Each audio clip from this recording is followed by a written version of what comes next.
ಶ್ರೀಯುತ A K Rao ಅವರು. ಆದ್ದರಿಂದಲೇ ಧಾರ್ಮಿಕವಾಗಿರಲಿ, ವೈದಿಕವಾಗಿರಲಿ, ಸಾಂಸ್ಕೃತಿಕವಾಗಿರಲಿ, ಶೈಕ್ಷಣಿಕವಾಗಿರಲಿ ಹಲವರೊಳಗೆ ಒಬ್ಬರಾಗದೆ ಮೊದಲಿಗರಾಗುವ ಒಂದು ಸರ್ಜನಶೀಲ ಸಾಮರ್ಥ್ಯದ ವ್ಯಕ್ತಿ ಶ್ರೀಯುತ ಎ ಕೆ ರಾವ್ ಅವರನ್ನು ಸೇರಿದ ಸಮಸ್ತರ ಪರವಾಗಿ ಅತ್ಯಂತ ಆತ್ಮೀಯವಾಗಿ ಕಾರ್ಯಕ್ರಮಕ್ಕೆ ಸ್ವಾಗತಿಸ್ತಾ ಇದ್ದಾರೆ. ಶ್ರೀಯುತ ಸುಬ್ರಹ್ಮಣ್ಯ ಭಟ್ ಅವರು ಇವರನ್ನು ಹೂ ನೀಡಿ ಗೌರವಿಸಬೇಕು ಅಂತ ಕೇಳಿಕೊಳ್ತಾ ಇದ್ದಾರೆ. ಶಾಲು ಹೊದಿಸಿ ಗುಲಾಬಿ ಹೂವು ನಿಂತು ಗೌರವಿಸಬೇಕು ಅಂತ ಕೇಳಿಕೊಳ್ತಾ ಇದ್ದಾರೆ.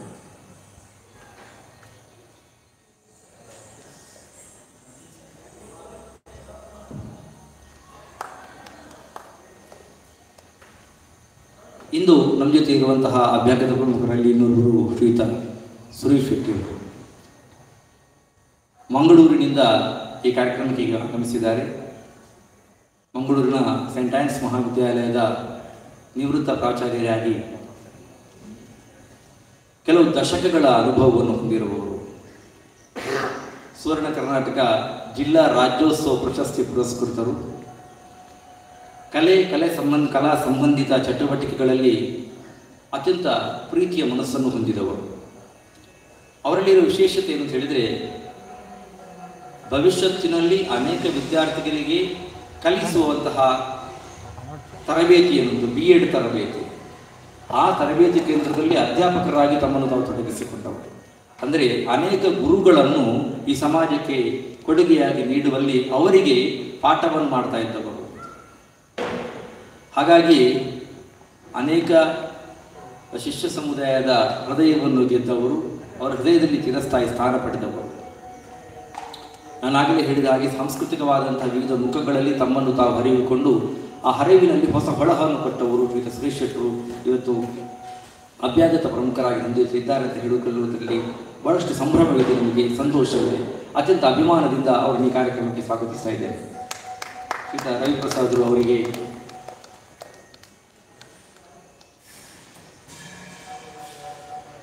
ರವಿಪ್ರಸಾದರು ಸುಬ್ರಹ್ಮಣ್ಯ ಭಟ್ರ ಮೂಲಕವಾಗಿ ಅವರಿಗೆ ಶಾಲು ಹೊದಿಸಿ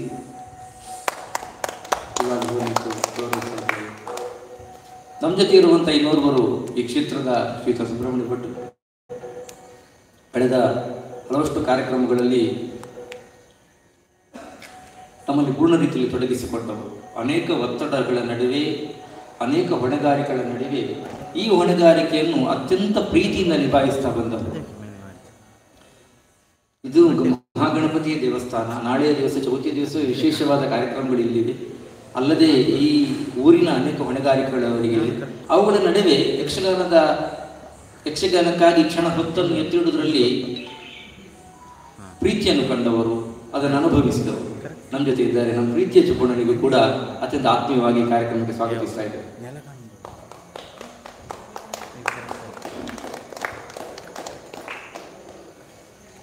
ಅವರನ್ನು ಕೂಡ ಶಾಲು ಹೊದಿಸಿ ರವಿಪ್ರಸಾದರು ಗುಲಾಬಿ ಹೂವು ನಿಂತು ಗೌರವಿಸ್ತಾ ಇದ್ದಾರೆ.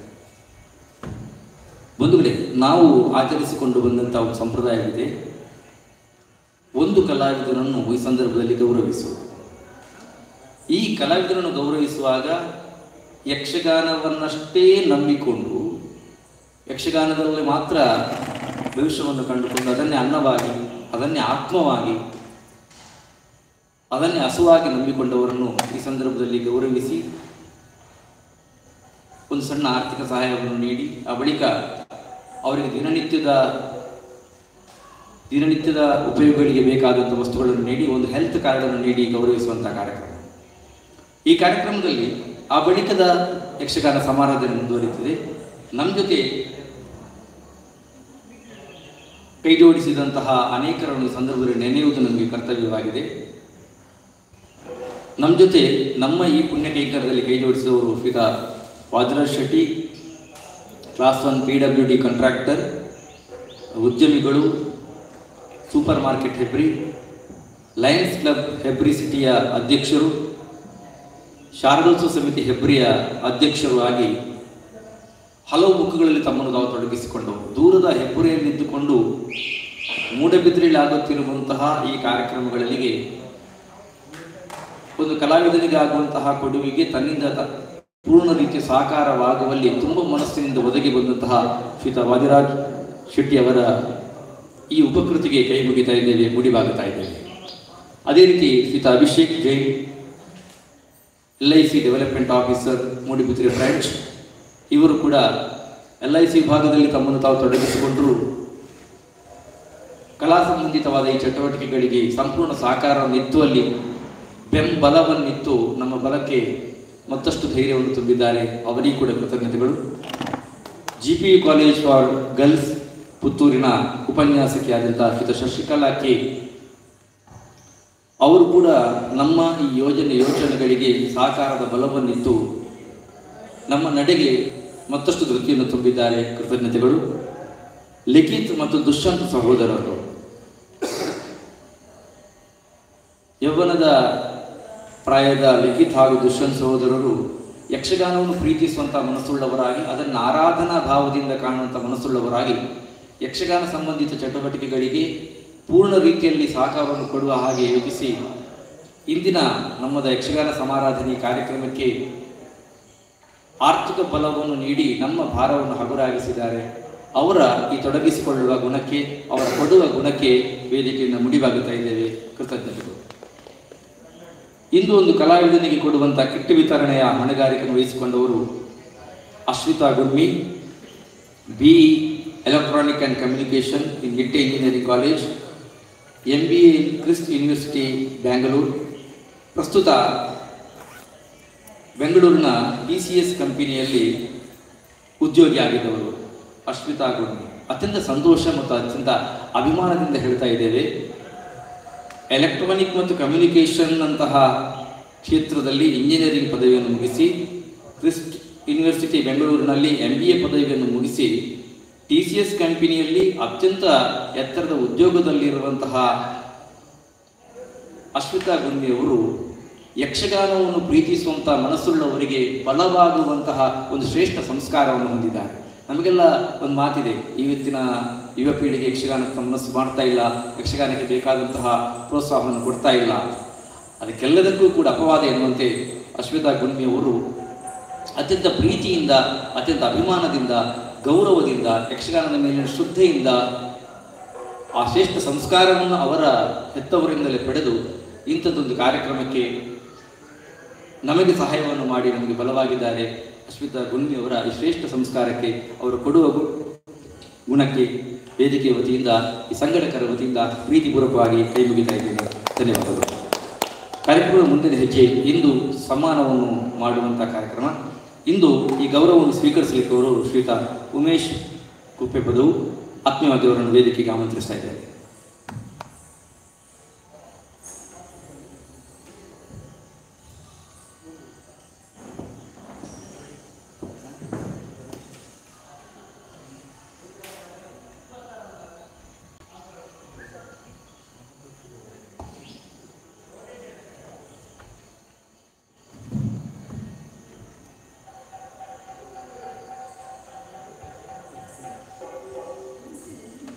ಉಮೇಶ್ ಕುಪ್ಪೆಪದರು ಕಟೀಲು ಮೇಳದಲ್ಲಿ ಸುದೀರ್ಘ ವರ್ಷಗಳ ತಿರುಗಾಟದ ಅನುಭವ ಬೇಕು. ಕಟೀಲು ಮೇಳದಲ್ಲಿ ಕಲಾವಿದರಿಗೆ ಡ್ರೆಸ್ ಕಟ್ಟುವುದಕ್ಕೆ ಆ ಮೇಳಕ್ಕೆ ಸೇರಿ ಆ ಮೇಳದ ಪಾತ್ರಗಳನ್ನು ಬೆರಗು ಕಣ್ಣುಗಳಿಂದ ನೋಡಿ ತಾನೂ ಒಂದು ದಿವಸ ವೇಷಧಾರಿಯಾಗಬೇಕು ಎನ್ನುವಂಥ ಹಂಬಲ ಹೊತ್ತು ಅದಕ್ಕೆ ಬೇಕಾದಂತಹ ಅಭ್ಯಾಸವನ್ನು ಪಡೆದು ಕಟೀಲು ಮೇಳಕ್ಕೆ ವೇಷಧಾರಿಯಾಗಿ ಸೇರ್ಪಡೆಗೊಂಡವು. ಬೇರೆ ಬೇರೆ ಪಾತ್ರಗಳ ರಾಕ್ಷಸ ಬಲ ಪಾತ್ರವನ್ನು ಮಾಡಿ ತಾನು ಬಲದ ಪಾತ್ರ ಮಾಡುತ್ತಿರುವಾಗಲೇ ಮುಖ್ಯ ಪಾತ್ರಧಾರಿಯ ನಡೆಯನ್ನೆಲ್ಲ ಗಮನಿಸಿ ಬೆಳೆದವರು. ಬಣ್ಣದ ವೇಷದ ಮೇಲೆ ಅತೀವವಾದಂತಹ ಪ್ರೀತಿಯನ್ನು ಹೊಂದಿ ಆ ಬಣ್ಣದ ವೇಷವನ್ನು ಅಷ್ಟೊಂದು ಶ್ರದ್ಧೆಯಿಂದ ಕಲಿಯುವುದಕ್ಕೆ ಅಭ್ಯಾಸ ಮಾಡಿದವರು. ಕಾಟು ಬಣ್ಣ ಆಗಿರಲಿ, ರಾಜಬಣ್ಣ ಆಗಿರಲಿ, ಬಣ್ಣದ ವೇಷದ ವಿವಿಧ ಪ್ರಕಾರಗಳೇನುಂಟು ಅದನ್ನೆಲ್ಲ ಅತ್ಯಂತ ಪ್ರೀತಿಯಿಂದ ಅಭ್ಯಾಸ ಮಾಡ್ತಾ ಬಂದವರು. ಗೇರುಕಟ್ಟೆ ಗಂಗೇಶ್ ಶೆಟ್ಟರ ಜೊತೆಗೆ ಇದ್ದುಕೊಂಡು ಅವರ ಮುಂತಕಾರಿ ವೇಷಗಳನ್ನೆಲ್ಲ ಬೆರಗುಗಳಿಂದ ನೋಡಿ ಆ ವೇಷದ ಬೆಳಕನ್ನು ತನ್ನೊಳಗೆ ಮಾಡುವುದಕ್ಕೆ ಪ್ರಯತ್ನ ಪಟ್ಟವರು. ಕಟೀಲು 3ನೇ ಮೇಳದಲ್ಲಿ ತಿರುಗಾಟ, 2ನೇ ಮೇಳದಲ್ಲಿ ತಿರುಗಾಟ, 1ನೇ ಮೇಳದಲ್ಲಿ ತಿರುಗಾಟ, 6ನೇ ಮೇಳದಲ್ಲಿ ತಿರುಗಾಟ, 4ನೇ ಮೇಳದಲ್ಲಿ ತಿರುಗಾಟ, ಹೀಗೆ 6 ಮೇಳದಲ್ಲಿ 5 ಮೇಳದಲ್ಲಿ ತಿರುಗಾಟ ಮಾಡಿದ ಅನುಭವವನ್ನು ಹೊಂದಿದ್ದಾರೆ ಅವರು. ಹೆಣ್ಣು ಬಣ್ಣವಾಗಿರಲಿ, ಕಾಟು ಬಣ್ಣವಾಗಿರಲಿ, ಹೆಚ್ಚಿನ ಆಸ್ತಿಯನ್ನು ಅವುಗಳ ಕುರಿತಾಗಿ ಕೊಟ್ಟು ಆ ಪಾತ್ರಗಳು ರಂಗಸ್ಥಳದಲ್ಲಿ ವಿಜೃಂಭಿಸುವ ಹಾಗೆ ಮಾಡುವುದು. ಅವರದೇ ಮಹಿಷಾಸುರನ ಪಾತ್ರ ಬಹಳಷ್ಟು ಜನರ ಮೆಚ್ಚುಗೆಯನ್ನು ಪಡೆದಂತಹ ಪಾತ್ರ. ದೇವಿ ಮಹಾತ್ಮೆಯ ಪ್ರಸಂಗವನ್ನೇ ಅತ್ಯಂತ ಆರಾಧ್ಯ ಭಾವದಿಂದ ಕಾಣುವವರು, ವಿದ್ಯಾವಂತರಿಗೆ ಹೆಚ್ಚಿನ ಮಟ್ಟದ ಗೌರವ ಕೊಡುವವರು. ಅದು ಸಣ್ಣ ಮಗುವೇ ಆಗಿರಲಿ, ಆ ಮಗುವನ್ನು ಸಣ್ಣ ಸೊಗಸಾಗಿ ಕನ್ನಡ ಮಾತಾಡ್ತದೆ, ಒಂದು ಒಳ್ಳೆಯ ವಿಷಯ ಮಾತಾಡ್ತದೆ ಅಂತ ಆದರೆ ಆ ಮಗುವಿನ ಕಾಲು ಹಿಡಿದು ಆ ಮಗುವನ್ನು ಅತ್ಯಂತ ಪ್ರೀತಿಯಿಂದ ಕಂಡು ಮಾತಾಡಿಸುವಂಥ ಒಂದು ಶ್ರೇಷ್ಠ ಸಂಸ್ಕಾರವನ್ನು ಒಳಗು ಮಾಡಿಕೊಂಡವರು. ಕಟೀಲು ಮೇಳದಲ್ಲಿ ತಿರುಗಾಟ ಮಾಡುವುದು, ಸಾಂಪ್ರದಾಯಿಕ ಶ್ರೀಮಂತ ಮೇಳವಾದ ಕಟೀಲು ಮೇಳದಲ್ಲಿ ತಿರುಗಾಟ ಮಾಡುವುದು ನನ್ನ ಬದುಕಿಗೆ ಬಂದಂಥ ದೊಡ್ಡ ಭಾಗ್ಯ ಅಂತ ಅತ್ಯಂತ ಪ್ರೀತಿಯಿಂದ ಅತ್ಯಂತ ವಿನೀತತೆಯಿಂದ ಹೇಳುವಂತಹ ಒಬ್ಬ ಕಲಾವಿದ ಹೊತ್ತಿಗೆ ನಮ್ಮ ಜೊತೆ ಇದ್ದಾರೆ. ರಾತ್ರಿ ಇಡೀ ಕಟೀಲು ಮೇಳದಲ್ಲಿ ವೇಷ ಮಾಡ್ತಾರೆ.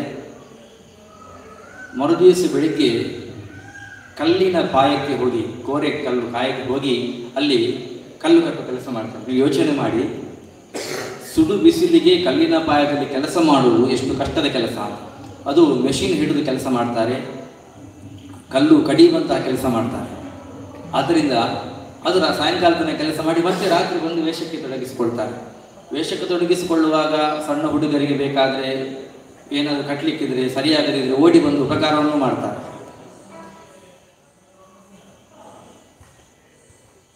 ಚೌಕಿಯಲ್ಲಿರುವಂತಹ ತಾಯಿ ನನ್ನನ್ನು ನೋಡಿದರೆ ಸಾಕು, ಅವಳ ಅನುಗ್ರಹ ಒಂದು ಇದ್ರೆ ಸಾಕು ಅಂತ ಹೇಳುವಂತಹ ಒಂದು ವಿನೀತ ಭಾವನೆ ಅವರನ್ನಿಷ್ಟು ಎತ್ತರಕ್ಕೆ ತಂದು ನಿಲ್ಲಿಸಿದೆ. ಯಕ್ಷಗಾನದ ವೇಷ, ಕಲ್ಲಿನ ಕೋರೆ, ಮತ್ತೆ ಬಿಟ್ಟರೆ ಬೇರೆ ಯಾವ ವಿಷಯದಲ್ಲಿ ಇವರು ತಮ್ಮನ್ನು ತೊಡಗಿಸಿಕೊಳ್ಳುವುದಿಲ್ಲ. ಯಾವುದೇ ದುರಾಭ್ಯಾಸ ಇಲ್ಲದಂತಹ ಒಬ್ಬ ಕಲಾವಿದನಿಗೆ ಇವತ್ತು ನಾವು ಗೌರವಿಸ್ತಾ ಇದ್ದೇವೆ. ಆದ್ದರಿಂದ ಇಂದು ಸಮ್ಮಾನಕ್ಕೆ ಸಹಾಯ ಮಾಡಿದಂತಹ ಎಲ್ಲ ಸಹಾಯ ಮಾಡಿದವರೆಲ್ಲರೂ ಕೂಡ ಸಂತೋಷ ಪಡುವುದು. ಯಾಕೆಂದರೆ ಒಬ್ಬ ಅರ್ಹ ವ್ಯಕ್ತಿಗೆ ಇಂತಹ ಒಂದು ಗೌರವ ನಾವು ನೀಡ್ತಾ ಇದ್ದೇವೆ. ವಾದರಾಜ್ ಶೆಟ್ಟಿ ಆಗಿರಲಿ, ಅಭಿಷೇಕ್ ಜೈನ್, ಶಶಿಕಲಾ ಕೆ, ಲಿಖಿತ್ ಹಾಗೂ ದುಷ್ಯಂತ್ ಸಹೋದರರು ಹಾಗೂ ವಿಶೇಷವಾಗಿ ಅಶ್ವಿತಾ ಗುರ್ಮಿ, ನೀವು ಕೊಟ್ಟಂತಹ ಅದಷ್ಟು ಕೊಡುಗೆಗಳೇನುಂಟು ಅದೊಂದು ಯೋಗ್ಯ ವ್ಯಕ್ತಿಗೆ ನೀಡಲ್ಪಡ್ತದೆ ಅಂತ ಹೇಳ್ತಾ ವೇದಿಕೆಯಲ್ಲಿ ಇರುವಂಥ ಅಭ್ಯಾಗತ ಪ್ರಮುಖರು ಶಾಲೆ ಹೊದಿಸಿ ಒಂದು ಸಣ್ಣ ಗೌರವಧನವನ್ನು ನೀಡಿ ಅವರಿಗೆ ಕೊಡುವಂಥ ಕಿಟ್ ಅದನ್ನೆಲ್ಲ ನೀಡುವುದರೊಂದಿಗೆ ಹೆಲ್ತ್ ಕಾರ್ಡನ್ನು ನೀಡುವುದರ ಮೂಲಕವಾಗಿ ಅಭಿನಂದಿಸಬೇಕು ಅಂತ ಕೇಳಿಕೊಳ್ತಾರೆ.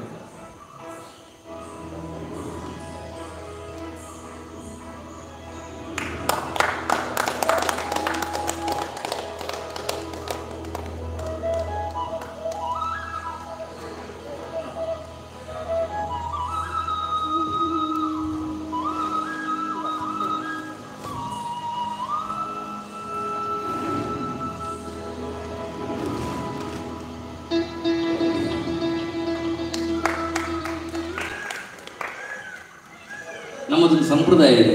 ಯಾವುದು ರಾಜಕಾರಣಿಗಳು ಬರುವಾಗ, ಸಿನಿಮಾ ನಟರು ಬರುವಾಗ ಅವರಿಗೆ ಸನ್ಮಾನ ಆಗುವಾಗ ಎದ್ದು ನಿಲ್ಲುವುದು. ಇಲ್ಲಿ ಒಂದು ಸಂಪ್ರದಾಯ ಇಟ್ಟುಕೊಂಡಿದ್ದೇವೆ. ಸನ್ಮಾನ ಆಗುವಾಗ ಆ ಕಲಾವಿದನಿಗೆ ಎದ್ದು ನಿಂತು ಒಂದು ಗೌರವವನ್ನು ಸೂಚಿಸುವ ಕೃತಜ್ಞತೆಗಳು. ನಿಮ್ಮ ಸಂಸ್ಕಾರಕ್ಕೆ, ಯಕ್ಷಗಾನ ಕೊಟ್ಟಂಥ ಸಂಸ್ಕಾರಕ್ಕೆ ಕೃತಜ್ಞತೆಗಳನ್ನು ಅರ್ಪಿಸಿದ್ದೇವೆ. ಧನ್ಯವಾದಗಳು. ಧನ್ಯವಾದಗಳು ಎಲ್ಲ ಅಭ್ಯರ್ಥಿಗಳಿಗೆ. ಧನ್ಯವಾದಗಳು ವಿಷಯ.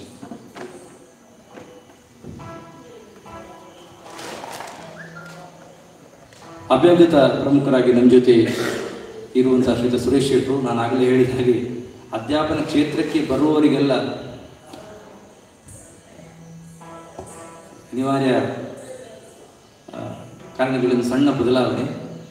ಸಮಾರಂಭದ ಅಧ್ಯಕ್ಷರು ಮೊದಲಾಗಿ ಮಾತಾಡ್ತಾರೆ. ಅವರಿಗೆ 7 ಗಂಟೆಗೆ 11 ಗಂಟೆಗೆ ಹೋಗಲಿಕ್ಕಿರುವ ತುರ್ತಿ ಇರುವುದರಿಂದ ಶ್ರೀಯುತ ಎ.ಕೆ. ಅವರನ್ನು ನಮ್ಮನ್ನು ಉದ್ದೇಶಿಸಿ ಶುಭ ನುಡಿ ಅಂತ ಕೇಳಿಕೊಳ್ತಾರೆ.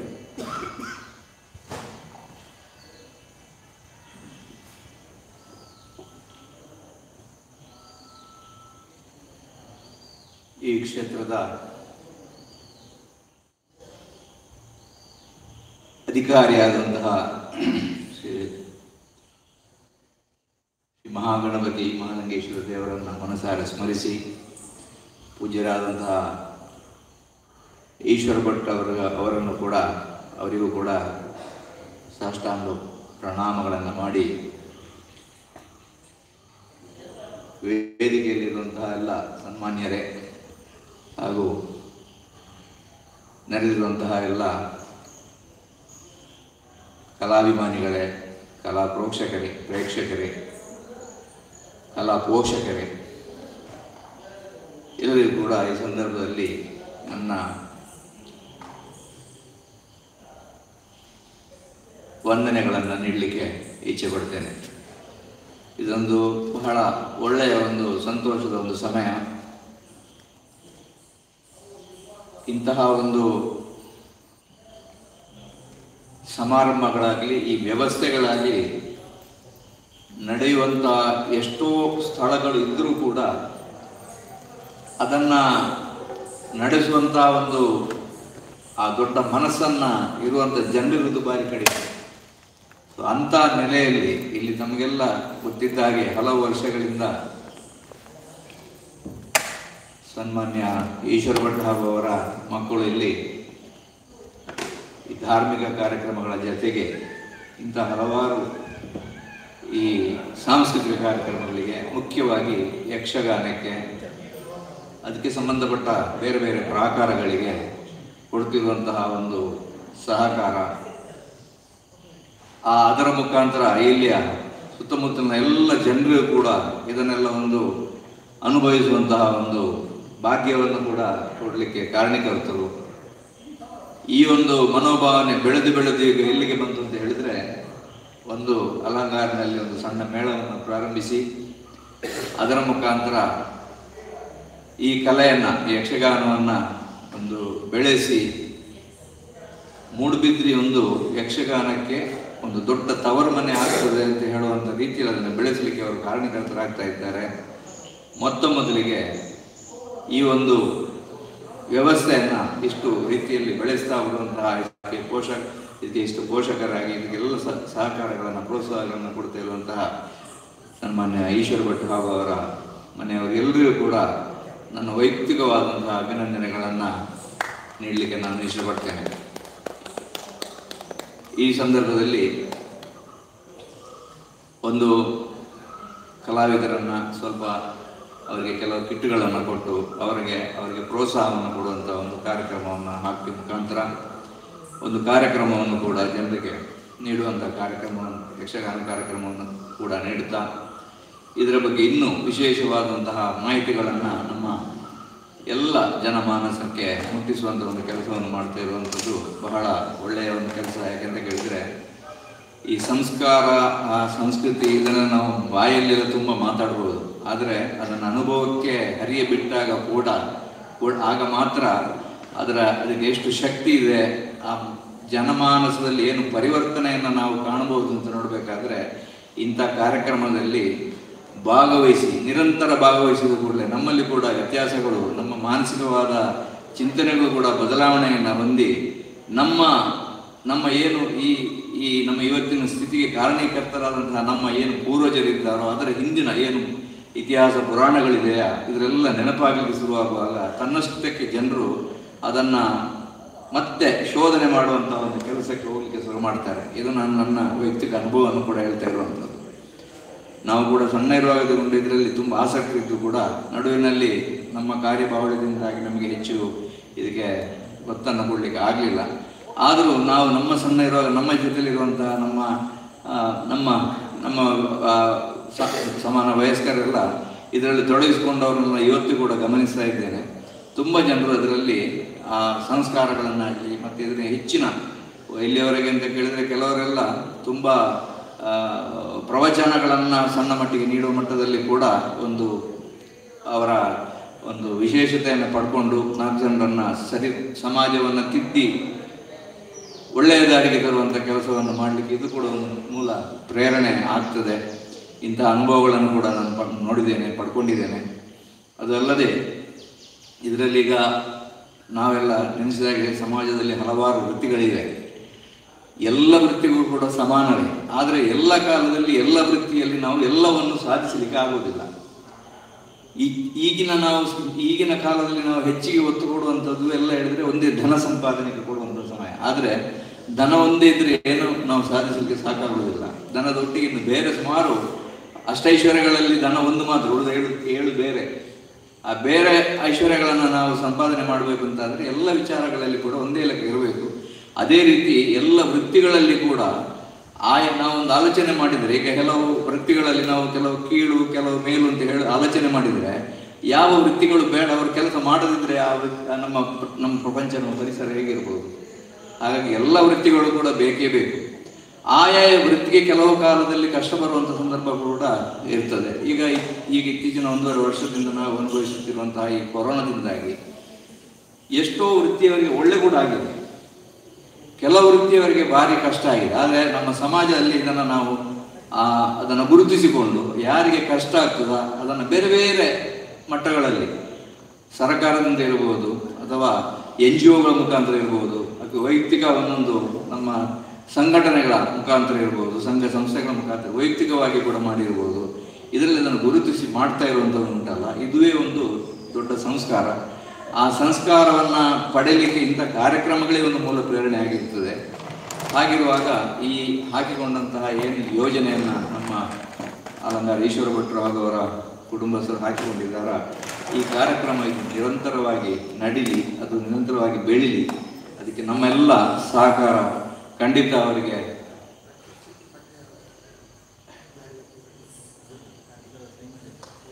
ಈ ಕಾರ್ಯಕ್ರಮವನ್ನು ಇಲ್ಲಿ ಸಂಯೋಜಿಸಲಿಕ್ಕೆ ಮುಖ್ಯ ಕಾರಣ ರಕ್ಷಿತ್ ಶೆಟ್ಟಿ ಪಡ್ರೆ ಅವರು ಅಂತ ಹೇಳ್ತಾ ಇದ್ದಾರೆ. ಅವರಿಗೂ ಕೂಡ ಇದಕ್ಕೆ ಬೇಕಾದಂಥ ಎಲ್ಲ ಶಕ್ತಿಗಳು ಅವರಿಗೆ ಕೂಡಿ ಬರಲಿ. ಇದರ ಜೊತೆ ಹಲವಾರು ಕಲಾವಿದರಿಗೆ ಯಕ್ಷಗಾನಕ್ಕೆ ಸಂಬಂಧಪಟ್ಟ ಹಾಗೆ ಅದರಲ್ಲಿ ಬೇರೆ ಬೇರೆ ಮಠಗಳಲ್ಲಿರುವಂತಹ ಎಲ್ಲ ಕಲಾವಿದರಿಗೆ ಕೂಡ ಒಂದು ಪ್ರೋತ್ಸಾಹ ಸಿಗುವಂತಾಗಲಿ. ಆ ಪ್ರೋತ್ಸಾಹ ಕೊಡುವಂತಹ ಏನು ದಾನಿಗಳಿದ್ದಾರ, ಆ ದಾನಿಗಳ ಸಂಖ್ಯೆಯನ್ನು ತುಂಬ ಜಾಸ್ತಿ ಮಾಡುವಂಥ ರೀತಿಯಲ್ಲಿ ಈ ಕಾರ್ಯಕ್ರಮಗಳು ಬೆಳೀಲಿ. ಅದರಿಂದಾಗಿ ತುಂಬ ಏನು ಇಲ್ಲಿ ಸನ್ಮಾನಗೊಳಿಸಲಿಕ್ಕಿದ್ದಾರೆ, ಆ ಸನ್ಮಾನಗೊಳ್ಳುವಂಥವರ ಸಂಖ್ಯೆ ಕೂಡ ಇಲ್ಲಿ ಜಾಸ್ತಿ ಆಗಲಿ. ಇದೊಂದು ಮಾದರಿಯಾಗಿ ನಡೀಲಿ.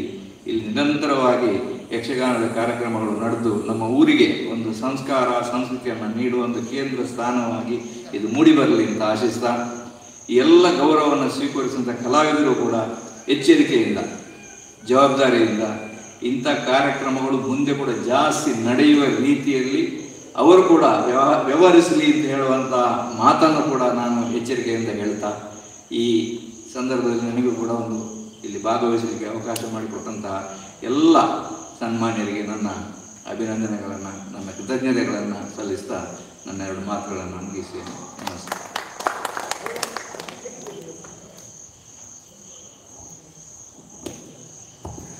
ಕೃತಜ್ಞತೆಗಳು. ಕಲಾವಿದರಿಗೆ ಒಳ್ಳೆಯದಾಗಬೇಕು ಎನ್ನುವಂತಹ ಆಶಯದಿಂದ ಪ್ರಾರಂಭಿಸಿದಂತಹ ಸಂಸ್ಥೆಗೆ ಶ್ರೀ ಎ.ಕೆ. ರಾವ್ ಅವರು ಕೊಡುತ್ತಿರುವಂತಹ ಮತ್ತು ಅವರ ಪ್ರೋತ್ಸಾಹವನ್ನು ಸದಾ ನೆನಪಿಸಿಕೊಳ್ಳುತ್ತಾ, ಅಭ್ಯಾಗತ ಪ್ರಮುಖರಾಗಿ ನಮ್ಮ ಜೊತೆ ಇರುವವರು ನಾನಾಗಲೇ ಹೇಳಿದಾಗೆ ಶ್ರೀ ಸುರೇಶ್ ಶೆಟ್ಟಿ ಅವರು ಅನೇಕ ವಿದ್ಯಾರ್ಥಿಗಳಿಗೆ, ಅಂದರೆ ಭವಿಷ್ಯತ್ತಿನಲ್ಲಿ ಗುರುಗಳಾಗುವವರಿಗೆ ಪಾಠ ಮಾಡಿದಂತಹ ಅನುಭವ ಇರುವವರು ಇವತ್ತು ನಮ್ಮ ಜೊತೆ ಇದ್ದಾರೆ. ನಮ್ಮನ್ನು ಉದ್ದೇಶಿಸಿ ಶುಭ ನುಡಿಬೇಕು ಅಂತ ಕೇಳಿಕೊಳ್ತಾ ಇದ್ದಾರೆ.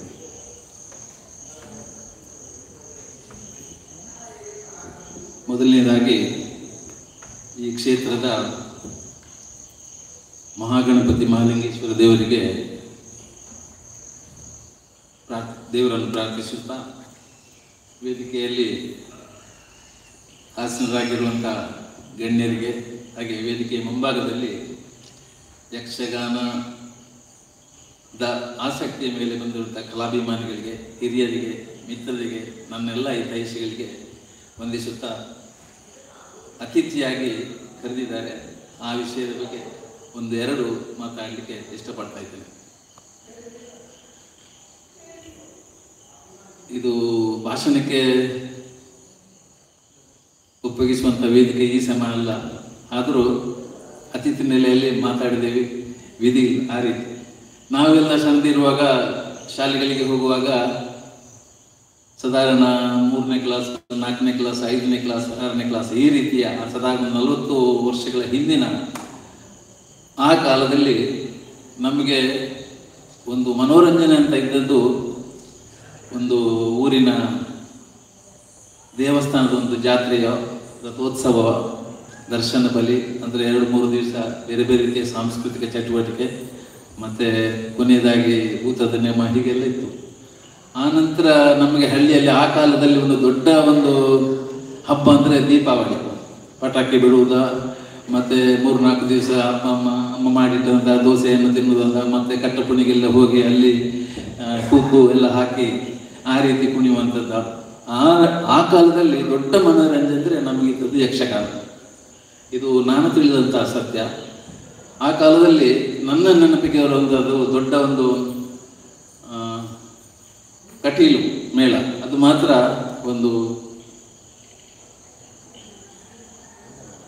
ಹೌದು, ಕಟೀಲು ಮೇಳ ಮಾತ್ರ ಅದು ಎಲ್ಲರಿಗೂ ನಾವು ಧರ್ಮಾರ್ಥವಾಗಿ ನೋಡುವಂತಹ ಮೇಳವಾಗಿತ್ತು.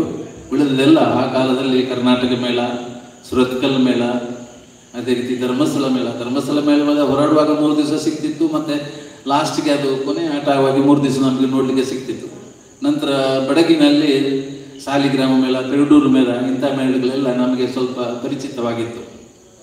ಆಗ ನಮಗೆ ದೊಡ್ಡ ಸಡಗರ ಅಂದರೆ ಒಂದು ಯಕ್ಷಗಾನ ಅಥವಾ ಒಂದು ಆಟ ಬರ್ತದೆ ಅಂತ ಹೇಳುವಾಗ ಅದಕ್ಕೆ ಪೂರಕವಾಗಿ ನಮ್ಮ ಪ್ರಿಪರೇಷನ್ನೇ ಒಂದು ತಯಾರಿ ನಿಂತಿತ್ತು. ಏನು ಇಲ್ಲದರೂ ಸ್ವಲ್ಪ ಗೇರು ಬೀಜವನ್ನು ಕೊಯ್ದು ಅಥವಾ ಬೇರೆ ಏನಾದರೂ ನೆಂಟರು ಏನಾದರೂ ಕೊಟ್ಟಿದ್ರೆ ಆ ಕಾಲದ 1 ರೂಪಾಯಿ ಎಂಟನೆಯನ್ನು ತೆಗೆದಿಟ್ಟು ಇದು ಆಟಕ್ಕೆ ಅಂತಲೇ ಪ್ರತ್ಯೇಕವಾಗಿ ಜಗಳು. ಆಗ ಶಾಲೆ ಮಕ್ಕಳಿಗೆಲ್ಲ ಅರ್ಧ ಚಾರ್ಜ್ ಈ ರೀತಿಯಲ್ಲಿ ಅಲ್ಲಿ ಒಂದು ಶಾಲೆಯಿಂದ ಒಂದು ಮಾಸ್ಟರ್ ಚೀಟಿ ಕೊಟ್ಟು ಕಲಿಸಿದ್ರು, ಮತ್ತು ಹಣ. ಆ ಆಟದ ದಿವಸ ಬೆಳಿಗ್ಗೆ ಬರ್ತಿತ್ತು. ನಿಂತಂಥ ನಿಪುಣರೇ, ಕುಳಿತಂಥ ಕುಶಲರೇ, ನಾಡಿನ ನಾಗರಿಕರೇ, ಇದೆಲ್ಲ ಈ ರೀತಿ ಒಂದು ಪ್ರಚಾರ. ನೀವು ಬನ್ನಿ, ನಿಮ್ಮವರನ್ನ ಕರೆತನ್ನಿ, ಅಣ್ಣಂದಿರೇ ಬನ್ನಿ, ಅಕ್ಕಂದಿರನ್ನ ಕರೆತನ್ನಿ, ಅಕ್ಕಪಕ್ಕದವರೆಲ್ಲ ಬನ್ನಿ, ರೊಕ್ಕ ಹಿಡಕೊಂಡು ಬನ್ನಿ. ಇಂದು ಈ ದಿನ ಈ ರಾತ್ರಿ ನಿಮ್ಮೂರ ಬಳಿಯಲ್ಲಿ ಹಾಕಿರುವ ವಿದ್ಯುತ್ ದೀಪ ಅಲಂಕೃತವಾದ ರಂಗಿನ ರಂಗ ಮಂಟಪದಲ್ಲಿ ಹುದ್ದೆ ಒಂದು ಆಟ ನೋಡಲು ಮರೆಯದಿರಿ, ಮರೆತು ನಿರಾಶರಾಗದಿರಿ. ಕರುಣಾನಂದಕರವಾದ ಗಾಯನ, ನೇತ್ರಾನಂದಕರವಾದ ನರ್ತನ, ಹಾವ ಭಾವಗಳ ತಿಕ್ಕಾಟ, ವೈವಿಧ್ಯಗಳ ರಂಗ ಸಜ್ಜಿಗೆ ನೀವು ಬನ್ನಿ, ನಿಮ್ಮವರನ್ನ ಕರೆತನ್ನಿ, ಅಕ್ಕಂದಿರನ್ನ ಕರೆತನ್ನಿ, ಅಣ್ಣಂದಿರನ್ನ ಕರೆತನ್ನಿ, ಅಕ್ಕ ಪಕ್ಕದವರೆಲ್ಲ ಬನ್ನಿ, ರೊಕ್ಕ ಹಿಡಕೊಂಡೆ ಬನ್ನಿ. ಅಣ್ಣನಕ್ಕಲು, ಅಕ್ಕನಕ್ಕಲು, ಶಾಲೆದಕ್ಕಲು, ಬೆಲೆದಕ್ಕಲು, ಈ ಕಲ್ಪಾಂದಿನಕ್ಕಲು, BA BCom ಓದಿನಕ್ಕಲು, ಲಂಗೋದಕ್ಕಲು, ಲುಂಗಿದಕ್ಕಲು, ಬಲೆ ಬಲೆ ಸಂತೋಷ ಪಡಲಿ. ಈ ರೀತಿಯ ಒಂದು ಯಕ್ಷಗಾನ ನಮ್ಮನ್ನು ಆ ಕಾಲದಲ್ಲಿ ಸೆಳೆಯುತ್ತಾ ಇತ್ತು. ಇದು ನಮಗೆ ತುಂಬ ಕುತೂಹಲವನ್ನು ಕೊಟ್ಟಂತಹ ಒಂದು ಕಾಲ. ಯಾವುದೇ ಒಂದು ವ್ಯಾಪಾರಿ ಆಗಲಿ ಅಥವಾ ಒಂದು ಶಾಲೆಯ ವಿದ್ಯಾರ್ಥಿ ಆಗಲಿ, ಏನಿದು ವಿಶೇಷ ಯಕ್ಷಗಾನ, ಇದರಲ್ಲಿ ಏನಾದರೂ ಒಂದು ಇದೆ. ಈ ರೀತಿಯ ಆ ರೀತಿಯ ಒಂದು ಘಟನೆಗಳು ನಮ್ಮಲ್ಲಿ ಯಕ್ಷಗಾನಕ್ಕೆ ಸೆಳೆಯುತ್ತಾ ಬರ್ತಿತ್ತು. ನಂತರ ಕ್ರಮೇಣವಾಗಿ ಅದು ಸ್ವಲ್ಪ ಸಾಧಾರಣ 95ರ ನಂತರ ಒಂದು 2010ರವರೆಗೆ ಇದರ ಒಂದು ಆಸಕ್ತಿ ಸ್ವಲ್ಪ ವಿರಳವಾಗ್ತಾ ಬಂತು ಯಕ್ಷಗಾನ ಕಲೆಗಳಲ್ಲಿ. ನಂತರ ಅದು ಪುನಃ ಬೆಳೆಯುತ್ತಾ ಬಂತು 2010ರ ಮೇಲೆ. ಬೇರೆ ಬೇರೆ ಮಾಧ್ಯಮಗಳಲ್ಲಿ ಈಗಿನ ಯುವ ಪೀಳಿಗೆ ಹಾಸ್ಯಗಾನ, ಹಾಸ್ಯ ಮೇಳ, ಬೇರೆ ಬೇರೆ ವಿಧದಲ್ಲಿ ಅದನ್ನು ಮೇಲಕ್ಕೆ. ಈಗಂತೂ ಎಲ್ಲ ವಿದ್ಯಾರ್ಥಿಗಳು ಈಗ ಪ್ರೊಫೆಸರ್ಸ್ ಇದ್ದಾರೆ ಯಕ್ಷಗಾನ ಮೇಳದಲ್ಲಿ. ಆ ಕಾಲದಲ್ಲಿ ಅವರು ಆಟದವರು, ಈಗಲ್ಲ, ಈಗ ಯಕ್ಷಗಾನ ಕಲಾವಿದ. ಅಲ್ಲಿವರೆಗೆ ನಮಗೆ ಭಕ್ತಿ ಬರುವಂಥದ್ದು ಇದು ನಾವೆಲ್ಲ ಕಣ್ಣಾರೆ ಕಂಡು ಇದರ ಅನುಭವವನ್ನು ಪಡೆದರು. ನಾನು ಯಾಕೆ ಈ ವಿಷಯವನ್ನು ಇಲ್ಲಿ ಪ್ರಸ್ತಾಪಿಸ್ತೇನೆ ಅಂತ ಹೇಳಿದರೆ, ಇಂತಹ ಒಂದು ನಶಿಸಿ ಹೋಗುವಂತಹ ಯಕ್ಷಗಾನದ ಒಂದು ಕಲೆಯನ್ನು ಅದನ್ನು ಉಳಿಸುವಲ್ಲಿ ಶ್ರೀಯುತ ರಕ್ಷಿತ್ ಪಡ್ರೆಯವರ ಅನನ್ಯವಾದಂತಹ ಒಂದು ಪ್ರಯತ್ನ, ಇದು ನಾವು ಮೆಚ್ಚಲೇಬೇಕು. ಇದು ನಿಜವಾಗಿ ಶ್ಲಾಘನೀಯ. ಅದಕ್ಕೆ ಆ ವಿಷಯದಲ್ಲಿ ನಾನು ಅವರಿಗೆ ಶರಣು ವಿಷಯದಲ್ಲಿ ನಾನು ಮನಪೂರ್ವಕವಾಗಿ ಹೇಳುವಂಥ ಮಾತು. ಆ ಮನುಷ್ಯ ಪುಣ್ಯಾತ್ಮ ಒಂದು ಯಾವ ರೀತಿ ಅವನ ದೈನಂದಿನ ಬದುಕನ್ನು ನಡೆಸ್ತಾನೆ ಅಂತ ಹೇಳುವಾಗ ಒಮ್ಮೊಮ್ಮೆ ನಾನೇ ನನ್ನ ಮನಸ್ಸಿನಲ್ಲಿ ಪ್ರಶ್ನೆ ಮಾಡಿಸಿಕೊಂಡಿದ್ದು. ಎಡೆಯಲ್ಲಿ ಹಗಲು ಹೊತ್ತಿನಲ್ಲಿ ಸಾಫ್ಟ್ವೇರ್ ಇಂಜಿನಿಯರ್, ಮಧ್ಯಾಹ್ನದವರೆಗೆ ಕೆಲಸ, ಪುನಃ ದೈನಂದಿನ ಚಟುವಟಿಕೆಯನ್ನು ಮುಗಿಸಿಕೊಂಡು ಸಂಜೆ ಆಟ. ನಾನೇ ಅವಳು, ನಾನು ಇನ್ನೊಮ್ಮೆ ಹೇಳ್ತೇನೆ, ನಾನೇ ಅವಳು. ಅತ್ಯಂತ ಸುಂದರವಾದಂತಹ ಸ್ತ್ರೀ ವೇಷ. ನಾನು ಇತ್ತೀಚೆಗೆ ನನ್ನ ಮಿತ್ರರವರು ಅಂತ ಆ ಮೇಳದ ಚೆಂಡೆಯವರ ಹತ್ರ ಕೇಳುವ, ರಕ್ಷಿಸಿಟ್ಟು ಹೊರಟ್ರು, ಇನ್ನೂ 2 ಗಂಟೆ ನಮಗೆ ಪುರುಷತೆ ಇಲ್ಲ, ಎಲ್ಲ ಈಗ ಒಮ್ಮೆ ಬೆವರು ಬಿಡಿಸ್ತಾನೆ ಅವ. ಈ ರೀತಿಯ ಒಂದು ನಾನು ಕೇಳಿ ನನ್ನ ಆತ್ಮೀಯರವರು ಮಧ್ಯಾಹ್ನದವರು ಅವ್ರು ಕೇಳುವಾಗ, ಇನ್ನು ನಮಗೆ ಮಾಸ್ಟರ್ ಬುಕ್ಕ ಬರ್ತಿಲ್ಲ ಅಂತ ಹೇಳ್ತಾರೆ. ಆ ರೀತಿ ಅಂದರೆ ಅದು ಕೂಡ ಎಲ್ಲಿ ಬಂದರೆ ಇವತ್ತಿನ ತಾಳ ಬೇರೆ, ಇವತ್ತಿನ ಸ್ಟೆಪ್ ಬೇರೆ, ನಾಳೆ ಕುಣಿತ ಬೇರೆ, ಆ ರೀತಿ ಅದರಲ್ಲಿ ವಿವಿಧತೆಯಲ್ಲಿ ಅದನ್ನು ಪಳಗಿದಂಥ ವೇಷ. ಇದು ನಾನು ತುಂಬ ಹೊಗಳಿಕೆಯ ಮಾತಲ್ಲ, ಅವರ ಶ್ರಮದಿಂದಾಗಿ ಇಂದಿನ ಪೀಳಿಗೆಗೆ ಈ ಯಕ್ಷಗಾನ ಉಳಿಲಿಕ್ಕೆ ಅವರ ಸಹಕಾರ ತುಂಬ ಮುಖ್ಯ ಅಂತ ನಾನು ಹೇಳ್ತೇನೆ. ಯಾಕೆಂತ ಹೇಳಿದರೆ ಸಾಧಾರಣ ಒಂದು 5-6 ವರ್ಷದಿಂದ ಅವರ ಯಕ್ಷಗಾನ ನಾಟ್ಯ ತರಬೇತಿ ಕೇಂದ್ರಗಳು ಮೂಡುಬಿದಿರೆಯಲ್ಲಿ, ತಲಪಾಡಿಯಲ್ಲಿ, ಕೈಕಂಬದಲ್ಲಿ, ಸುರತ್ಕಲ್ಲಲ್ಲಿ ಇಂದಿಗೆ ನಾನು ನನ್ನ ಎಣಿಕೆ ಪ್ರಕಾರ ಸಾಧಾರಣ ಒಂದು 750-800 ವಿದ್ಯಾರ್ಥಿಗಳು ಅವರ ಶಿಷ್ಯಂದಿರು ಯಕ್ಷಗಾನವನ್ನು ಉಳಿಸುವಲ್ಲಿ ಪ್ರಯತ್ನ ಮಾಡ್ತಾರೆ. ಇದಕ್ಕೆ ಮೂಲ ಗುರುಗಳು ಮಾನ್ಯ ಪ್ರತಿಷ್ಠಿತ. ಹಾಗಂತ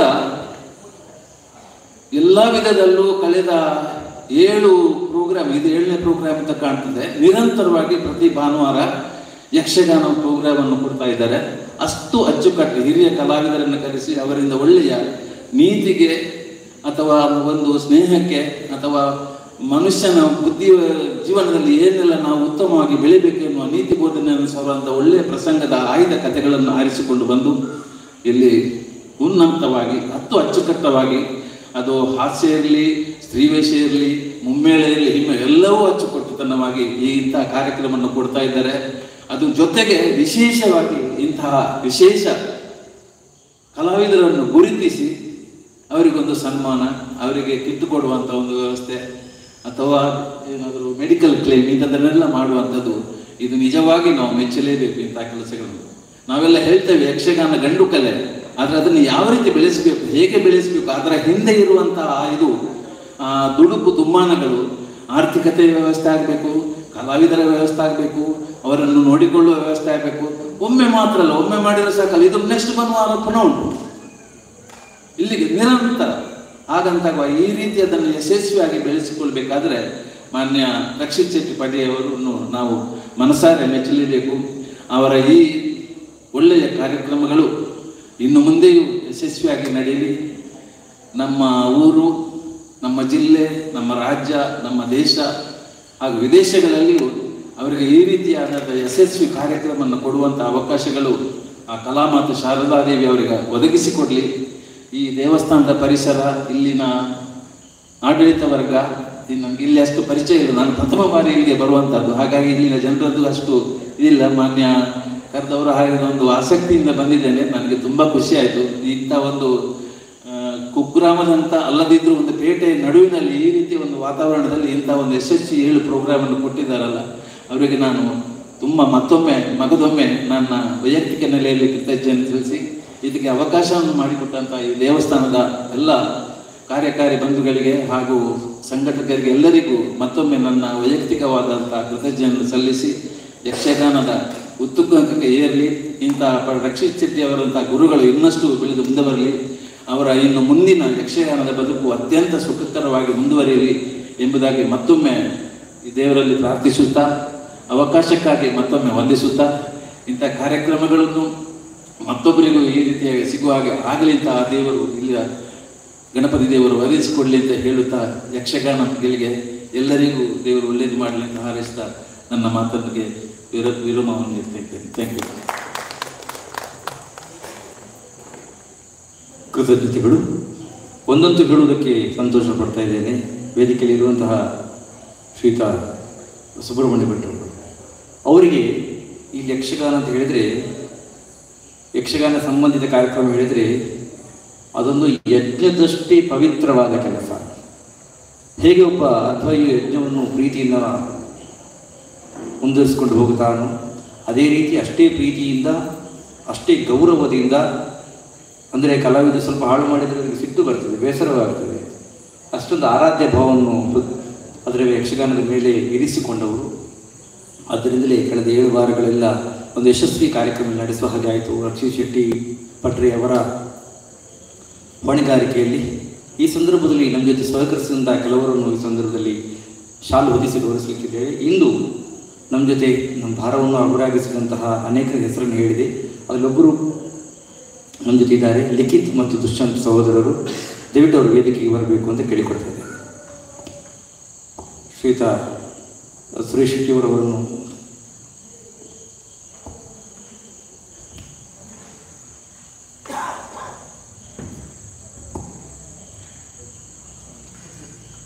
ಶಾಲು ಹೊದಿಸಿ ಗೌರವಿಸ್ತಾ ಇದ್ದೇವೆ.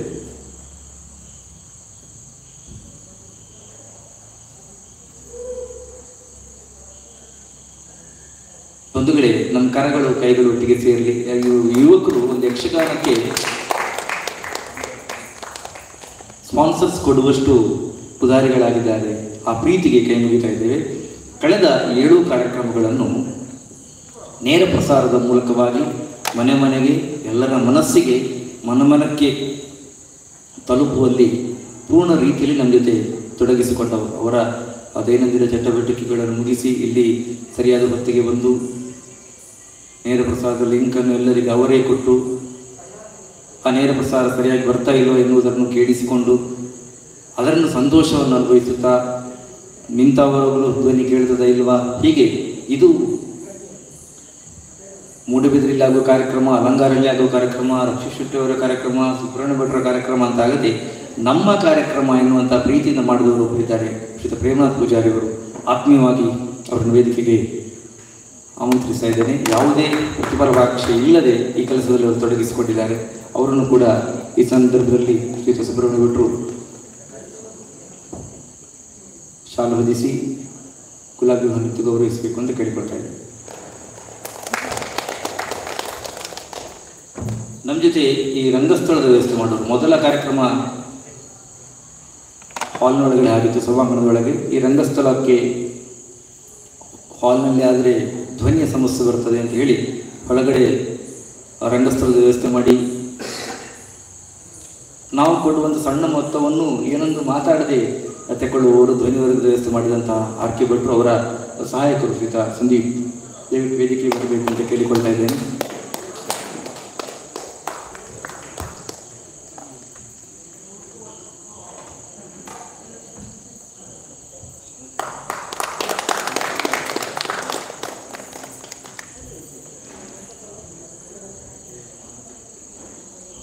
ಅದೇ ರೀತಿ ಮೊದಲನೇ ಕಾರ್ಯಕ್ರಮದಿಂದಲೂ ಕೂಡ ಇವತ್ತಿನ ತನಕ ಈ ಸಭಾ ಕಾರ್ಯಕ್ರಮಕ್ಕೆ ಸಂಬಂಧಪಟ್ಟಂತಹ ಅಭ್ಯಾಗತರನ್ನು ಮಾತಾಡ್ತಾ ಆ ಬಳಿಕದ ಯಕ್ಷಗಾನ ಪ್ರದರ್ಶನ ಆಗಿರಲಿ, ತಾಳಮದ್ದಲಾಗಿರಲಿ, ಕಲಾವಿದರಿಗೆ ಬೇಕಾದ ವ್ಯವಸ್ಥೆ, ಅದರ ಹೊಣೆಗಾರಿಕೆ, ಚಕ್ರತಾಳದ ವ್ಯವಸ್ಥೆ ಇವೆಲ್ಲವನ್ನು ಕೂಡ ಜೊತೆಯಾಗಿ ಮಾಡಿಕೊಂಡು ನಾನು ಮಾತಾಡುವಷ್ಟೇ ನಮಗೆ ಬೇಕಾದಂಥ ಎಲ್ಲ ಮಾಹಿತಿಗಳನ್ನು ಕೊಡ್ತಾ ಇದ್ದವರು ಶ್ರೀತ ರವಿಪ್ರಸಾದ್ ಶೆಟ್ಟರು ಅವರನ್ನು ಆತ್ಮೀಯವಾಗಿ ವೇದಿಕೆಗೆ ಆಮಂತ್ರಿಸ್ತಾ ಇದ್ದಾರೆ.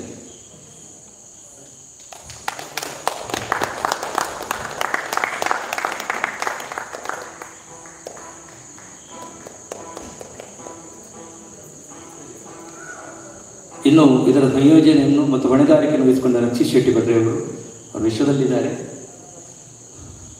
ಅವರನ್ನು ಅಲ್ಲಿ ಚೌಕಿಯಲ್ಲಿ ಆ ವ್ಯವಸ್ಥೆಯನ್ನು ಮಾಡಲಾಗ್ತದೆ ಹೇಳ್ತಾ ನಮ್ಮ ಜೊತೆ ಪ್ರತ್ಯಕ್ಷ ಹಾಗೂ ಪರೋಕ್ಷವಾಗಿ ಧ್ವನಿವರ್ಗದವರು, ಮಾಧ್ಯಮ ಮಿತ್ರರು, ಇದರ ಪ್ರಚಾರವನ್ನು ನೀಡ್ತಾ ಇದ್ದವರು, ಬೇರೆ ಬೇರೆ ವಾಟ್ಸಪ್ ಗ್ರೂಪಿನ ಅಡ್ಮಿನ್ಗಳು ಈ ಕಾರ್ಯಕ್ರಮವನ್ನು ಇದರ ಆಮಂತ್ರಣವನ್ನು ಕಳಿಸಿದಾಗ ಅತ್ಯಂತ ಪ್ರೀತಿಯಿಂದಲೇ ಅದನ್ನು ಫಾರ್ವರ್ಡ್ ಮಾಡಿದ್ದಾರೆ. ಯಕ್ಷಗಾನಕ್ಕೆ ಸಂಬಂಧಪಟ್ಟಂತಹ ಎಲ್ಲ ವಾಟ್ಸಪ್ ಗ್ರೂಪ್ಗಳ ಅಡ್ಮಿನ್ಗಳಿಗೆ ಮತ್ತು ಅದಕ್ಕೆ ಪ್ರಸಾರ ಮಾಡಿದಂತಹ ಗ್ರೂಪಿನ ಎಲ್ಲ ಸದಸ್ಯರಿಗೆ, ಫೇಸ್ಬುಕ್ ಮೂಲಕವಾಗಿ ವೀಕ್ಷಿಸುತ್ತಿರುವಂಥ ಸಾವಿರ ಸಂಖ್ಯೆಯ ಯಕ್ಷಗಾನ ಅಭಿಮಾನಿಗಳಿಗೆ, ಯಕ್ಷಗಾನ ಬಂಧುಗಳಿಗೆ, ನಮಗೆ ಫೋನ್ ಆಯಿಸಿ ಮೆಸೇಜ್ ಮೂಲಕವಾಗಿ ಇದೊಂದು ಒಳ್ಳೆಯ ಕಾರ್ಯಕ್ರಮ ಮುಂದುವರಿಸಿ ಅಂತ ಪ್ರೋತ್ಸಾಹ ನೀಡಿದವರಿಗೆ, ಹಿಮ್ಮೇಳದ ಹಾಗೂ ಮುಮ್ಮೇಳದ ಕಲಾವಿದರಿಗೆ ಕೃತಜ್ಞತೆಗಳನ್ನು ಅರ್ಪಿಸ್ತಾ ಈ ಸಭಾ ಕಾರ್ಯಕ್ರಮ ಕೊನೆಗೊಳಿಸ್ತಾ ಇದ್ದೇವೆ. ಧನ್ಯವಾದಗಳು. ಬಂಧುಗಳೇ, ಪ್ರಸಾದನ ನಮಗೆ ಮೊನ್ನೆಯಿಂದ ಇವತ್ತಿನ ತನಕ ಕೂಡ ವೇಷಭೂಷಣದಲ್ಲಿ ಸಹಕರಿಸಿ ದಯವಿಟ್ಟು ವೇದಿಕೆ ಬರಬೇಕು ಅಂತ ಕೇಳಿಕೊಳ್ತಾ ಇದ್ದೇವೆ.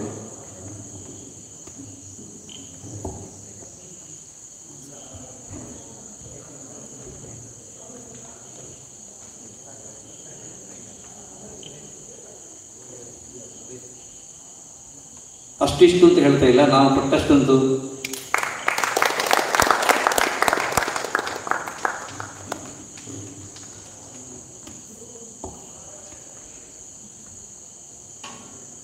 ಕೃತಜ್ಞತೆಗಳು. ಕಾರ್ಯಕ್ರಮದ ಮುಂದಕ್ಕೆ ಯಕ್ಷಗಾನ ಪ್ರದರ್ಶನ ಮುಂದುವರಿಕೆಯಿದೆ. ಕೃಷ್ಣಸ್ತು ಭಗವಾನ್ ಸ್ವಯಂ. ಹಿಮ್ಮೇಳದಲ್ಲಿ ನಿಮ್ಮ ಜೊತೆ ರವಿಚಂದ್ರ ಕನ್ನಡಿ ಕಟ್ಟೆಯವರು, ಗುರುಪ್ರಸಾದ್ ಬುಡಿಂಜಡ್ಕ, ಕೌಶಿಕ್ ರಾವ್ ಪುತ್ತಿಗೆಯವರು. ಮುಮ್ಮೇಳದಲ್ಲಿ ದಿವಕರ್ಯ ಸಂಪಾಜಿ, ಕರ್ಲ ಜಗನ್ನಾಥ್ ಶೆಟ್ಟರು, ಪ್ರಶಾಂತ್ ಶೆಟ್ಟಿ ನೆಲ್ಯಾಡಿ, ಬಂಟ್ವಾಳ ಧ್ಯಾನಮಾಚಾರು, ಪ್ರಜ್ವಲ್ ಕುಮಾರ್ ಗುರೇನ್ಕೆರೆ, ರಕ್ಷಿತ್ ಶೆಟ್ಟಿ ಪಡ್ರೆ ಹಾಗೂ ಪೃಥ್ವೀಶ್ ಇವರು ಸಹಕರಿಸಲಿಕ್ಕಿದ್ದಾರೆ. ಮುಂದಿನ ಕೆಲವೇ ಕ್ಷಣಗಳಲ್ಲಿ ಪ್ರಾರಂಭಗೊಳಿಸಿರುವಂತಹ ಎಲ್ಲ ಕಾರ್ಯಕ್ರಮಗಳಿಗೂ ಇದೇ ರೀತಿಯಲ್ಲಿ ಉಪಸ್ಥಿತರಿದ್ದು ಸಹಕರಿಸಬೇಕು ಕೇಳಿಕೊಳ್ತಾ ಇದ್ದಾರೆ.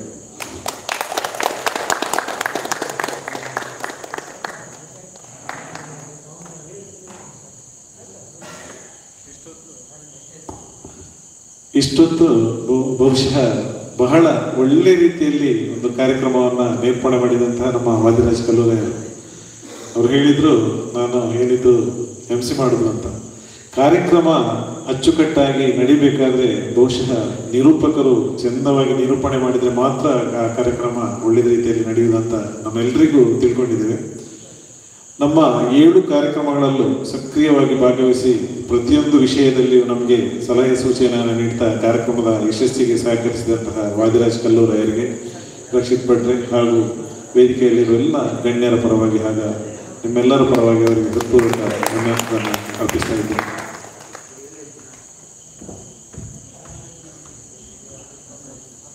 ಸಭಾ ಕಾರ್ಯಕ್ರಮ ಸಂಪನ್ನಗೊಂಡಿತು. ಇನ್ನು ಒಂದೆರಡು ನಿಮಿಷದಲ್ಲಿ ಯಕ್ಷಗಾನ ಪ್ರದರ್ಶನ ಪ್ರಾರಂಭಗೊಳ್ತಾ ಇದೆ. ನೇರ ಪ್ರಸಾರದ ಮೂಲಕವಾಗಿ ಇದನ್ನು ವೀಕ್ಷಿಸುವುದು ಹಾಗೂ ಇಲ್ಲಿರುವವರು ಮುಂದಿನ 2.5-3 ತಾಸುಗಳ ಕಾಲ ನಡೆಯುತ್ತಿರುವಂತಹ ಈ ಕಾರ್ಯಕ್ರಮದಲ್ಲಿ ಇದೇ ರೀತಿಯಲ್ಲಿ ಉಪಸ್ಥಿತರಿದ್ದು ನಮ್ಮ ಜೊತೆ ಸಹಕರಿಸಬೇಕು ಅಂತ ಕೇಳಿಕೊಳ್ತಾ ಇದ್ದೇವೆ.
ಅಂಬಿಕಾ ಸುತ ವಿಘ್ನರಾಜನ ಪಿರಿದು ಸಂಸ್ತುತಿಸಿ ಅಂಬುನಿಧಿಯ ಆತ್ಮದಿಗೆ ಕೈ ಮುಗಿದಂಬುಜಾತನವಾಣಿಯರ ಪಾದ ಮುದಗಿ ಬುಡಬಡದವನಿಗೆ ಧಾಪಿತವ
ಬದುಕಿನಲ್ಲಿ ನೀವು ಮಾಡಿಕೊಂಡವರು.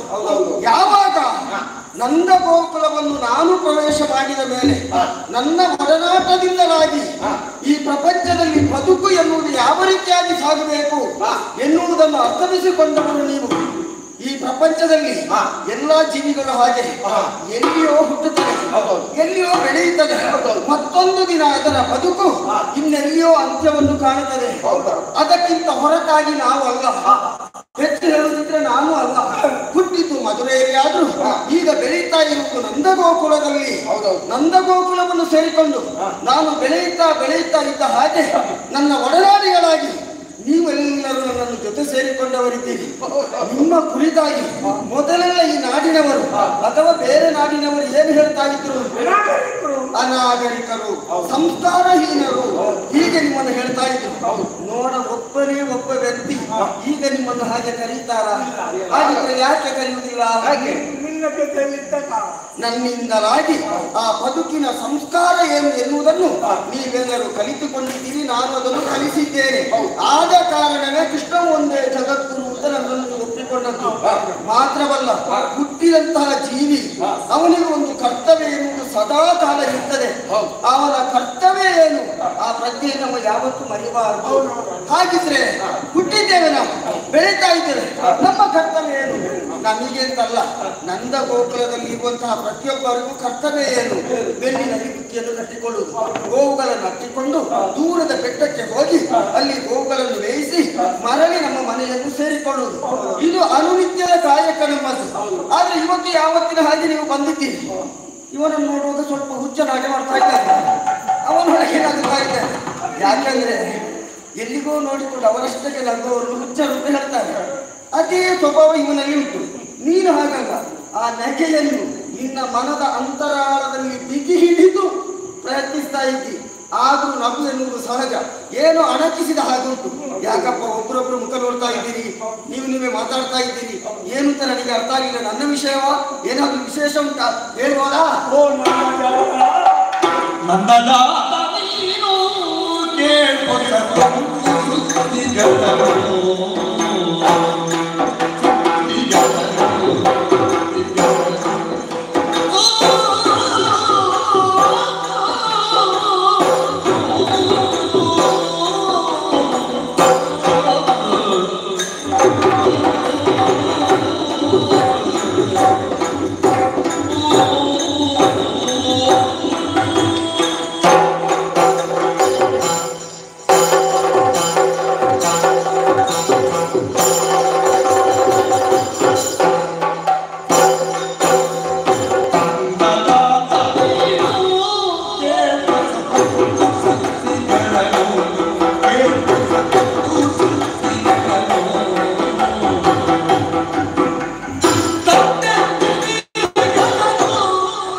ಲೋಕಕ್ಕೆ ಗೊತ್ತಿದ್ದಂತ ವಿಚಾರ ಅಲ್ವಾ? ಹೌದು, ಎಲ್ಲರಿಗೂ ಗೊತ್ತಿದ್ದದ್ದು. ಹಾ ನಾನು ನಿನಗೆ ತಂದೆ.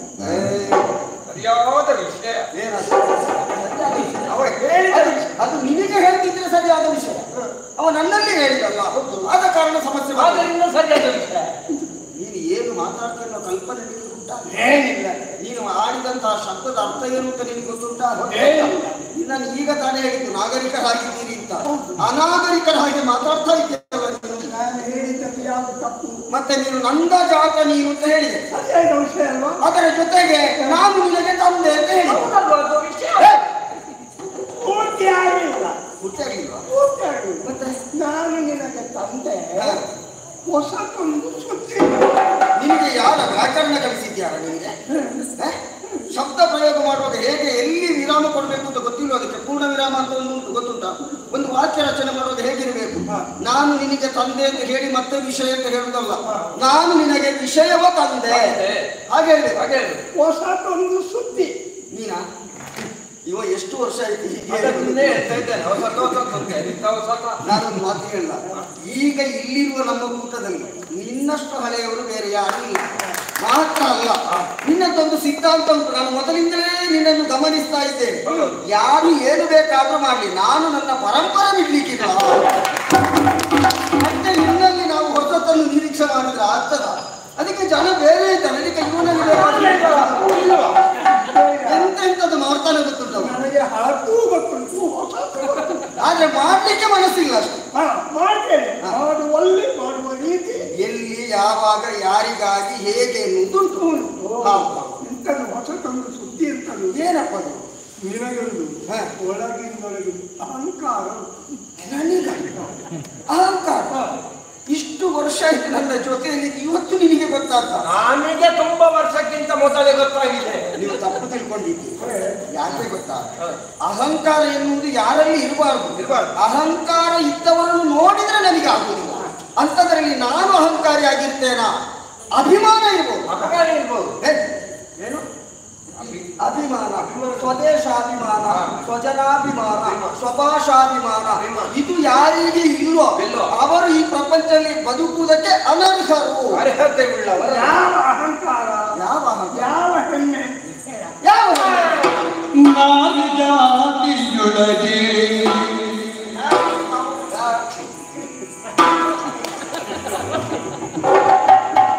ನಾರಿ ಜಾತಿಯೊಳಗೆ ರಾಧೆಯು ಪೂರ್ಣಿಗೆಲು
ಅಹಂಕಾರ ಅಂತ ಹೇಳಿ ನೋಡೋದನ್ನು ಮುಂದುವರಿಸಿ. ನೀನೀಗ ಅಹಂಕಾರ ಯಾವುದು? ಮತ್ತೆ ಅದೇ ಶಬ್ದ ಪ್ರಯೋಗ ಮಾಡ್ತಾರೆ. ಬೇಡ, ನಾನು ಆವಾಗಲೇ ಹೇಳಿದ್ದೇನೆ, ಅಭಿಮಾನ. ಅಭಿಮಾನ ಅಹಂಕಾರ ಅಂತ ಹೇಳಬಾರ್ದು. ಅಭಿಮಾನ ಎನ್ನುವುದು ಆದ್ರೆ ವಿಷಯ ಏನು ಅಂತ ಗೊತ್ತಾಗಿಲ್ಲ. ಅಭಿಮಾನ ಎನ್ನುವುದು ಯಾವುದು? ಯಾವುದು? ನಮ್ಮಲ್ಲಿ ಇರುವುದನ್ನು ಹೇಳಿಕೊಂಡ್ರೆ ಹಾ. ಅದು ಅಭಿಮಾನ ಅಂತ ಆಗುತ್ತದೆ. ಖಂಡಿತ. ನಮ್ಮಲ್ಲಿ ಇಲ್ಲದನ್ನು ಉಪೇಕ್ಷೆಯಾಗಿ ಹೇಳಿದ್ರೆ ಹಾ. ಅದು ಅಹಂಕಾರ ಅಂತ ಆಗುತ್ತದೆ. ಕೈಯಲ್ಲಿ 5 ಬೆರಳು ಉಂಟು ಅಂತ ಹೇಳಿದ್ರೆ ಅದು ಅಹಂಕಾರ ಅಲ್ಲ, ಅದು ಅಭಿಮಾನ. ಇದ್ದಕ್ಕೆ. ಹಾ.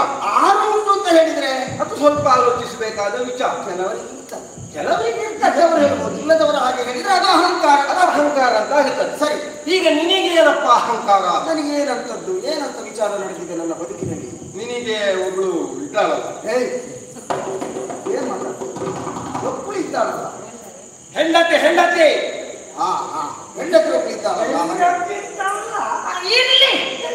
ಈಗ ಅಲ್ಲ, ನನ್ನ ಬಗ್ಗೆ ನಿಂಗೆ ಅದು ಅವ ಹೆಂಡತಿ ಹಾಗೆ ಬೇಕಾದ್ರೆ ಅದನ್ನು ವಿಸ್ತರಣೆ ಮಾಡ್ತಾರೆ. ಹೇಳು, ನಿನ್ನ ಸಮಸ್ಯೆ ಏನು ಅಂತ ಹೇಳಿ. ರಾಧೆ ರಾಧೆ ರಾಧೆ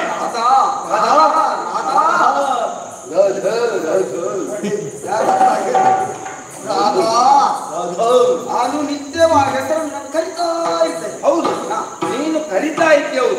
ನನ್ನ ರಾಜ ಅಂತವಳು ಅಂತವಳು, ನನ್ನ ರಾಜ ಇಂಥವಳು, ನನ್ನ ರಾಜ ಸಂತೆಯಲ್ಲಿ ಮೆಂತೆ ಕದ್ದವಳು. ಅದು ನಿನ್ನ ಅಪ್ಪ ಕತ್ತದು ಅಂತ ಹೇಳಿಕೆ ಸಂತೆಯಲ್ಲಿ ಮೆಂತ ಕತ್ತದ ಅಲ್ಲ. ನನ್ನ ರಾಜ ಹಾಗೆ, ನನ್ನ ಹೀಗೆ, ನನ್ನ ರಾಜ ಹೀಗೆ, ನನ್ನ ರಾಜ ಹಾಗೆ, ನನ್ನ ರಾಜ ಗೂಗೆ.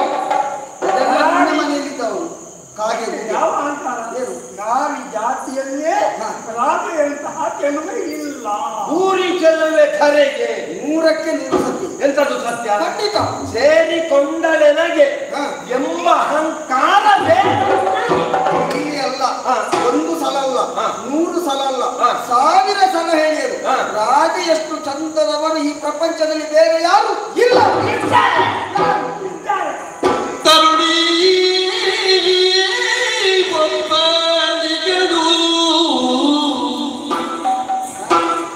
ತೇಜದಿ ತರಣಿ ಶಶಿಗೆ ಮಿಗಿಲೋ ಒಬ್ಬನಿಗೆದು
ಬೆರಳೀರು ರಾಧಿಯ ಕಿರಿಯ ತಂಗಿಯವರು ರಾಧಿಯ ಕಿರಿಯ ತಂಗಿಯವರು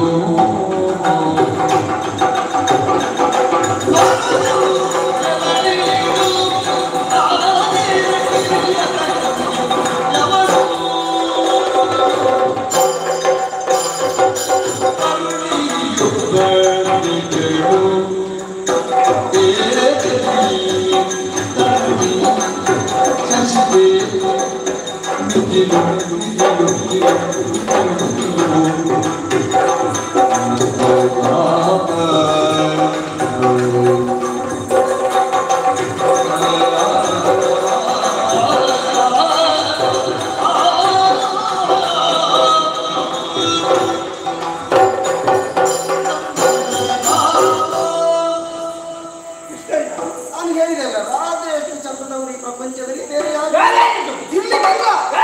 ನಾನು ಹೇಳಿದೆ ಒಬ್ಬನಿದ್ದ ಹೇಗಿದ್ದಾರೆ ನಾನು ಗೊತ್ತಿರಲಿ ಹಾ ಮನೆಯಿಂದ ಹೊರಗೆ ಬಂದ್ರೆ ಹಾ ರವಿ ಹಾ ಪುಸ್ತಕ ಇವತ್ತೆಲ್ಲ ಬರದೇ ಇಲ್ಲ ಅದು. ನೋಡ್ಲಿಕ್ಕೆ ಸಾಧ್ಯ ಇಲ್ಲಾಗಿದ್ರೆ ಅವರು ಮತ್ತೆ ನೋಡದೊಳಗೆ ಪುಸ್ತಕ ಅಂದ್ರೆ ಇವಳ ರೂಪವನ್ನು ಕಂಡು ನಾಚಿ ನಾಚಿ ರವಿ ಹಿಂದಕ್ಕೆ ಸರಿದ ಹಾ ಇದು ಹಗಲು ರಾತ್ರಿ ಆದ್ರೂ ಹೋದಲ್ಲ ಸಾಕ್ಷಿ ಬರುದಿಲ್ಲ, ಸಾಕ್ಷಿ ಬರುದಿಲ್ಲ ಈಗ. ಏನು ಗೊತ್ತಿಲ್ಲ ಅವನನ್ನು ನೋಡಿ ಮತ್ತೆ ಬರುವುದಿಲ್ಲ. ಚಂದ್ರ ಚಂದ್ರ ರಾತ್ರಿ ಹೊತ್ತು ಬರ್ಲಿಕ್ಕಿಲ್ಲ. ಹೌದಾ ಆ ತರುಣಿಯನ್ನು ಹಗಲು ರಾತ್ರಿ ನೋಡಿದ್ರೆ ರವಿಚಂದ್ರನು ಹಿಂದಕ್ಕೆ ಹೋಗುವುದಿಲ್ಲ. ಇಬ್ಬರು ಇಲ್ಲ. ರಾತ್ರಿ ಚಂದ್ರ ಕಾಣುದಿಲ್ಲ, ಹಗಲು ರವಿ ಕಾಣುದಿಲ್ಲ. ಹಾ ಹಾ ಯಾಕೆ ಅದು ಹಾಗೆ? ಚಂದ್ರ ಅಂತ ಇಲ್ಲ. ನೀನು ಹಾಗೆಲ್ಲ ಹೇಳಿದ್ರೆ ಸಾಕಾಗುದಿಲ್ಲ.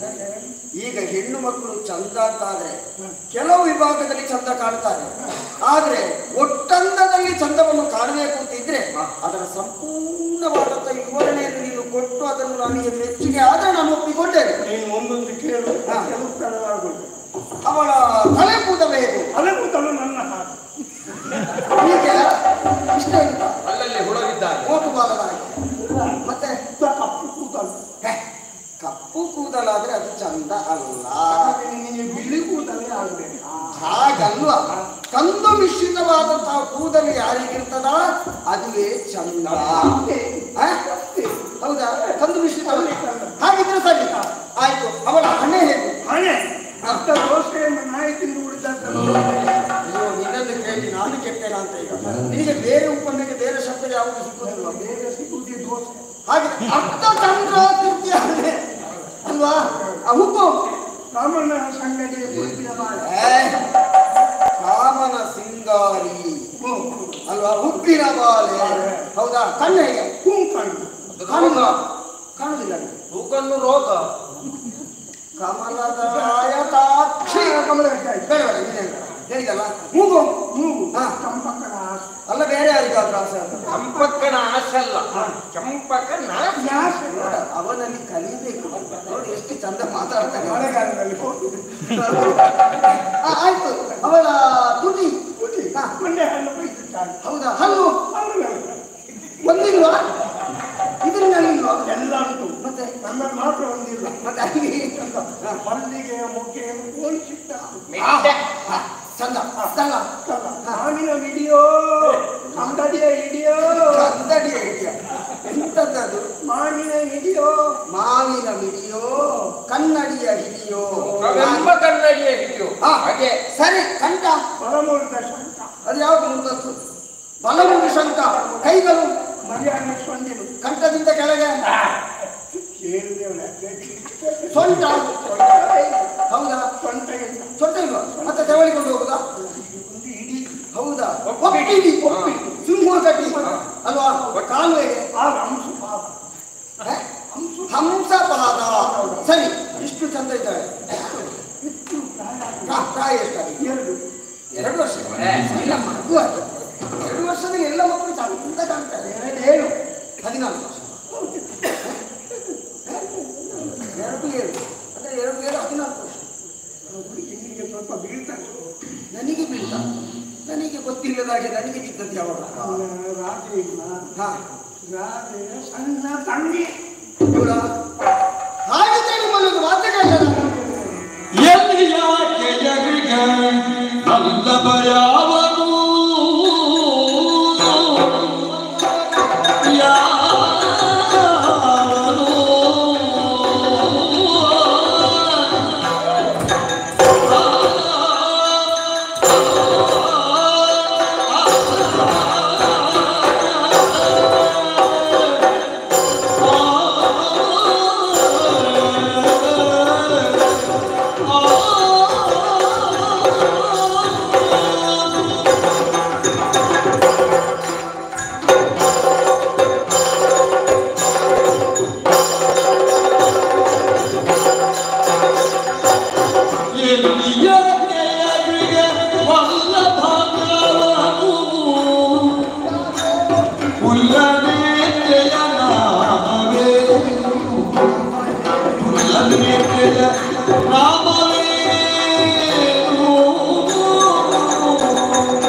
ಇದ್ದಿರಲೇಬಹುದು. ಇದು ನಿಜವಾ ಎನ್ನುವ ಕುತೂಹಲ ಉಂಟು. ಅದರ ಜೊತೆಗೆ ಹಲವಾರು ಪ್ರಶ್ನೆಗಳು ನನ್ನ ಮನದಲ್ಲಿ ಮೂಡ್ತಾ ಉಂಟು. ಈಗ ನೀವು ಹೇಳಿದ್ದೆಲ್ಲ ವಿಚಾರವು ಸತ್ಯವೇ ಹೌದಂತಾದ್ರೆ ಈಗ ನನ್ನ ಪ್ರಶ್ನೆ ಉಂಟು ನಿಮ್ಮ. ಅವಳ ಮನೆಯಲ್ಲಿ ಅವಳಿಗೆ ಮದುವೆ ಆಗಿದೆ. ಮದುವೆ ಆಗಿದ್ರೆ ಅವಳ ಗಂಡ ಯಾರು ಮಾತ್ರ ಅಲ್ಲ, ಮದುವೆ ಆದ ಮೇಲೆ ಮಕ್ಕಳಿದ್ದಾರೆ. ಅವಳನ್ನು ಎಲ್ಲಿಗೆ ಮದುವೆ ಮಾಡಿಕೊಟ್ಟದ್ದು ಮಾತ್ರ ಅಲ್ಲ, ಆ ಪುಲ್ಲ ಲೋಚನೆಯ ಹೆಸರೇನು ಇದನ್ನು ನಾನು ಅರಿಯದಾಗಿದ್ದೇನೆ. ಅದನ್ನು ಹೇಳ್ಬೋದಾ? ಕುಲವತಿ ತನಿಗೆ ಕೇಳವನು ಚಂದ್ರಾವಳಿ ಕುಲವತಿ ತನಿಗೆ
ಅವಳ ವಿಚಾರವನ್ನು ನಿನಗೆ ಪ್ರತ್ಯೇಕವಾಗಿ ಹೇಳಬೇಕಾಗಿಲ್ಲ. ಆದ್ರೆ ನನಗೆ ತಿಳಿಲಿಲ್ಲ ಅಂತಾದ್ರೆ ಹೇಳಬೇಕಲ್ಲ. ಹೇಳಬೇಕಾದಂತಹ ಅನಿವಾರ್ಯತೆ ಉಳ್ಳ ಕಾರಣ ಹೇಳ್ತಾ ಇದ್ದೇನೆ. ಕುಲವತಿ ತನುಜೆ ಕುಲವತಿ. ಕುಲವತಿ ಕುಲವತಿ ತನುಜೆ ಕೇಳವಳು. ಹಾ ರಾಧೆಯ ಸಣ್ಣ ತಂಗಿ ಅವಳು. ಸಣ್ಣವಳ. ಹೌದು. ಹೌದಾ? ಅವಳ ಹೆಸರಿಗೆ ಗೊತ್ತುಂಟಾ? ಹೇಗೆ? ಚಂದ್ರಾವಳಿ. ಚಂದ್ರಾವಳಿ.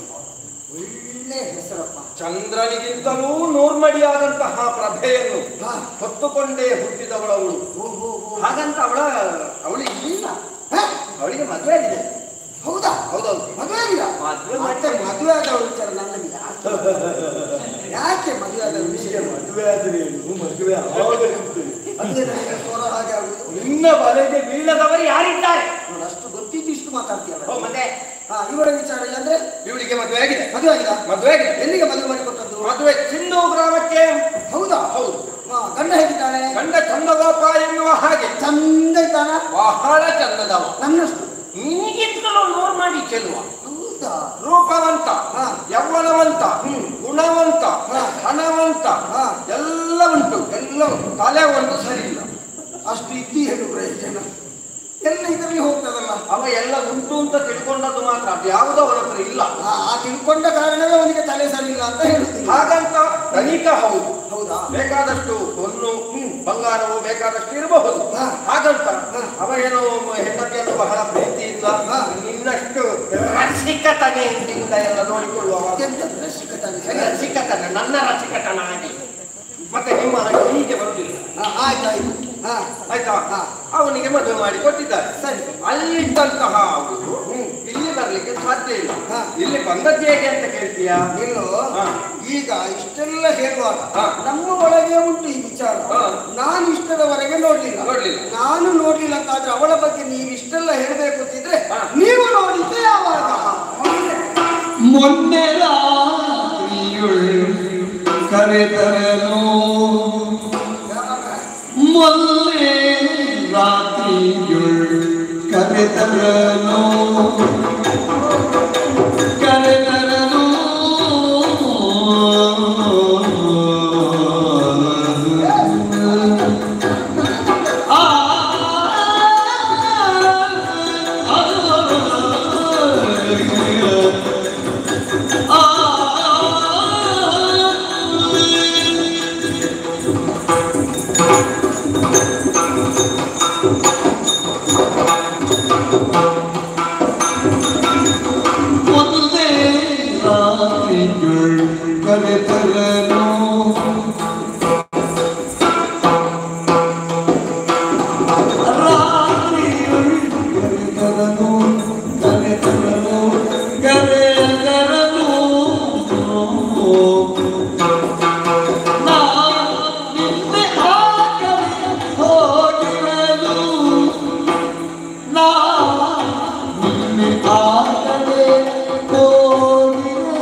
ಕನ್ನಿ ಮಂಚನಾಗೈದು,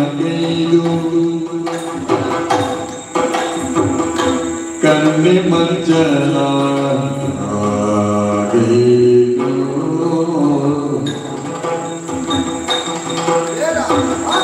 ಕನ್ನಿ ಮಂಚನಾಗೈದು, ಮಡಿಯುಡುತ್ತೀರಿ ಜಂಗೆ, ಮಡಿ ಉಡುತ್ತೀರಿ, ಮಡಿಯುಡುತ್ತೀರಿ, ಮಡಿ ನಿನ್ನ ಸುಳ್ಳಲ್ಲ ಸುಳ್ಳಲ್ಲ ಬೆಳಗಿನೋಳ ತಿಂದೆ ಬೆಳಗಿನೋಳ ಅತಿಂದೆ ಕನ್ನೆ ಮತನಗೆದು ಮನೆಯುಡು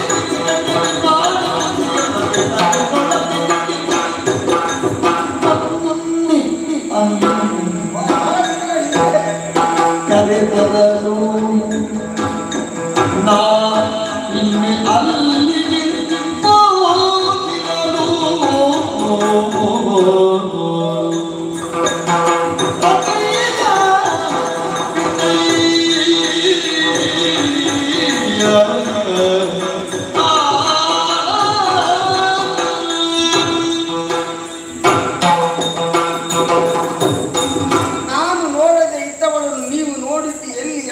ಅಂತ ಹೇಳ್ಬೇಕು.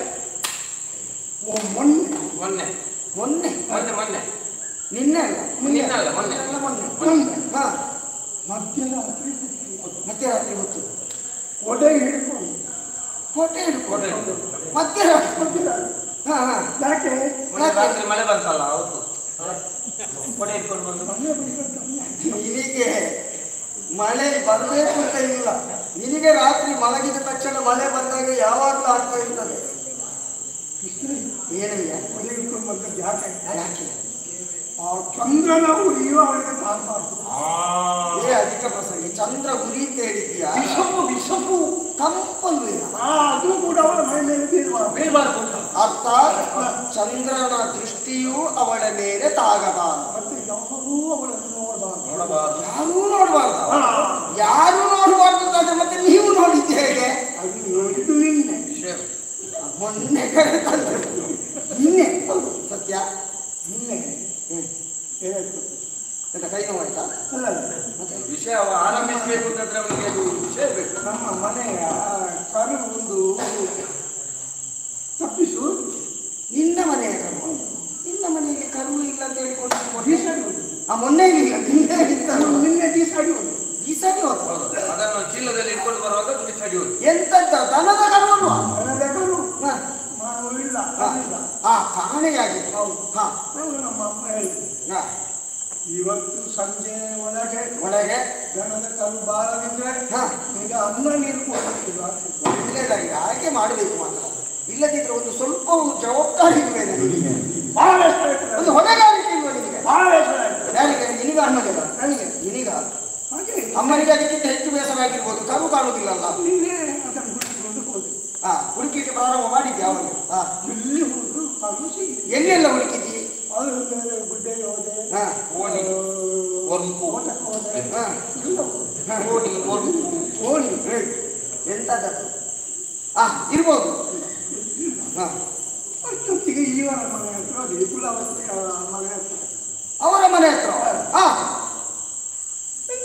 ನೋಡ್ತೇನೆ. ಅಲ್ಲ, ಅವರ ಮನೆ ಹತ್ರ ಹೋದೆ ಎಂತದ್ದು ಅಂತ ನೋಡ್ತೇನೆ. ಮನೆಯಿಂದ ಸ್ನಾನ ಮಾಡುವ ಶಬ್ದ. ನೀನು ಬಚ್ಚನ ಮನೆ ಹತ್ರ ಹೋದಿ ಯಾಕೆ? ಅದು ಕಾನೂನು ತಾನ ಬಚ್ಚನ ಮನೆ ಮತ್ತೆ ಒಂದುಂಟು, ನಾವು ಎಲ್ಲಾ ಕಡೆ ಹುಡುಕಿ ಸಿಗ್ಲಿಲ್ಲ ಅಂತ ಆಗುವಾಗ ನಾವು ಯಾವುದಾದ್ರೂ ಒಂದು ಜಾಗವನ್ನು ಬಿಟ್ಟೆವು ಅಂತಾದ್ರೆ ಒಂದು ಸಣ್ಣ ಸಂದೇಹ ಇರ್ತದೆ. ಎಲ್ಲಾ ಕಡೆ ಹುಡುಕಿದ್ದೇವೆ, ಅಲ್ಲಿಲ್ಲ, ಬಹುಶಃ ಅಲ್ಲಿತ್ತಿರ್ಬೋದಾ? ಸಂದೇಹ ಬೇಡ ಅಂತ ಒಂದು ಹೊಸ ವ್ಯಕ್ತಿ ಸ್ನಾನ ಮಾಡುವ ಇದೊಂದು ಮಾತ್ರ ವಿಚಿತ್ರ. ನಿನ್ನ ಸಂಶೋಧನೆ ಮೆಚ್ಚಬೇಕು. ಇಲ್ಲದಿದ್ರೆ ಸ್ನಾನ ಮಾಡುವವರು ಹಳೆ ವ್ಯಕ್ತಿಯ ಹೊಸ ವ್ಯಕ್ತಿ ಅಂತ ನಿನಗೆ ಅಷ್ಟು ಪ್ರಭೇದ ಗೊತ್ತಾಗಬೇಕು ಅಂತಿದ್ರೆ ಅದು ಹೇಗೆ? ಮುದುಕಿ ಆ ಮುದುಕಿ ಸ್ನಾನ ಮಾಡಿ ಹೀಗೆ ಅಂತ ಹೇಳಿ ನಮಗೆ ಗೊತ್ತು. ಕೇಳಿಕೆ ಆ ಮುದುಕಿಂತಲ್ಲ, ಮುದುಕಿಯರು ಸ್ನಾನ ಮಾಡಿದ್ರೆ ಹೇಗೆ? ಈಗ ಹೊಸ ಜನ ಅಂತ ಹೇಗೆ ಗೊತ್ತಾಗ್ತದೆ? ಹೇಗೆ? ಬಚ್ಚನ ಮನೆಯಲ್ಲಿ ಸಂಗೀತ ಹಾಡ್ತಾ ಇದ್ದಾರೆ. ಈಗ ಅದೊಂದು ಪ್ರಾರಂಭ ಆಗಿದೆ. ಬಚ್ಚನ ಮನೆ ಸಂಗೀತ ಬೇರೆ ಎಲ್ಲಿ ಸಂಗೀತ ಹಾಡಲಿಕ್ಕೆ ಗೊತ್ತಾಗುದಿಲ್ಲ. ಹೇಗಿರ್ತದೆ ನೋಡೋದು? ಅವಕಾಶವೂ ಸಿಗ್ತದೆ. ನೀನು ಕೇಳಿದ್ಯಾ? ಹೇಗಿತ್ತು?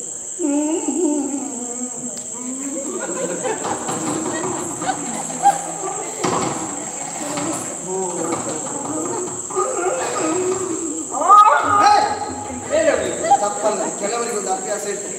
ಯಾರಾದ್ರೂ ಒಬ್ಬರೇ ಇರೋದು ಅವರಷ್ಟಕ್ಕೆ ಮಾತಾಡ್ತಾ ಇರುವುದು. ಕೆಲವರು ಒಬ್ಬರೇ ಕುಳಿತುಕೊಂಡಿದ್ರೆ ಅವರಷ್ಟಕ್ಕೆ ನಗ್ತಾ ಇರ್ತಾರೆ. ಹಾಗೆ ಸ್ನಾನ ಮಾಡುವವರಿಗೆ ಕೆಲವರಿಗೆ ಹಾಡುವುದೊಂದು ಅಭ್ಯಾಸ. ಸರಿ, ಹಾಗೆ ಹಾಡು ಕೇಳ್ತಾ ಇತ್ತು. ಹೇಳಿ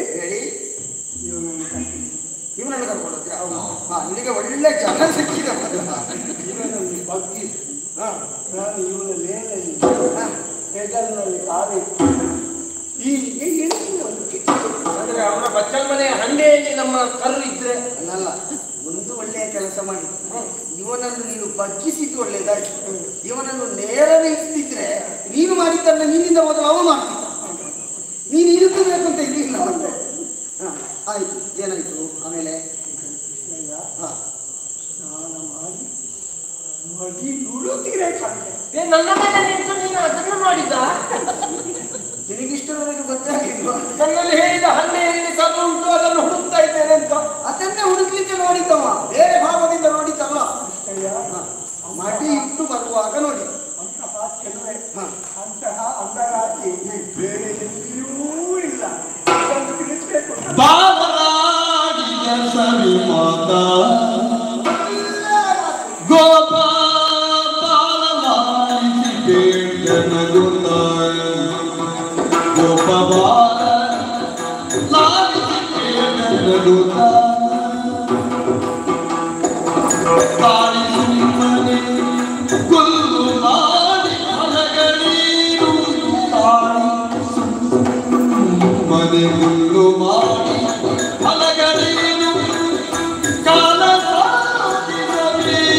ಬಾಲನಾಡಿದವರ ಕಡುವಿನ ಬಾಲನಾಡಿದ ಸವಿಮಾತ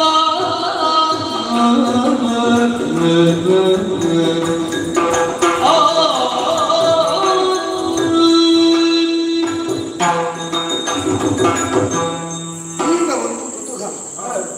ಹಾಗಿದ್ದಾಳೆ ಹೀಗಿದ್ದಾಳೆ ಮದುವೆ ಆಗಿದ್ದಾಳೆ ಅಂತೆಲ್ಲ ಹೇಳ್ತೀನಿ.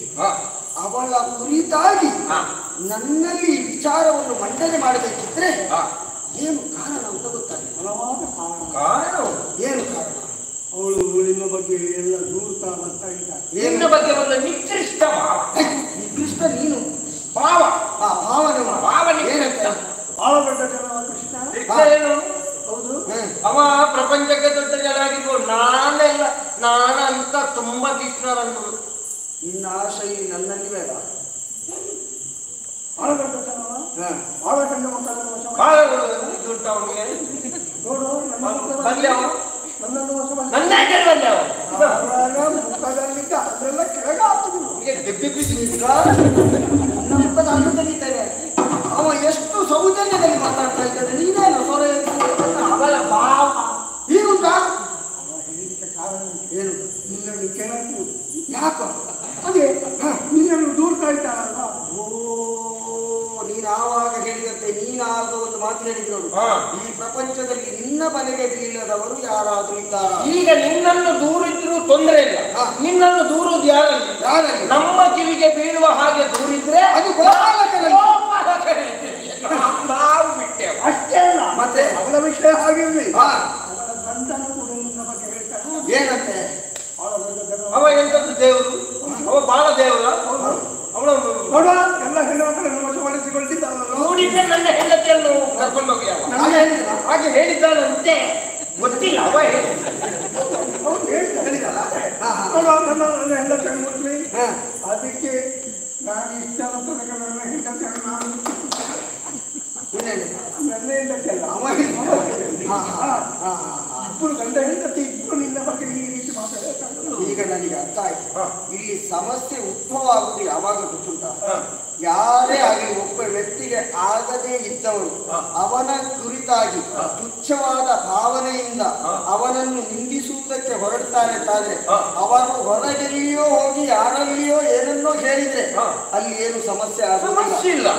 ಆ ವ್ಯಕ್ತಿಗೆ ಸಂಬಂಧಪಟ್ಟ ಅಥವಾ ಅವನ ಮನೆಯೊಳಗೆ ಸಂಬಂಧಪಟ್ಟವರಲ್ಲಿಯೇ ಆ ವಿಚಾರವನ್ನು ಮಂಡನೆ ಮಾಡಿದಿರುತ್ತಾದ್ರೆ ಹೌದು, ಆವಾಗ ಅದನ್ನು ಯಾವ ರೀತಿಯಾಗಿ ನಿಭಾಯಿಸಬೇಕು ಆ ವ್ಯಕ್ತಿ. ಮತ್ತೆ ಆದ್ರೆ ಕೃಷ್ಣನಿಗೆ ಉಳಿದವರಿಗೆ ಕಷ್ಟ ಆಗಿದ್ದೀನಿ, ಮತ್ತೆ ನನಗೆ ಕಷ್ಟ ಆಗ್ಲಿಕ್ಕಿಲ್ಲ.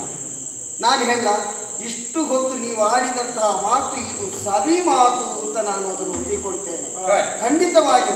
ಹಾಗೆ ಅಂತ ಇದನ್ನೇ ಗುಲ್ಲೆಬ್ಬಿಸಿದ್ರೆ ಅದರಿಂದ ಏನು ಪ್ರಯೋಜನ ಉಂಟು? ನಾವು ಹಾಗೆ ಮಾಡ್ತೇವೆ ಹೀಗೆ ಮಾಡ್ತೇವೆ ಅದು ಹಾಗಂತೆ ಹೀಗಂತೆ ಅಂತ ನಾವು ಗೊತ್ತಾಗಿ ಪ್ರಯೋಜನ ಇಲ್ಲ.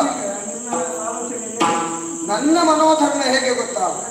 ಆಡುವುದಕ್ಕಿಂತ ಮಾಡುವುದೇ ಉತ್ತಮ. ಅರ್ಥ ಆಯ್ತಾ ನಿನಗೆ? ನಾನು ಹಾಗೆ ಮಾಡ್ತೇನೆ ಅಂತ ಹೇಳುವುದಿಲ್ಲ.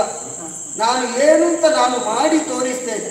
ಹಾಗೆ ಅಂತ ಯಾವಾಗ ಅಂತ ಪ್ರಶ್ನೆ ಮೂಡ್ತದೆ. ಇಂದಿನಿಂದ 8 ನಂಟುಂಟು. ಆದ ಕಾರಣ ಇಲ್ಲಿಯೂ 8. ಇಂದಿನಿಂದ 8 ದಿನದ ಒಳಗಾಗಿ ಆ ಚಂದ್ರಾವಳಿಯನ್ನು ನನ್ನವಳನ್ನಾಗಿಸಿಕೊಳ್ತೇನೆ. ಇದು ಸತ್ಯ.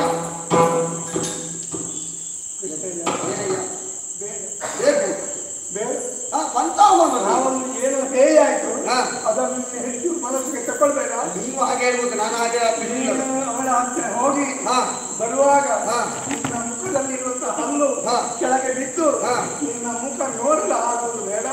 ಅವಳ ಕುಸಿಬೇಡ. ಅದು ನಾನು ಹೋದ್ರೆ ಹಾಗಾಗುದಿಲ್ಲ. ನೀನು ಹೋಗಿ ಹಾಗೆ ಮಾಡಿದ್ರೆ ಹಾಗಾಗ್ತದೆ. ನಾನು ಏನಂತ ನಿನಗೆ ಗೊತ್ತಿಲ್ವೇನ? ಆಡಿದ ಮಾತನ್ನು ಯಾವತ್ತಾದ್ರೂ ಹಿಂದೆ ಇಷ್ಟಿಷ್ಟು ಉಗುರು ಕೂಡ ಬಿಟ್ಟಿದ್ದಾರೆ. ಏನಾಗ್ತದೆ? ಪರಶಿದ್ರೆ ಏನಾಗುದಿಲ್ಲ. ನಾನು ಅವಳನ್ನು ವರಿಸಿ ಬರುವಾಗ ನೀವು ಭವ್ಯ ಸ್ವಾಗತಕ್ಕೆ ಸಿದ್ಧರಾಗಬೇಕು. ನೂತನ ವಧುವರನ್ನು ಆಗಮಿಸುವಾಗ ಹೇಗೆ ಹೇಗೆ ನೂತನ ವಧುವರರಿಗೆ ಶುಭ ಹಾರೈಸುವ ಅಧ್ಯಕ್ಷರು, ಸರ್ವ ಸದಸ್ಯರು, ಗೋಪಾಲಕರ ಸಂಘ ಮತ್ತೆ ಇವ ಕಜವು ಗೋಪಾಲಕರ ಸಂಘದ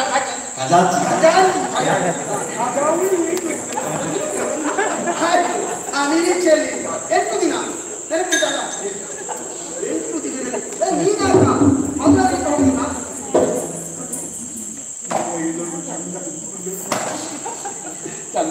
ಮುಖವನ್ನು ಈಗಲೇ ನೋಡಿಕೊಳ್ಳುವ. ಇಲ್ಲಿ ಬರುವಾಗ ಹೀಗೆ ಇರ್ತದಂತೆ ಹೇಳಲಿಕ್ಕೆ ಆಗುದಿಲ್ಲ.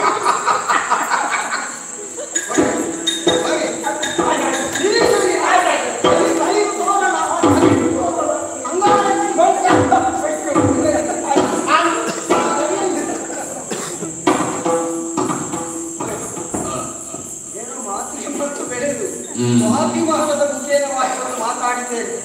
ಆಡಿದ ಮಾತನ್ನು ಉಳಿಸಿಕೊಳ್ಬೇಕು. ಯಾವುದಕ್ಕೂ ಕಾಲದ ನಿರೀಕ್ಷೆ ನಿಂತದೆ ನೋಡೋಣ.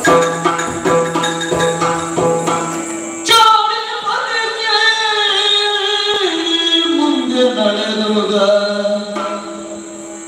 ಜಾನೆ ಚಂದ್ರ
ದಂಪತಿಗಳಿಗೆ ಹುಟ್ಟಿದ ಮಕ್ಕಳು ಎಲ್ಲರೂ ಹೆಣ್ಣು ಮಕ್ಕಳೇ ಆದ್ರೂ ಕೂಡ ಪ್ರೀತಿಯಿಂದ ಸಾಕಿದ್ರು ಸಲಹಿದ್ರು. ಕೆಲವೊಂದು ವರ್ಗ ಉಂಟು ಸ್ವಾಮಿ, ಹೆಣ್ಣು ಹುಟ್ಟಿತೋ ಹೊಟ್ಟೆಯಲ್ಲೊಂದು ಹುಣ್ಣು ಹುಟ್ಟಿತು ಅಂತ. ನಮ್ಮ ಅಪ್ಪಮ್ಮ ಹಾಗೆ ಮಾಡಲಿಲ್ಲ. ಪ್ರೀತಿಯಿಂದ ಸಾಕಿದ್ರು ಸಲಹಿದ್ರು, ಒಳ್ಳೆಯ ಸಂಸ್ಕಾರವನ್ನೇ ನೀಡಿದ್ದಾರೆ. ಚಂದ್ರಾವಳಿ ಎನ್ನುವ ಹಾಗೆ ಶುಭನಾಮಕರಣ ಮಾಡಿದರು. ಪ್ರಾಯಕ್ಕೆ ಬಂದಂತಹ ಹೆಣ್ಣು ಮಕ್ಕಳು ತಾಯಿ ಮನೆಯಲ್ಲಿ ತವರು ಮನೆಯಲ್ಲಿ ಎಷ್ಟು ಸಮಯ ಇರ್ಬೋದು ಹೇಳಿ? ಖಂಡಿತವಾಗಿಯೂ ಇಲ್ಲ. ಮದುವೆ ಎನ್ನುವಂತಹ ಸಂಸ್ಕಾರ ಆಗಲೇಬೇಕು. ಹಾಗಾಗಿ ನನಗೆ ಸರಿಯಾದ ವರ ಯಾರು ಎನ್ನುವ ಹಾಗೆ ಅನ್ವೇಷಣೆ ಮಾಡಿದೆ. ಬೇರೆ ಎಲ್ಲಿಗೂ ಅಲ್ಲ ಸ್ವಾಮಿ, ಸಿಂಧೂ ಗ್ರಾಮ ಚಂದಗೋಪನಿಗೆ ಮದುವೆ ಮಾಡಿಕೊಟ್ಟರು. ಹೌದು, ಹೆಣ್ಣಿನ ಜೀವನ ಪ್ರಾರಂಭವಾಗುವುದು ಮದುವೆಯ ಹಸೆಮಣೆಯಿಂದ ಅಂತ ಹೇಳಿದರು. ನನ್ನ ಬದುಕು ಅಲ್ಲಿಂದಲೇ ಪ್ರಾರಂಭ ಆಯಿತು. ನನಗೀಗ ಅನ್ನಿಸುವುದು ಈ ಮದುವೆ ಆದ್ಮೇಲೆ ಸಂಸಾರವೇ ಸಾಕು ಅಂತಾಗಿದೆ. ಹಾಗೆಲ್ಲ ಯಾಕೆ ಹೇಳಿ, ನಾನೆಲ್ಲ ಕೆಲಸ ಮಾಡಿ ಮುಗಿಸಿ ಇಲ್ಲಿ ಅದು ಸುಮ್ಮನೆ ಕುಳಿತರೆ ಸಾಕು. ನನ್ನ ಅತ್ತೆ ಏನೇ ಚಂದ್ರ ಏನು ಕೂತದ್ದು ಹೇಳುವಂತಹ ಜೋರು ಮಾಡುದು. ಹೌದು ಹೌದು ಹೌದು, ಕೆಲಸ ಎಲ್ಲ ಆಯ್ತು. ಇಲ್ಲಿ ಯಾರು ಸುಮ್ಮನೆ ನಿಂತ್ರೆ ಸಾಕು. ನಮ್ಮ ಯಜಮಾನರು ಬರುದು, ಏನೇ ನಿಂತದ್ದೇನು ಕುಳಿತುಕೋ ಅಂತ ಹೇಳುವುದು. ಎಷ್ಟು ಕಷ್ಟ ನೋಡಿ. ಹಾಗಾಗಿ ಕುಳಿತರೆ ತಪ್ಪೆನ್ನುವಂತಹ ಅತ್ತೆ ಎದುರು ನಿಂತು, ನಿಂತರೆ ತಪ್ಪೆನ್ನುವಂತಹ ಗಂಡನ ಎದುರು ಕುಳಿತು ಜೀವನವನ್ನು ಸಾಗಿಸುವ ಕಾರಣ ಜಾಣೆ ಚಂದ್ರಾವಳಿ ಅಂತ ಹೇಳಿದ್ರು. ಹೌದು ಸ್ವಾಮಿ, ಅಷ್ಟೇ ಅಲ್ಲ, ಗಂಡನ ಮನೆಯಲ್ಲಿ ಎಷ್ಟೇ ಶ್ರೀಮಂತಿಕೆ ಇದೆ, ಹೆಣ್ಣಾದವಳು ಬಯಸುವುದು ಏನನ್ನು? ತವರು ಮನೆಯ ಸುಖವನ್ನು. ಹಕ್ಕಿ ಗೂಡಾಸೆ ಹೇಗೋ ಹೆಣ್ಣಾದವಳಿಗೆ ತವರು ಮನೆಯ ಆಸೆ ಇದ್ದದ್ದೇ. ಹಾಗಾಗಿ ಅಮ್ಮನ ಮನೆಗೆ ಹೋಗಿ ಬರ್ತೇನೆ ಎಂದು ನನ್ನಲ್ಲಿ ಹೇಳಿದ್ರು. ನನ್ನವರಲ್ಲಿ ಹೇಳಿದ್ರು. ಎಂದು ಬಿಟ್ಟಾರಪ್ಪ. ಅವರು ಕಂಗಾಲಾಗಿ ಹೋದ್ರು. ಬೇಡ ನಿಮ್ಮಲ್ಲೇ ಕೇಳಿದ್ರು. ನಿಮ್ಮ ಹೆಂಡತಿ ನಿಮ್ಮ ಬಳಿಗೆ ಬಂದು ನನ್ನ ತಾಯಿ ಮನೆಗೆ ಹೋಗಿ ಬರ್ತೇನೆ ಅಂತ ಹೇಳಿ ನೀವೇ ಹೇಳ್ತೀವಿ. ಕಾರಣ ಉಂಟು, ನೀವು ಯಾವಾಗಲೂ ತಿರುಗಾಟದಲ್ಲಿ ಇರುವವರು. ಮನೆಗೆ ಸರಿಯಾಗಿ ಹೋಗ್ತೀರೋ ಇಲ್ವೋ? ಆ ರಗಳೆ ಯಾಕೆ ಅಂದ್ರೆ ನೀವು ಕಳಿಸಿದ್ರು ಕಳಿಸಿ. ಈಗ ಬೇಕು ಅಂತ ಅನಿಸುವವರು ಮನೆಗೆ ಇರ್ಬೇಕು. ಯಾಕಂದ್ರೆ ಮನೆಗೆ ಇಲ್ಲ ಇದ್ರೆ ಉಳಿದ ಕೆಲಸ ನೀವೇ ಮಾಡ್ಬೇಕಲ್ಲ. ನೋಡಿ ಬುದ್ಧಿವಂತಿಕೆ ನೋಡಿ. ಅವರು ಯಾಕೆ ಬೇಡ ಅಂತ ಹೇಳಿದ್ದು? ಎಲ್ಲಿ ಆ ಕೃಷ್ಣ ಕಂಡ್ರೆ ಅಂತ. ಆಗ ಅವರು ಹೇಳಿದ ಮಾತು ಏನು? ಕೆಟ್ಟ ಕೃಷ್ಣನ ಕಣ್ಣ ದೃಷ್ಟಿಗೆ ಬಿದ್ದ ಸುದ್ದಿಯ ಕೇಳಿದೆ ನಾವೇ ಮುಟ್ಟೆ ನೀವಳನ್ನು ಮನೆಯ ಮೆಟ್ಟಿನ ಮೆಟ್ಟಗೊಡೇನು ಅಂತ ಹೇಳಿದ್ರು. ಹೌದು ಸ್ವಾಮಿ, ನಾನು ಕಾಡಿದೆ ಬೇಡಿದೆ, ಹೇಗೋ ಕಳುಹಿಸಿಕೊಟ್ರು. ಅಮ್ಮನ ಮನೆಗೆ ಸೇರಿಕೊಂಡೆ. ಅಮ್ಮ ಹೇಳೋದು, ಆ ಕೆಲಸ ಮಾಡಬೇಡ ಮಗಳೇ, ಈ ಕೆಲಸ ಮಾಡಬೇಡ ಮಗಳೇ. ಬಹುಶಃ ಎಲ್ಲ ಹೆಣ್ಣು ಮಕ್ಕಳು ತಾಯಿ ಮನೆಗೆ ಹೋಗುವ ಇದಕ್ಕೆ ಬೇಕಾದ್ರೆ ವಿಶ್ರಾಂತಿ ಇರ್ತದಲ್ಲ. ಗಂಡನ ಮನೆಯಲ್ಲಿ ಕೆಲಸ ಮಾಡ್ಲಿಕ್ಕೆ ಆಗೋದಿಲ್ಲ, ತಾಯಿ ಮನೆಯಲ್ಲಿ ಹೇಗೆ ಬೇಕಾದ್ರೂ ಹಾಗಿರ್ಬೋದಲ್ವ, ಇನ್ನಂತಹ ಕಾರಣಕ್ಕೆ ಇರಬಹುದು.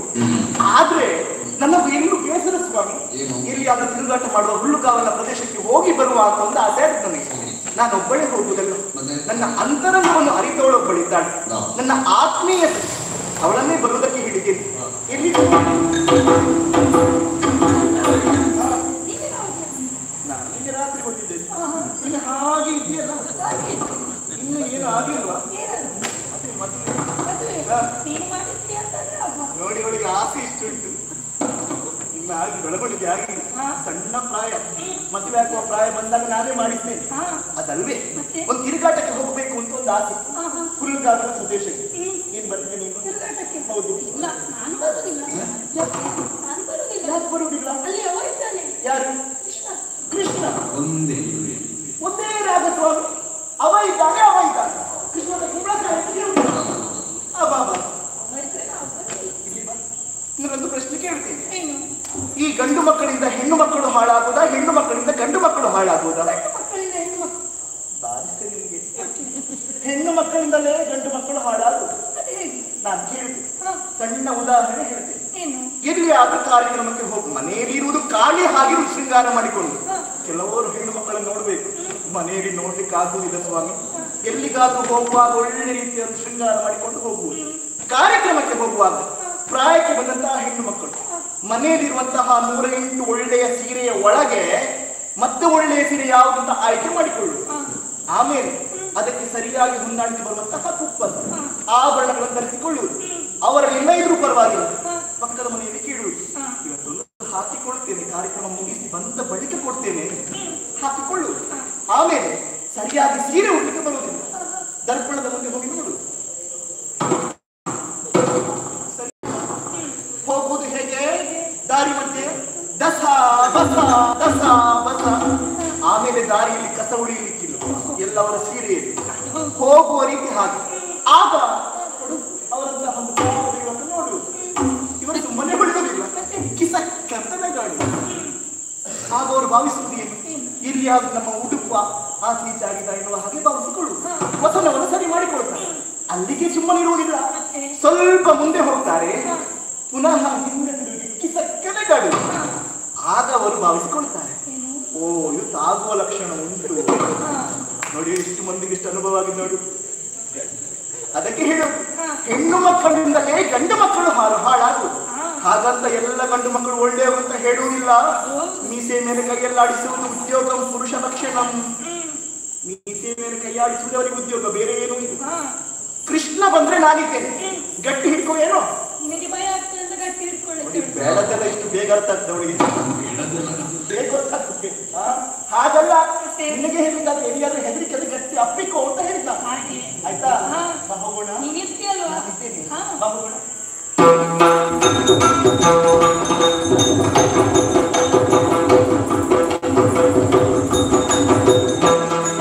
ಎಲ್ಲಿ ಹನೋ ಹರಿದ ಭಯದುಡಲಿ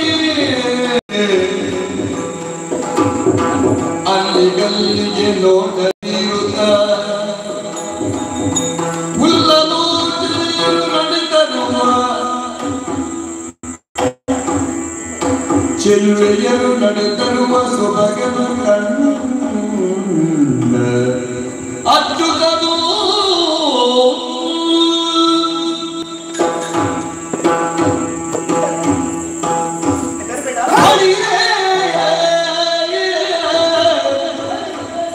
ಚಂದ್ರಾವಳಿ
ನಿನ್ನನು ಕಾಣದೆ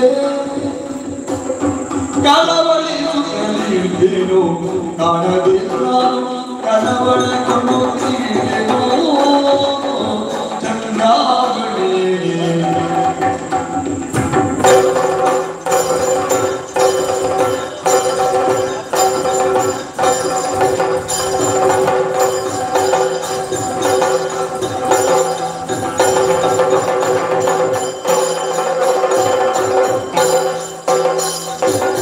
ಜನರ ಸಂಭವನೆಂದು ಜೋಡು ಕೂಡಿಸಿದನು ಜನರ ಸಂಭವನೆಂದು ಜೋಡು ಕೂಡಿಸಿದನು ಮನು ತೋಟವಾಟಿಮೆನು ದೋಷವು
ರಾಜಸ್ಥಾನ ಮತ್ತೆ ಅದಕ್ಕಿಂತ ಆಚೆ ಮತ್ತೊಂದು ಸ್ಥಾನಕ್ಕೂ ಹೋಗಿ ನಾನು ಹೊಗಳ್ತಿದ್ದೆ. ಆದ್ರೆ ಅಲ್ಲಿ ನೀನಿಲ್ಲಲ್ಲ. ಅಯ್ಯೋ ದೇವರೇ, ನಾವಿದ್ರೆ ಹೊಗಳ್ತೀನಿ. ಚಂದ್ರಾವಳಿ. ಅಯ್ಯೋ ದೇವರೇ, ನನ್ನ ಹೆಸರು ಗೊತ್ತುಂಟು ಇವರಿಗೆ. ಹೆಸರ? ನಿನ್ನ ಹೆಸರ? ನಿನ್ನ ಹಿಂದೆ ಮುಂದೆ ಮೇಲೆ ನಿನ್ನ ಜಾತಕವೇ ನನ್ನ ಕೈಯಲ್ಲಿ ಉಂಟು. ಗೊತ್ತಾಯ್ತು. ಏನು? ಕೆಲವರೆಲ್ಲ ಇದ್ದಾರೆ. ಏನು? ಒಂದು ಮನೆಗೆ ಹೋಗುದು, ನಿಮ್ಮ ಎಷ್ಟು ಮಂದಿ ಇದ್ದಾರೆ, ಎಷ್ಟು ಲೆಕ್ಕ ತೆಗೆಯುವ ವಿಭಾಗ. ನಿನಗೆ ಆ ಕೆಲಸ ಪ್ರಾರಂಭ ಮಾಡಿದ್ದೆ. ನಿನಗೆ ನಾನು ಲೆಕ್ಕ ತೆಗೆಯುವ ಅಲ್ಲ, ಲೆಕ್ಕ ತೆಗೆಯುವ ಹೌದು. ಆದ್ರೆ ಎಲ್ಲರೂ ಲೆಕ್ಕ ತೆಗೆಯುವವಲ್ಲ. ಮತ್ತೆ ನನಗೆ ಬೇಕಾದವರ ಲೆಕ್ಕ ನಾನು ತೆಗಿತೇನೆ. ಹಾಗೆ ಹಾಗೆ ಹಾಗೆ ಹಾಗೆ. ನಮಸ್ಕಾರ. ಸ್ವಲ್ಪ ತಡ ಆಯ್ತು. ನಮಸ್ಕಾರ ಒಬ್ಬರಿಗೆ ನಮಸ್ಕಾರ ಕೊಡುವ ಕ್ರಮ ಉಂಟು. ಇಷ್ಟು ನಮಸ್ಕಾರ ಅಂತ ಹೇಳುವುದಕ್ಕೆ ಈಗ ಯಾರಿಗೆ ನಮಸ್ಕಾರ? ನಮಸ್ಕಾರ ಯಾರೇ? ನಾನು ನಿನಗೆ ನಮಸ್ಕಾರ ಕೊಟ್ಟದ್ದಲ್ಲ. ನಿನ್ನ ಜೊತೆಯಲ್ಲಿ ಯಾರಾದ್ರೂ ಇದ್ದಾರೆ ಅವರಿಗೂ ಅಲ್ಲ. ಮತ್ತೆ ಯಾರಿಗೆ? ಅಕ್ಕ ಅವನಿಗೆ. ಯಾರಿಗೆ? ಸೃಷ್ಟಿಕರ್ತನಾದಂತಹ ಬ್ರಹ್ಮದೇವನಿಗೆ ಸಾವಿರ ನಮಸ್ಕಾರ. ಯಾಕೋ ಈ ನಮಸ್ಕಾರ? ನಂಗೆ ಗೊತ್ತೇ ಇರಲಿಲ್ಲ ಯಾವುದು ಇವತ್ತು ಹೀಗೆ ಆಗ್ತದೆ ಅಂತ. ಮತ್ತೆ ಹೇಗಾಗಬೇಕಿತ್ತು? ಹಾಗಲ್ಲ, ಹೇಗೆ ಆಗ್ತದೆ ಅಂತ ಹೇಗೂ ನಿರೀಕ್ಷೆ ಇಲ್ಲಲ್ಲ. ನನ್ನ ಇದರಲ್ಲಿ ನೀನೇ ಬರ್ತಿದ್ದ ನನಗೆ ನಿರೀಕ್ಷೆ ಇರಲಿಲ್ಲ. ಮತ್ತೆ ಬೇರೆ ಯಾರು ಬರಬೇಕು? ಹಾಗಲ್ವೇ? ಹೇಗೆ? ಆದ್ರೆ ಈಗ ಗೊತ್ತಾಯ್ತು. ಏನು? ಬರೆಯುವ ಮೊದಲೇ ಬರ್ತ ಹಾಕಿದ್ದಾನೆ. ಇಂಥವರ ಇದಿಗೆ ಇಂಥವರೇ ಇಷ್ಟು ಹೊತ್ತಿಗೆ ಇಂಥ ಜಾಗದಲ್ಲಿ ಹೀಗೆ ಬರಬೇಕು ಅಂತ ಅವರು ಬರ್ತ ಹಾಕಿದ್ದಾರೆ. ಸಂಯೋಜನೆ ಹೀಗಿರ್ಬೋದ ಏನು? ಸಂಯೋಜನೆ ಇದ್ರೆ ತೊಂದರೆ ಇಲ್ಲ, ಸಂಯೋಜನೆ ಮಾಡುವವರೇ ಬಂದ್ರೆ ಅದು ಬರ್ಲಿಕ್ಕಿಲ್ಲ. ಆದ್ರೆ ನಿನ್ನನ್ನು ಬಿಟ್ಟಿದ್ದಾರೆ. ಯಾಕೆ ಹೇಳಿದೆ ಗೊತ್ತಾ? ನಿನ್ನ ಬಗ್ಗೆ ನಾನು ಕೇಳಿ ತಿಳಿದದ್ದೇ ತಡ. ಯಾಕೋ ಒಂದು ರೀತಿಯ ಪರಿವರ್ತನೆ ನನ್ನಲ್ಲಿ, ಮನದಲ್ಲಿ ಒಂದು ರೀತಿಯ ಬದಲಾವಣೆ, ಏನೋ ಒಂದು ರೀತಿಯ ತಳಮಳ. ಯಾಕೆ ಗೊತ್ತಾ? ಮಲಗಿದ್ರೆ ನಿದ್ದೆ ಬಂದಿಲ್ಲ.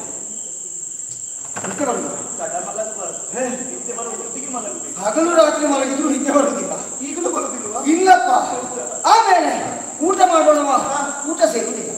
ಅದು ಹಾಗೆ ಊಟದ ಬದಲು ಬೇಡದನ್ನು ತಿಂದ್ರೆ ಹಾಗೆ ಆಗುದು. ಇಲ್ಲಪ್ಪ, ಏನು ತಿಳಿಯಿಲ್ಲ. ಯಾಕೆ? ಊಟ ಮಾಡೋಣ ಅಂತ ಬಟ್ಟಲಿನ ಇದಿರಿನಲ್ಲಿ ಕುಳಿತು ಅನ್ನಕ್ಕೆ ಕೈ ಹಾಕುವಾಗ ಅದರೊಳಗೆ ನೀನು ಅನ್ನದ ಬಟ್ಟಲ ಒಳಗೆ ಪೂರ್ತಿ ತಲೆ ಹಾಳಾಗಿ ತಲೆ ಕೆಟ್ಟು ಹೋಗಿದೆ. ಹಾಗಲ್ಲ, ತಲೆ ಕೆಟ್ಟೆ ಹಾಗಾದದ್ದು. ನಿನ್ನದೇ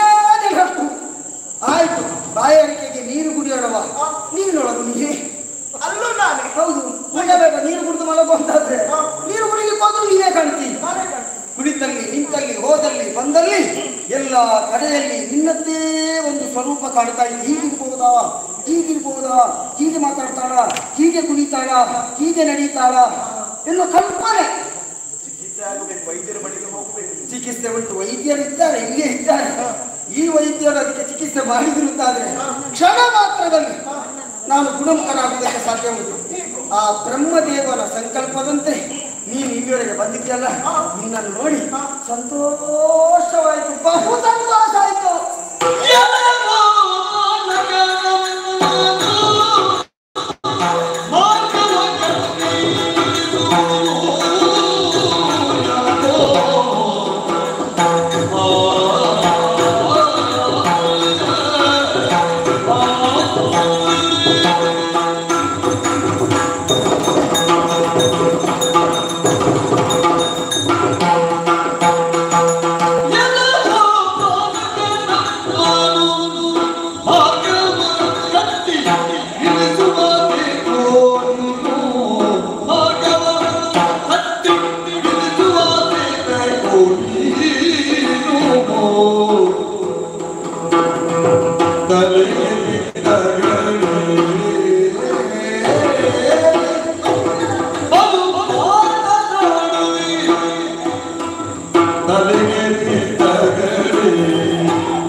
ನೀನು ಬಾಲಕ ಹೌದು. ನಾನು ಬಾಲಕದಾದ್ರೆ ನೀನು ಬಾಲಕಿ. ನಾನು ಬಾಲಕಿ ಅಲ್ಲ. ಬಾಲಕಿ ಅಲ್ವಾ? ನೀನು ಹುಡುಗ ಹೌದು. ನೀನು ನಾನು ಹುಡುಗಿ ಅಲ್ಲ. ನೀನು ಹುಡುಗಿ ಅಲ್ವಾ? ನಾನು ಯುವತಿ. ಯುವತಿ ಯುವತಿ ಹೌದು. ಅದು ಹೇಗೆ? ಹಾಗೆ ಈ ಬಾಲಕನೊಬ್ಬ ಯುವಕನಾಗುವುದು ಯಾವಾಗ ಹೇಳು? ಯಾವಾಗ? ಮುಖದ ಮೇಲೆ ಚಿಗುರು ಮೀಸೆ ಬಂದಾಗ. ನಿನಗೆ ಮೀಸೆ ಬರಲಿಲ್ಲ, ಇನ್ನು ಸಣ್ಣ ಬಾಲಕ ನೀನು. ಹಾಗಾಗಿ ಬಾಲಕ ಅಂತ ಕರೆದದ್ದು ನಾನು. ಓ, ಬಾಲಕನಾದವ ಯುವಕ ಆಗಬೇಕು ಅಂತ ಇದ್ರೆ ಮುಖದಲ್ಲಿ ಮೀಸೆ ಎನ್ನುವುದು ಮೂಡಬೇಕು. ಮೀಸೆ ಬರಬೇಕು ಅಲ್ವಾ? ಹಾಗಿದ್ರೆ ಬಾಲಕಿ ಆದವಳು ಯುವತಿ ಆಗಬೇಕು ಅಂತ ಇದ್ರೆ ಏನಾಗಬೇಕು?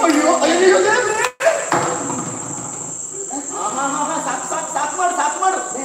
ನಿನ್ನ ವಿಚಾರ ನಾನು ಸಂಗ್ರಹಿಸಿದ್ದೆ. ಏನು? ಬೇಡದನ್ನು ಮಾತನಾಡಬೇಡ. ಬೇಕಾದ್ರೆ ಮಾತಾಡುದು ನಾವು. ಹೆಣ್ಣು ಮಕ್ಕಳನ್ನೆಲ್ಲ ನೀನು ನಿನ್ನ ವಶವರ್ತಿಯನ್ನಾಗಿಸಿಕೊಳ್ಳುತ್ತೀಯಂತೆ. ಎಲ್ಲರೂ ಹಾಗೆ ಹೇಳ್ತಾರಪ್ಪ. ಹೌದಪ್ಪ. ನಿನ್ನ ಕೈಯಲ್ಲಿ ಒಂದು ಬಿದಿರಿನ ಓಟೆ ಉಂಟು. ಬಿದಿರಿನ ಓಟೆ? ಎಂತದ್ದು? ಬೆಂಕಿ ಉರಿಸಲಿಲ್ಲ? ವೇಣು. ವೇಣು ಅದಕ್ಕೊಂದು ಹೆಸರು. ಅದಕ್ಕಾಗಿ ಅದರಿಂದಲಾಗಿ ನನಗೊಂದು ಹೆಸರುಂಟು. ವೇಣು ಗೋಪಾಲ. ಇಲ್ಲ, ಆ ವೇಣು ನಾದವನ್ನು ಕೇಳಿದ್ರೆ ಎಷ್ಟು ಮಂದಿ ಮಂತ್ರಮುಗ್ಧರಾಗಿದ್ದಾರೆ ಗೊತ್ತುಂಟ? ಹೌದಪ್ಪ. ಮತ್ತೆ ಅದು ಹಾಗೆ ಹೆಸರು ಇಡ್ಬೇಕಾದಲ್ಲ. ಮತ್ತೆ ಓಣಿ ಗೋಪಾಲ ಅಂತ ಇಡಬೇಕಿತ್ತು, ವೇಣು ಗೋಪಾಲ ಅಲ್ಲ. ಒಂದು ಲೆಕ್ಕದಲ್ಲಿ ಸರಿ. ನಿಮ್ಮಂತವರೆಲ್ಲ ಓಣಿಯಲ್ಲೇ ತಿರುಗಾಡ್ತಾ ಇದ್ರೆ ಮತ್ತೆ ನಾವು ಏನು ಮಾಡುದು? ಓಣಿ ಗೋಪಾಲರಾಗಬೇಕಷ್ಟೇ. ಇನ್ನು ಸುಮ್ಮನೆ ಬಿಡುವುದಿಲ್ಲ. ನನ್ನ ದುರ್ಬುದ್ಧಿ ಅಂತ ಗೊತ್ತುಂಟು. ನಮ್ಮವರು ಹಾಲು, ಬೆಣ್ಣೆ, ಮೊಸರು, ತುಪ್ಪ ಇದೆಲ್ಲ ಯಾರ ಕೈಗೂ ಸಿಗಬಾರದಂತಹ ಕಾರಣಕ್ಕೆ ಬೇಕಾಗಿ ಸಿಕ್ಕದಲ್ಲಿ ಇರಿಸುವುದು. ಅದಕ್ಕಾಗಿ ಅದನ್ನು ಸಿಕ್ಕ ಅಂತ ಹೇಳುವುದು. ಸಿಕ್ಕದೆ ಇರುವುದಕ್ಕಾಗಿ ಸಿಕ್ಕ. ಹೌದು. ನೀನು ಒಬ್ಬನೇ ಬರುವುದಲ್ಲ, ನಿನ್ನ ಸಂಗಡಿಗರನ್ನು ಜೊತೆಯಾಗಿ ಬರುವುದು, ಗುಂಪು ಗುಂಪಾಗಿ ಬರುವುದಂತ. ಹೌದು. ಅದು ಸಿಗುವುದಿಲ್ಲ ಅನ್ನುವಂತಹ ಕಾರಣಕ್ಕೆ ಬೇಕಾಗಿ ಒಬ್ಬರ ಮೇಲೆ ಒಬ್ಬ ನಿಲ್ಲುವುದು. ಅದಾಗೆ ಹೌದು. ಪ್ರಯತ್ನ. ಮರಳಿ ಪ್ರಯತ್ನ. ಆಮೇಲೆ ನೀನು ಮೇಲೆ ಏರುವುದಂತ. ಹೌದು. ಆ ವೇಣುವಿನಲ್ಲಿ ಎಲ್ಲ ಆ ಮಡಿಕೆ ಉತ್ತೋದು ಮಾಡುವುದಂತ. ಅದು ನಾನಲ್ಲ, ಮೇಲೆ. ಮತ್ತೆ ನೀನಿರುವುದು ಇದು. ನಾನು ಕೆಳಗಿರ್ತೀಯ. ಹೌದಾ? ಆ ರಂಧ್ರದಲ್ಲಿ ಬಂದಂತಹ ಹಾಲು ಅದನ್ನು ಕುಡಿಯಿತೀಯಂತೆ. ಹೌದು. ಕೇಳಿದ್ದೇನೆ. ಹೌದು. ಕುಡಿದ್ರೆ ಪರವಾಗಿಲ್ಲ, ಎಲ್ಲ ಪದಾರ್ಥವನ್ನು ಹಾಳು ಮಾಡಿ ಹೋಗ್ತೀಯಂತೆ. ಯಾರು ಹೇಳಿದ್ದೆ ಹಾಲು ಮಾಡಿದ್ದೆ? ನಾನು ಹೇಳಿದ್ದೆ, ಕೇಳಿದ್ದೇನೆ. ನಿನ್ನಲ್ಲಿ ಮಾತಿದ್ದಲ್ಲ. ಏನು? ಹಾಲು, ಬೆಣ್ಣೆ, ಮೊಸರು, ತುಪ್ಪ, ಮಜ್ಜಿಗೆ ಇದೆಲ್ಲ ಯಾಕೆ ಇರುವುದು? ತಿನ್ನುವುದಕ್ಕೆ ಬೇಕಾಗಿ. ಮತ್ತೆ ನಾವೇನು ಮಾಡಿದ್ವಿ? ತಿಂದದ್ದೇ ಅಲ್ವಾ? ಹಾಳು ಮಾಡಿದ್ದೀರಿ, ಯಾವುದು ಉಳಿಸಲಿಲ್ಲ. ಈಗ ಒಂದು ನೋಡು, ಸಿಕ್ಕದಲ್ಲಿ ಹೇಗೂ ಇರಿಸಿದ್ದೀವಿ, ಅದನ್ನು ಬಡಿಸಿಕೊಂಡು ತಿನ್ನುವುದಕ್ಕೊಂದು ವ್ಯವಸ್ಥೆ ಅದರ ಮೇಲೆ ನೀವು ಮಾಡ್ತಿದ್ರೆ ಅದು ಹಾಳಾಗ್ತಿರ್ಲಿಲ್ಲ. ಅದನ್ನು ಏನಿಲ್ಲ, ಅದು ಕೈ ಹಾಕ್ತಿದ್ದೇವೆ ಅಷ್ಟೇ. ಬುದ್ಧಿ ಗೊತ್ತಾಗಿದೆ. ಇದಕ್ಕೆಲ್ಲ ಕಾರಣ ಏನು? ನಿನಗೆ ತಲೆಗೆ ಪಿತ್ತಗಳೇ. ನನಗೆ ಕೆಲವು ದಿವಸದಿಂದ ಸ್ವಲ್ಪ ತಲೆ ತಿರುಗಿದಾಗ ಅಂತ. ಆದ್ರೆ ನನ್ನ ಅಮ್ಮ ಯಾವಾಗಲೂ ನನ್ನ ಮುಖ ನೋಡ್ತಾಳೆ. ನನ್ನ ಅಮ್ಮನಿಗೆ ಗೊತ್ತಾಗಿಲ್ಲ, ಅದು ನಿನಗೆ ಗೊತ್ತಾಯ್ತು. ನನಗೆ ಗೊತ್ತಾಯ್ತು. ಪಿತ್ತ ಇದ್ರೆ ಹೀಗೆಲ್ಲ ಮಾಡು. ಪಿತ್ತ ಇದ್ರೆ ಆಗಾಗ್ತಲ್ಲ. ಅದರ ಅಭಿನಯ ಒಳ್ಳೆದಿತ್ತು ಮಾತ್ರ. ನೀನು ಪ್ರೀತಿ ಅಂತ ಭಾವಿಸಿದ್ದು ನಾನು. ನಿನ್ನ ಬಗ್ಗೆ ಹೇಳಿದ್ದು ನಾನು. ನನ್ನ ಬಗ್ಗೆ ಇನ್ನು ಹಲ್ಲು ಬಿಡಬೇಡ, ಹಲ್ಲು ಬಿಡಬೇಡ. ಇನ್ನು ಹಲ್ಲು ಒಳ್ಳೆ ಕೆಲಸ. ಏನು? ನಮಗೆ ಬದುಕಲಿಕ್ಕೆ ಒಂದು ದಾರಿ. ಯಾವುದು? ಇಲ್ಲಿಯೇ ಇರುವುದಲ್ಲ, ಮತ್ತೆ ನೀನೊಂದು ನಾಮಫಲಕ ಹಾಕಿ ಕುಳಿತುಕೊಳ್ಳಬೇಕು. ಈ ಹಲ್ಲುಗಳನ್ನು ಕೀಳಲಾಗುವುದು ಎಷ್ಟು ಜನ ಬರ್ತಾರೆ ಗೊತ್ತುಂಟಾ? ಕೆಲವರು ನೋವು ಸಹಿಸಿಕೊಳ್ಳುವುದಕ್ಕೆ ಸಾಧ್ಯ ಇಲ್ಲ. ನಾನು ಫಲಕ ಹಾಕಿ ಕುಳಿತುಕೊಳ್ಳಿ. ಒಳ್ಳೆಯ ಸಂಪಾದನೆ. ಹೌದಾ? ಮತ್ತೆ ಅಲ್ಲಿದ್ದವರು ಒಳ್ಳೆಯ ಹಲ್ಲುಗಳನ್ನು ಕೀಳುವುದಿಲ್ಲ, ಮತ್ತೆ ಕೆಟ್ಟ ಹಲ್ಲನ್ನು ಮಾತ್ರ ಕೀಳುವುದು. ನಾನು ಹಾಗಲ್ಲ. ಮತ್ತೆ ನಿನ್ನ ಬಾಯಲ್ಲಿರುವಂತಹ ಒಳ್ಳೆಯ ಹಲ್ಲುಗಳು ಎಷ್ಟುಂಟು ಅದನ್ನೆಲ್ಲ ಕೀಳುತ್ತೇನೆ. ಹಲ್ಲು ಅಂತ ಹೇಳುವಾಗ ಒಂದು ಕಥೆ ನೆನಪಾಯಿತು. ಈ ಹಲ್ಲುಗಳಿಗೆ ಮತ್ತು ನಾಲಿಗೆಗೆ ಒಂದು ವಾರ ನಡೀತಂತೆ. ಏನಪ್ಪ? ಹಲ್ಲುಗಳು ಹೇಳಿತಂತೆ, ನಾವು 32 ಇದ್ದೇವೆ, ನೀನು ಒಬ್ಬನೇ ಇರುವುದು, ನಾವೇ ಶ್ರೇಷ್ಠ ಎನ್ನುವ. ಆ ಹೊತ್ತಿಗೆ ನಾಲಿಗೆ ಹೇಳಿತಂತೆ, ನೀವೇನು ಶ್ರೇಷ್ಠ ಅಲ್ಲ, ನೀವು 32 ಇರ್ಲಿ, 4 ಒಳ್ಳೆಯವರು ಸೇರಿದಂತಹ ಸಭೆಯಲ್ಲಿ ನಾನು ಬೇಡದ 4 ಮಾತನಾಡಿದ್ರೆ ಸಾಕು, ನೀವೆಲ್ಲ ಉದುರಿ ಹೋಗ್ತೀರಿ. ಹಾಗೆ ನೀವು ಬೇಡದೆಲ್ಲ ಮಾತನಾಡಿದ್ರೆ ಹಲ್ಲು ಉದುರಿಸ್ತೇನೆ. ಈಗ ನಾನು ಇಲ್ಲಿ ಬಂದು ನಿಮ್ಮನ್ನು ತಡೆದು ನಿಲ್ಲಿಸಿದ್ದೆ. ಯಾಕೆ ಗೊತ್ತಾಯ್ತಾ? ಯಾಕೆ? ನಾನು ಬರುವುದಕ್ಕೆ ಕಾರಣವು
ನಿನ್ನ ಮಾತನ್ನು ಕೇಳುವಾಗ ಅಳಬೇಕಾ ನಗಬೇಕಾ ಒಂದು ಕಡೆಯಲ್ಲಿ ಸಂತೋಷ ಆಗ್ತದೆ. ಸಂತೋಷ ಮತ್ತೊಮ್ಮೆ ನೀನು ಯಾಕೆ ಹೀಗಾಗಿ ಅಂದ್ರೆ ಅಷ್ಟು ಗೊತ್ತಿಲ್ಲ ನಿಮಗೆ. ಏನಾಯ್ತು ಈಗ? ಸರಿ, ನೀನು ಹೇಳಿದ್ದು ಸರಿ. ಯಾವುದು? ನಿನ್ನನ್ನು ಕಂಡಾಗ ನನಗೆ ಒಂದು ಕತೆ ನೆನಪಾಗ್ತದೆ. ಕತೆ? ಹೌದಪ್ಪ, ನೋಡೋಣ, ಕೇಳೋಣ. ಎಮ್ಮೆಯ ಕತೆ. ನೀನು ಗೋಪಾಲಕರು, ದನ ಎಮ್ಮೆ ಸುದ್ದಿ ಬಿಟ್ಟರೆ ಮತ್ತೆ ಯಾವ್ದು ವಿಚಾರ ಹೇಳಿ? ಹೌದಾಗುತ್ತೆ, ಹೊಂದಿಕೊಂಡಿರುವ ಕಥೆ ನನಗೆ ನೆನಪಾಯ್ತು. ಆದ್ರೆ ನಿನ್ನನ್ನು ನೋಡುವಾಗ ಯಾಕೆ ಗೊತ್ತಾ? ಯಾಕೆ? ಕೆಲವಷ್ಟು ಮಂದಿ ಮನೆಯಲ್ಲಿ ಎಮ್ಮೆ ಸಾಕ್ತಾರೆ. ಹೌದಪ್ಪ. ಆದ್ರೆ ಏನ್ ಮಾಡೋದು, ಬಿಟ್ಟು ಸಾಕೋದಕ್ಕೆ ಆಗುದಿಲ್ಲ, ಕಟ್ಟಿ ಸಾಕ್ತಾರೆ. ಅದನ್ನು ಕಟ್ಟಿ ಸಾಕ್ತಾರೆ. ಈ ಹಟ್ಟಿಯ ಒಳಗೆ ಎಮ್ಮೆ ಕಟ್ಟಿ ಹಾಕಿದೆ, ಕಪ್ಪು ಬಣ್ಣಕ್ಕಿದ್ದ ಎಮ್ಮೆ ಕೆಲವು ದಿವಸ ಕಳೆದಾಗ ಬಿಳಿ ಬಣ್ಣ ಆಗ್ತದೆ. ಹೌದು. ಹೇಗೆ ಹೇಳು? ಬಿಸಿಲಿಗೆ ಬಿಸಿಲೇ ಬೀಳುವುದಿಲ್ಲ, ಹಾ, ಹಕ್ಕಿಯೊಳಗೆ ಇರ್ತದೆ. ಹೌದು. ಬಿಸಿಲಂದ್ರೆ ಏನು, ಗಾಳಿ ಅಂದ್ರೆ ಏನು, ಅದು ಕಂಡಿರುವುದಿಲ್ಲ, ಇರುವುದಿಲ್ಲ, ಅದರ ಅರಿವು ಅದಕ್ಕೆ ಇರುವುದಿಲ್ಲ. ಆಗುವುದಿಲ್ಲ. ಆ ಎಮ್ಮೆಯ ಮೇಲೆ ಬಿಸಿಲು ಬೀಳದೇ ಇದ್ದ ಕಾರಣ ಅದು ಕಪ್ಪಿದ್ದದು ಬೆಳ್ಳಗಾಗುವುದಕ್ಕೆ ಸಾಧ್ಯತೆ ಆಯಿತು. ಓಹೋ, ಹಾಗೆ ಹಾ, ಬಿಸಿಲು ಗಾಳಿಯನ್ನು ಹಾ, ಕಾಣದ ಅಬಲೆ ನೀನು. ಹಾ, ಅದಕ್ಕೆ ಹೇಳಿದೆ ನಾನು, ಹಾ, ಆ ಕಪ್ಪಿದ್ದ ಎಮ್ಮೆ ಹಾ, ಅಲ್ಲಿ ಬಿಳಿ ಆಯ್ತು. ಹಾ, ಯಾಕೆ ಬಿಸಿಲು ಇದನ್ನು ಕಾಣಲಿ. ಹಾ, ಅದೇ ಎಮ್ಮೆ ಹಾ, ಬಿಸಿಲನ್ನು ಕಂಡ್ರೆ ಹಾ, ಒಮ್ಮೆ ಹಾ, ಅಪರೂಪಕ್ಕೆ ಒಮ್ಮೆ ಹಾ, ಸ್ವಲ್ಪ ಕೈ ಕಾಲು ಹಂದಾಡಿಗಿಂತ ಹಾ, ಯಜಮಾನ ಹೊರಗೆ ಬಿಡ್ತಾರೆ. ಹಾ, ಆವಾಗ ಬಿಸಿಲು ಬೀಳ್ತದೆ. ಆವಾಗ ಹಾ, ಆ ಬಿಳಿ ಎಮ್ಮೆ ಕಪ್ಪಾಗಿ ಹೋಗ್ತದೆ. ಹೌದು. ಹಾಗೆಯೇ ಹಾ, ನಿನ್ನ ಸ್ಥಿತಿ ಆಯಿತು. ಏನೋ ಕತೆ? ಎಮ್ಮೆ ಅಂತ ನೀನು? ನೀನೆಲ್ಲಿ? ನಾನು ಎಮ್ಮೆ ದೊಡ್ಡ ಕೋಣ. ಅದೇ ನೀನು ಎಮ್ಮೆ ಅಂದ್ರೆ ನಾನು ಕೋಣ ಆದ್ರೂ ಅಡ್ಡಿಲ್ಲ, ಹೊಂದಾಣಿಕೆ ಆಗ್ತದಲ್ಲ. ಹೌದಪ್ಪ. ಹಾಗೆ ನಿನ್ನನ್ನು ಕಂಡಾಗ ಮನಸ್ಸಿಗೆ ಒಂದು ರೀತಿಯ ಬೇಸರ ಆಯಿತು. ಬೇಸರ? ಹೌದಪ್ಪ. ಇನ್ನೊಂದು ಹೆಂಗರಡು ಪಾಪ. ಹೌದಪ್ಪ. ಮಾತ್ರ ಅಲ್ಲ, ನಿನ್ನ ಇಂತಹ ಚಂದದ ಹೆಣ್ಣು ಮಕ್ಕಳೆಲ್ಲ ಈ ಬಿಸಿಲಿಗೆ ಬೀದಿಯಲ್ಲಿ ಹೋದ್ರೆ ನನ್ನ ಕರುಳು ತುರುತುರುವಾಗ್ತದೆ. ಪಾಪ ಮುದುಕಿಯರು ಬಂದ್ರೆ ಆಗೋದಿಲ್ಲ ಕಾಣ್ತದೆ. ಮುದುಕಿಯರು ಯಾರೆಲ್ಲ ಇಷ್ಟು ಹೊತ್ತಿಗೆ ಹೊರಗೆ ಹೋಗುದಿಲ್ಲ, ಅವರಿಗೆ ಅನುಭವ ಇರ್ತದೆ ಹೋಗಬಾರ್ದು ಅಂತ. ನಿನ್ನಂತಹ ಚಂದದವರೆಲ್ಲ ಹೋಗ್ತಾರಲ್ಲ. ಈ ವಿಚಾರವನ್ನು ತಿಳಿದು ಮಿಸಾಜಾಕ್ಷಿ ನಾನು ಇಲ್ಲಿಗೆ ಬಂದಿದ್ದೇನೆ. ಅಂದ್ರೆ ನಮ್ಮಿಂದ ಯಾರಿಗಾದ್ರೂ ಒಂದು ಉಪಕಾರ ಆಗ್ತದೆ ಅಂತಾದ್ರೆ ಅಂಥದ್ದನ್ನು ಮಾಡುವಂತಹ ಮನೋಭಾವವನ್ನು ನಾವು ಮೊದಲೇ ಬೆಳೆಸಿಕೊಂಡು ಬಂದ ಪರೋಪಕಾರ. ಹೌದಪ್ಪ. ಅದಕ್ಕಾಗಿ ಈಗ ಮತ್ತೊಂದು ಏನು, ಈಗ ರಾಜ ಬೀದಿಯನ್ನು ನೋಡಿದ್ಯಾ? ನೋಡಿದ್ದೇನೆ. ಆ ರಾಜ ಬೀದಿಯಲ್ಲಿ ಎರಡು ಬದಿಯಲ್ಲಿ ಹೌದು, ದೊಡ್ಡ ದೊಡ್ಡ ಮರ ಉಂಟು. ಹೌದಾ? ಬೆಳೆಸ್ತಾರೆ. ಅದನ್ನು ನೆಟ್ಟು ಬೆಳೆಸಿದ್ದು, ಅದಕ್ಕೊಂದು ಹೆಸರುಂಟು, ಸಾಲು ಮರ. ಸಾಲು ಮರ. ಕೇಳಿದ್ದೇನೆ. ಅದು ಯಾಕೆ ಹೇಳು? ನೆರಳಿನ ಆಶ್ರಯಕ್ಕೆ ಬೇಕಾಗಿ ಅಲ್ವಾ? ನಾವು ಒಂದು ರೀತಿಯಲ್ಲಿ ಹಾಗೆ ಈ ದಾರಿಯಲ್ಲಿ ಹೋಗುವವರಿಗೆ ಆಶ್ರಯ ಕೊಡುವುದಕ್ಕೆ ಒಂದು ರೀತಿಯ ಸಾಲು ಮರದ ಹಾಗೆ. ಅಯ್ಯೋ, ನಾವು ಕೇಳಿದ್ದೇವೆ ನೆರೆನ ಆಶ್ರಯ ಬೇಕು ಅಂತಿದ್ರೆ ನಾವೇ ಮರದ ಬುಡದಡಿಗೆ ಹೋಗಬೇಕು. ಇದು ಹಾಗಲ್ಲ, ಮರವೇ ಬಂದು ನಾನು ಆಶ್ರಯ ಕೊಡ್ತೇನೆ ಅಂತ ಹೇಳಿದ್ರೆ. ಹೌದು, ನಮ್ಮದು ಸಂಚಾರಿ ಸಾರ್ವಭೌಮ. ಎಲ್ಲೆಲ್ಲ ಚಂದದ ಹುಡುಗಿಯರು ಹೋಗ್ತಾರೆ, ಎಲ್ಲಿ ಬಿಸಿಲು ಬಿಡ್ತಾ ಅಲ್ಲಿಗೆ ಹೋಗೋದು ಬಿಸಿಲು ನೋಡಿಲ್ಲ ಮಾರ್ಗದ ಮಧ್ಯೆ ಹೀಗೆ ಬಿಸಿಲು ಮಾತ್ರ ಅಲ್ಲ, ಅವರ ವಿಚಾರವಿರುವ ಈಗ ನಾನು ನಿನ್ನ ಇಲ್ಲಿಗೆ ಬಂದಿದ್ದೇನೆ. ನಿನಗೆ ಒಂದು ಒಳ್ಳೆಯ ಉಪಾಯ ಹೇಳ್ತೇನೆ. ಈ ಬಿಸಿಲಿನಿಂದ ನೀನು ರಕ್ಷಣೆಯನ್ನು ಪಡೆಯಬೇಕು ಅಂತ ಇದ್ರೆ ವಿಸಜಾಕ್ಷಿ, ನನ್ನ ಈ ತೋಳಿನಲ್ಲಿ ನೀನು ಬಂದಿಯಾದಂತಾದ್ರೆ ಆ ಸೂರ್ಯನಿಂದ ನಿನಗೆ ರಕ್ಷಣೆಯನ್ನು ನಾನು ಕೊಡ್ತೇನೆ.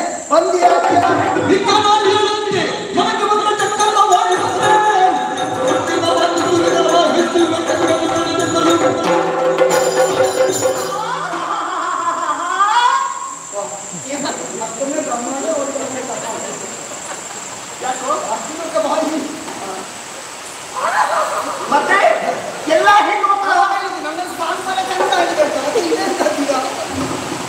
ಎಲ್ಲ ಹೆಣ್ಣು ಮಕ್ಕಳ ಹಾಗೆ ನಾನಂತೂ ಭಾವಿಸಿಕೊಳ್ಳಬೇಡ. ಇಲ್ಲ ಎಲ್ಲ ಹೆಣ್ಣು ಮಕ್ಕಳಿಗೆ ನೀನಲ್ಲ, ನಾನು ಪ್ರತ್ಯೇಕ. ನನಗೆ ಅದು ಹೇಗೆ ಅದು ಹೇಗೆ ಎಲ್ಲ ಹೆಣ್ಣು ಮಕ್ಕಳು ಇಷ್ಟು ಮಾತಾಡಿದ್ರೆ ನನ್ನಲ್ಲಿ ಹೌದಾ ಮಾತಾಡಿದ್ರೆ ಹೀಗೆ ಮಾತಾಡ್ತಾರೆ. ಇನ್ನಕ್ಕೊಂದು ಅಹಂಕಾರ ಉಂಟು. ಎಲ್ಲಾ ಹೆಣ್ಣು ಮಕ್ಕಳನ್ನ ವಶವರ್ತಿ ಆಗ್ತಾರೆ. ಬೇಡ ಬಿಡು, ನನ್ನ ಅಕ್ಕ ಇದ್ದಾಳ ರಾಧೆ, ಅವಳೇ ವಶ ಆಗಿದ್ದಾಳೆ. ಎಷ್ಟು ಒಳ್ಳೆ ಸಂಸ್ಕಾರದಿಂದ ಹುಡುಗಿ ಪಾತ್ರ ಹೇಗಾಯಿತೋ ನನಗೆ ಗೊತ್ತಾಗಿಲ್ಲ. ಮತ್ತೆ ನೀನು ಅವಳ ಹಾಗೆ ನಾನಲ್ಲ ಅಂತ ಹೇಳಿದ್ದು, ನಿಜ ನಾರಿಯರ ಹಾಗೆ ನಾನಲ್ಲ. ಅಂದ್ರೆ ಕಾರಣ ಏನು? ಬಹುಶಃ ನನಗೆ ನನ್ನ ಮನೆಯಲ್ಲಿ ಒಳ್ಳೆಯ ಸಂಸ್ಕಾರ ಸಿಗಲಿಲ್ಲ. ಅಂದ್ರೆ ಹೆಣ್ಣು ಮಕ್ಕಳಲ್ಲಿ ಹೇಗೆ ಮಾತನಾಡಬೇಕು ಎನ್ನುವಂತಹ ಒಂದು ವ್ಯವಹಾರ ಪ್ರಶ್ನೆ ಗೊತ್ತಿಲ್ಲ. ಹೌದಾ? ಸರಿಯಾಗಿ ನೋಡಲು ಏನು ಚಂದ ಇದ್ದೀನಿ ಎಂದು ಚಂದ ಅಯ್ಯೋ ಬೇರೆ ಹಾಗಲ್ಲ. ಮತ್ತೆ ನನ್ನ ಕೊಡಲು ಸರಿಯಾಗಿ ನೋಡಿ ಬರಲು ಸ್ವಲ್ಪ ಮೊದಲು ಸತ್ವಾಯ್ತದೆ, ಈಗ ತಪ್ಪಾಗಿದೆ. ಸರಿಯಾಗಿ ಅದೆಲ್ಲ ಹೇಳಿ ಮತ್ತೆ ನೋಡು, ಇದು ನೋಡಿದ್ಯಾ ಏನು ಹೇಳಿದ್ದಾರೆ? ತಪ್ಪಿನ ಮಣಿ ಕರಿಮಣಿ, ತಪ್ಪಿನ ಮಣಿಯ ಸ್ವರ, ಹೌದು ಕರಿ ಸ್ವರ, ಕರಿಮಣಿ, ಕರಿಮಣಿ, ಮಂಗಳ ಸೂತ್ರ, ಮಂಗಳ ಮಂಗಳ ಮಂಗಳ ಮಾಂಗಲ್ಯ, ಮಾಂಗಲ್ಯ, ತಾಳಿ, ಕಾಳು ಕಾಳು. ಇವರನ್ನು ಕೇಳುವವರಿದ್ದಾರೆ. ಸ್ವಲ್ಪ ತಾಳಿ ತಾಳಿ ಜಾಗೃತಿ ಮಾಡಿ ಅಂತ ಹೇಳಿ. ಹೌದಾ? ತಪ್ಪಿದ್ರೆ ಏನಾಯ್ತಪ್ಪ? ನಿಮ್ಗೆ ನೋಡಿದ್ದೆ ನೀನು ಎಲ್ಲಿಯೋ ನೋಡಿದ್ದೆ. ನನ್ನ ಅಮ್ಮನ ತವರಲ್ಲಿ ನೋಡಿದ್ದೆ. ನೋಡಿ ನೋಡಿ ನೋಡಿ ದಾರಿಗೆ ಬಂದ ಹುಡುಗ ದಾರಿಗೆ ಬಂದ. ನನ್ನ ಅಮ್ಮನ ತೊಡೆಯ ಮೇಲೆ ಬರುವಾಗ ಅದನ್ನು ಹೀಗೆ ಹಿಡ್ಕೊಳ್ತಾ ಇರ್ತೇನೆ. ಅಮ್ಮನ ಕೊರಳಲ್ಲಿ ನೋಡಿ. ಹಾಗಿದ್ರೆ ನೋಡು, ನನ್ನ ಕೊರಳಲ್ಲಿ ಆ ಮಂಗಲ ಸೂತ್ರ ಉಂಟು. ಸರಿ, ನಿನ್ನ ಅಮ್ಮನ ಕೊರಳಲ್ಲಿ ಆ ಮಂಗಲ ಸೂತ್ರ ಉಂಟು. ಹಾಗಾಗಿ ನಾವು ನಿನಗೆ ಅಮ್ಮನ ಹಾಗೆ. ನಿನ್ನ ಕೊರಳಲ್ಲಿ ಉಂಟು, ನನ್ನ ಅಮ್ಮನ ಕೊರಳಲ್ಲಿ ಉಂಟು. ಆದ ಕಾರಣ ನೀನು ಅಮ್ಮನ ಹಾಗೆ. ಅಮ್ಮನ ಹಾಗೆ ನನ್ನ ಅಪ್ಪನ ಕೊರಳಲ್ಲಿ ಅಯ್ಯೋ ದೇವರ ಗಂಡು ಮಕ್ಕಳ ಕೊರಳಲ್ಲಿ ಮಂಗಲ ನೋಡಿಲ್ಲ. ನನ್ನ ಕೊರಳಿನಲ್ಲಿ ಇಲ್ಲ. ನೋಡಿಲ್ಲಪ್ಪ. ನೀನು ಅಮ್ಮನ ಹಾಗೆ ಆದ್ರೆ ನಾನು ಅಪ್ಪನ ಹಾಗೆ. ಅಲ್ಲೂ ಹೊತ್ತಾಗಿ ಆಗುವುದಿಲ್ಲ. ನಾನು ಯಾರು ಹೇಳಿ? ನಿನ್ನ ಹೆಂಡತಿಗೆ ತಂದಿಲ್ಲ. ನನ್ನ ಹೆಂಡತಿ ಬಂದು ನಾನು ಏನಾಗ್ತೇನೆ? ಏನಂದ್ರೆ ನನ್ನ ಮಗನು ಏನಾಗ್ತದೆ? ಏನಾಗ್ತದೆ ಹೇಳಿ ನಾನು ಹೇಳ್ತೀನಿ. ಆದಿ ಹೌದು. ಯಾಕೆ ಹೇಳಿ ಮತ್ತೆ ಇನ್ನೊಂದು ಪ್ರಶ್ನೆ ಕೇಳಿ. ಅಮ್ಮನ ಅಕ್ಕ ಏನಾಗಬೇಕು? ದೊಡ್ಡಮ್ಮ. ಅಮ್ಮನ ತಂಗಿ ಏನಾಗಬೇಕು? ಚಿಕ್ಕಮ್ಮ. ಸರಿ. ಇನ್ನ ಹೆಂಡತಿಗೆ ಇಬ್ಬರು ತಂಗಿಯಂದ್ರು ಏನಾಗಬೇಕು? ತಂಗಿದ್ರು ಏನಾಗಬೇಕು? ಹೆಂಡತಿಗೆ ತಂಗಿದ್ರೆ ಸಣ್ಣ ಹೆಂಡತಿ, ಚಿಕ್ಕ ಹೆಂಡತಿ. ಬೇಡ, ಒಂದು ಇಬ್ಬರು ಮೂರು ತಂಗಿಯಂದ್ರು ಏನಾಗಬೇಕು? ಚಿಕ್ಕ ಹೆಂಡತಿ. ಅಯ್ಯೋ ದೇವರೇ, ಈ ರೀತಿ ಸಂಬಂಧ ಮಾಡಿಕೊಂಡು ಹೋದ್ರೆ ಬೆಟ್ಟು ತಿನ್ನುವ ಲಕ್ಷಣ ಎಲ್ಲ ಕಾಣ್ತದೆ ನಿಮಗೆ. ಉತ್ತಮ ಗೊತ್ತಿದೆ ನಿಮಗೆ.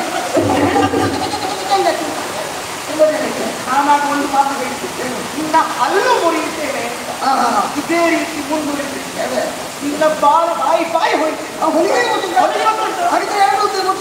ಆಮೇಲೆ ಬಡಬೇಕು. ನಾನು ಮಾತಾಡೋದಲ್ಲ, ಬರುವವರಿಗೆಲ್ಲ ಹೊಲಿಯುವ. ನಿನ್ನ ಬಾಯಿ ಹೊಲಿತೆ ನಾನು.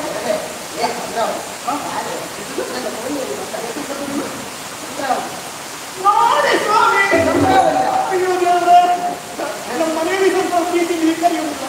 ಮತ್ತೆ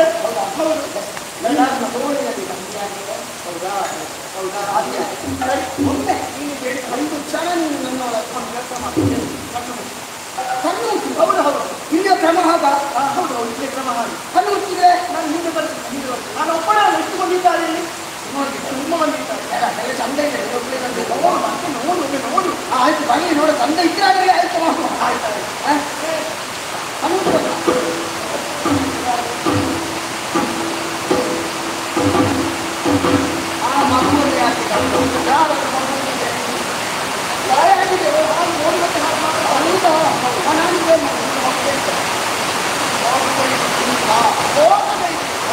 ಹೆಣ್ಣು ಮಕ್ಕಳ ಪಟ್ಟಿ ಒಂದು ಮನೆಯ ಪಟ್ಟಿ, ಇನ್ನೊಂದು ಕೊಳೆಯ ಪಟ್ಟಿ.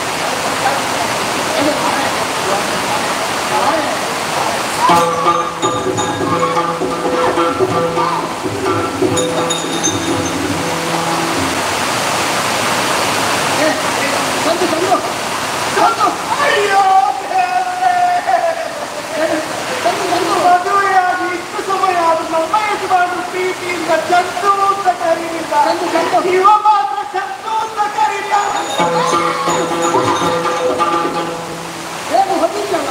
ಅದನ್ನು ಬಿಟ್ಟು ಕೈಯಲ್ಲಿ ಹೋಗಿ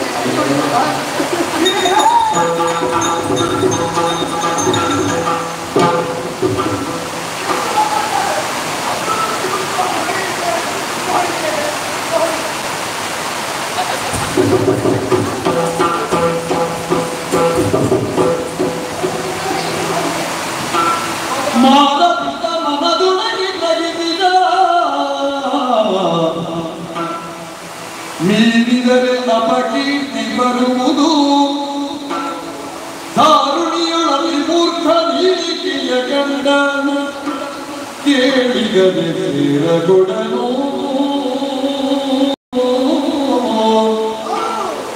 ಎನ್ನಿಂದ ಗಳ ಸಂಸಾರ ಕೆಡುವುದ್ಯಾಕೆ, ಎನ್ನಿಂದ ಕದ ಸಂಸಾರ ಕೆಡುವುದ್ಯಾಗಿರುವುದ. ಮಾರಪಿತನದೊಳಗೆ ಗ್ರಹಿಸಿದ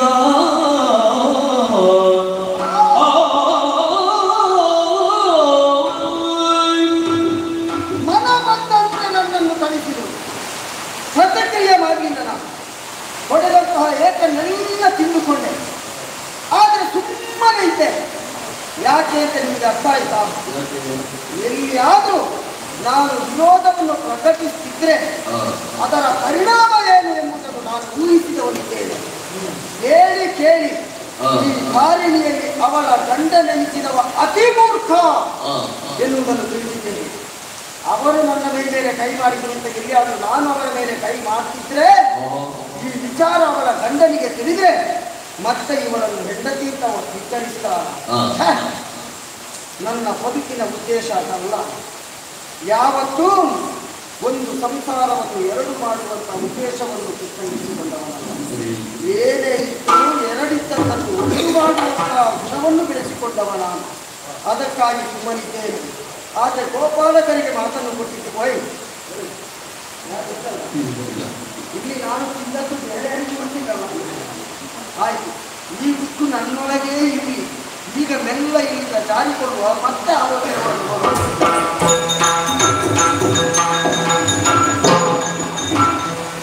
ಅತ್ತಿಯಿಂದಲೀ ಪರಿಯುಣಗಿವೆ ಹವಿಲೆ ನಿಂತು ದಿನದ ಮೇಲೆ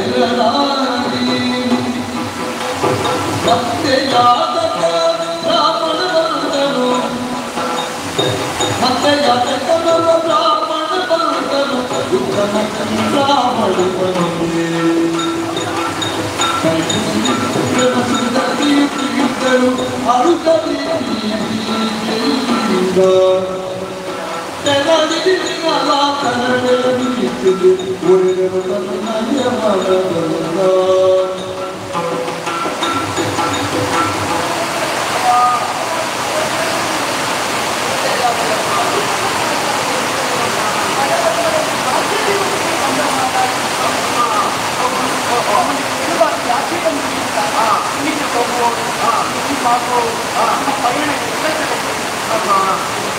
ನಮ್ಮ ಬಗ್ಗೆ ಕೇಳ್ತಾ ಇದೆಯಾ? ನಮ್ಮ ಬಗ್ಗೆ ಏನು ಅಂತ ಹೇಳೋದಮ್ಮ. ನಾನೊಬ್ಬ ಬಡ ಬ್ರಾಹ್ಮಣ. ಆದರೆ ಕಟ್ಟಿಕೊಂಡಂತಹ ಹೆಂಡತಿ ಇಲ್ಲ, ಹುಟ್ಟಿಕೊಂಡಂತಹ ಮಕ್ಕಳಿಲ್ಲ, ಇನ್ನೂ ಮದುವೆ ವಾಸಕ್ಕೆ ಮನೆ ಇಲ್ಲ, ಹೋದಕ್ಕೆ ಉಂಡಕ್ಕೆ ಮನೆ. ನನಗೆ ಬಲಿಸಿದವರೇ ನನ್ನ ಬಂಧುಗಳು ಅಂತ ಭಾವಿಸುವಂತಹ ಪೇಶಾವರಿ ಬ್ರಾಹ್ಮಣ ಮಗ. ಹಿಂದೆ ಎಲ್ಲಿತ್ತು ಅಂತ ಕೇಳಲಿಕ್ಕಿಲ್ಲ, ಎಲ್ಲಿ ಉಂಟು ಕೇಳಲಿಕ್ಕಿಲ್ಲ. ಈಗ ಇವತ್ತೊಂದು ಅಪರೂಪಕ್ಕೆ ಸಿಕ್ಕಿದಪ್ಪ ಇಲ್ಲಿಗೆ ಬರಲಿಕ್ಕೆ. ಹೇಗೂ ಬಂದೆ. ನಾಳೆ ನಾನು ಹೋಗುವುದಿದ್ರೆ ನಂದ ಗೋಕುಲದ ಆಚೆ ಹೋಗುವುದು ಅಂತ ತೀರ್ಮಾನ ಮಾಡಿದ್ದೆ. ನಂದ ಗೋಕುಲಕ್ಕೆ ಒಂದು ಉಪಕಾರ ಮಾಡಿ ಏನಮ್ಮ ಮಗಳು ಅಂತ ಭಾವಿಸ್ಕೊಂಡಿದ್ದು. ಖಂಡಿತವಾಗಿಯೂ ನಂದ ಗೋಕುಲಕ್ಕೆ ಹೋಗುವುದು. ಹೌದು, ನನ್ನ ಅಕ್ಕನ ಆಟ ಅಂತ ಇದ್ದಾಳೆ. ಅವಳಿಗೆ ಹೋಗಬೇಕು. ಹೋಗ್ಬೇಕಾ? ಹೋಗಿ ಅವಳನ್ನೊಂದು ಮಾತು ಹೇಳಬೇಕು. ಏನು ಅಂತ? ನನ್ನ ಕಾಯುತ್ತಾ ಇದ್ದಾರೆ, ಆದಷ್ಟು ಬೇಗ ಸಿಂಧುಗ್ರಾಮಕ್ಕೆ ಬರಬೇಕು ಎನ್ನುವ ನಾವು ಹೇಳುವ. ಹೌದು, ಹೇಳಬಹುದಮ್ಮ. ಬ್ರಾಹ್ಮಣರ ಜೀವನ ಅಂತ ಹೇಳಿದ್ರೆ ಪರೋಪಕಾರ ಆಗ್ತಾನೆ. ಹೌದು, ಮತ್ತೊಬ್ಬರ ಉಪಕಾರಕ್ಕೆ ಬೇಕಾಗಿ ಬ್ರಾಹ್ಮಣರ ಜೀವನ ಭವಿಷ್ಯ ಆಯ್ತಮ್ಮ. ನಾನು ಹೋಗ್ತೇನೆ. ಈ ವಿಚಾರ ಬೇರೆ ಯಾರಿಗೂ, ಅದರಲ್ಲಿಯೂ ಕೃಷ್ಣನಿಗೆ ಈ ವಿಚಾರ ಗೊತ್ತಾಗುವ. ನಾನು ಆಗ ಉಪಕಾರ ಮಾಡ್ತೇನೆ ಅಂತ ಹೇಳಿದೆ. ಇದು ಯಾರಿಗೂ ಗೊತ್ತಾಗಬಾರದು. ಗುಟ್ಟಿನ ವಿಚಾರ ಅಂತಾದ್ರೆ, ಗುಟ್ಟುಂಟಾದ್ರೆ ಇದರಲ್ಲಿ ಸ್ವಲ್ಪ ಖರ್ಚಾಗ್ತದಲ್ಲ. ಎಷ್ಟು ಖರ್ಚಾಗಿತ್ತು? ಖರ್ಚು ಒಂದು ಹೆಚ್ಚಾಗಲಿಕ್ಕಿಲ್ಲ. ಒಂದು 50 ಚಿನ್ನದ ನಾಣ್ಯ ಹೋಗುವ ಸಂಭವ ಉಂಟು. 50 ಅಲ್ಲ, 60 ಹೋಗಿ. 60 ಹೋಗಿ. ಸ್ವಲ್ಪ ಆಯ್ತು.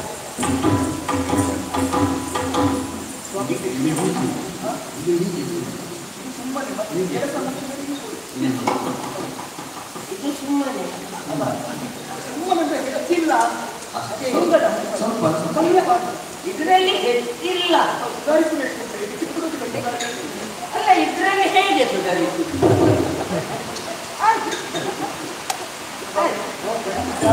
ಆಯ್ತಮ್ಮ. ಹೋಗಿ ಆಯ್ತಮ್ಮ.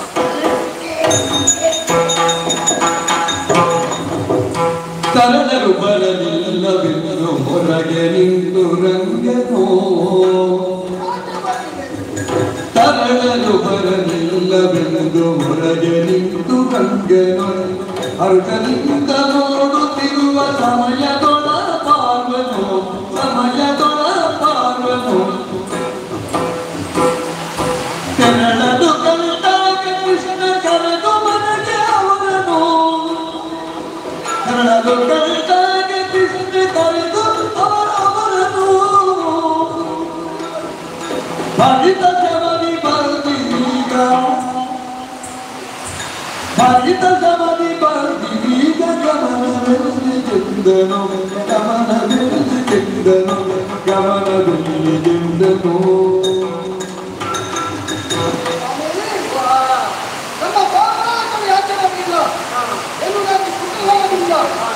ಹೊರಗೆ ಇಳಿದಿದ್ರೆ ದೂರದಿಂದ ಬರುತ್ತಿರುವಂತಹ ನಿಮ್ಮನ್ನು ಕಂಡೆ.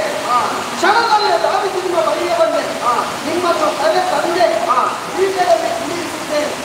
ಒಬ್ಬ ಭಕ್ತನಾಗಿ ಬಂದಂತ ಅತಿಥಿಯನ್ನು ಯಾವ ರೀತಿಯಾಗಿ ಉಪಚಾರ ಮಾಡಬೇಕು ಆ ರೀತಿಯಾಗಿ ಎಲ್ಲಾರು ಶಕ್ತಿಯಾಗಿ ನಾನೆಂಬುದು ಉಪಚರಿಸಿದ್ದೇನೆ.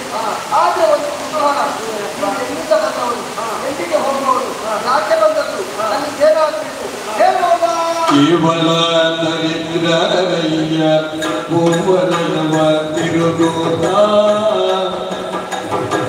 ಕೇವಲ ದರಿದ್ರರಯ್ಯ ಭೂವರ ತಿರುಗುತ್ತ, ಜಾಗ ತಂದಾವಣಿಯ ಮನೆಗೆ ಹೋದ ಬೇಡಗಾನೆ.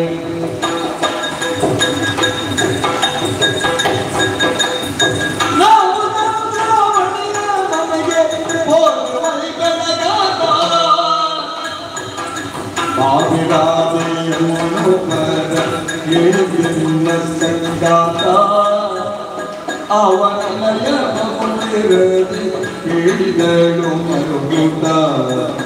ಕೇವಲ ಕೇವಲ ದರಿದ್ರರು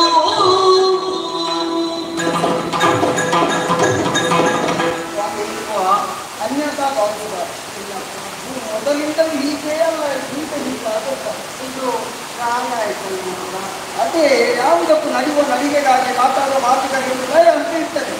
ಎಲ್ಲ ಲಯ ಬಿಟ್ಟು ನಡೆದಾಗ ಅದು ಮೊದಲು ಲಯದಲ್ಲೇ ಇತ್ತು. ಈಗ ಲಾ ಎನ್ನುವ ಅಕ್ಷರವನ್ನು ಸ್ವಲ್ಪ ಎಳೆದ ಹಾಗೆ ಲಾಯ ಆಯ್ತಾ? ಹೌದು. ಅಥವಾ ಲಯ ಆಯ್ತಾ? ಈಗ ಲಾಯ ನನ್ನ ಬಗ್ಗೆ ಹೇಳಬೇಕು ಅಂತ ಅಂದ್ರೆ ಹೇಳ್ಬೇಕು. ಒಂದು ನಿತ್ಯವಾದ ವಿಳಾಸ ಬೇಕಲ್ಲ ಮಗ. ಇಲ್ವೇ? ನಮಗೆ ವಿಳಾಸ ಇಲ್ಲ ಅಂದ್ರೆ ಆದ್ರೆ ಹೇಳಬಹುದು. ನನ್ನ ಬೇಸರ ಮಾಡಲಿಕ್ಕಿಲ್ಲ. ಪ್ರಪಂಚದಲ್ಲಿ ರಾವಣನೆಂದೇ ಭಗವಂತನಿಂದ ರಾಮನಿಂದ ಭಗವನಾಗಿದ್ದರೆ ಯಾವುದರಲ್ಲಿ ಹೃದಯ ಶ್ರೀಮಂತಿಕೆ ಅಲ್ಲ, ಬುದ್ಧಿವಂತಿಕೆಯುಂಟಲ್ಲ. ಅದರಲ್ಲೆಲ್ಲ ಶ್ರೀಮಂತವನ್ನು ಕಲಿಸಿದ್ರು ಅವನು ಬಡತನವನ್ನು ತಿಳಿತರಿಸಿಕೊಳ್ತಾರೆ ಗೊತ್ತಾ? ದೇವರ ಇದರಿಂದ ಅವರು ಬಡವರಾಗಿ ಕಾಣಿಸಿಕೊಳ್ತಾರೆ. ನಾನು ದೇವರ ಎದುರಿಗೆ ಮಾತ್ರ ಬಡವಲ್ಲ ಮಗ. ಮತ್ತೆ ನಾನು ಎಲ್ಲರ ಎದುರಿಗೂ ಬಡವನೇ. ಯಾಕೆ ಸ್ವಾಮಿ? ಏನಿಲ್ಲ ಅಂದ್ರೆ ನನಗೆ ಕಟ್ಟಿಕೊಂಡ ಹೆಂಡತಿ ಇಲ್ಲ.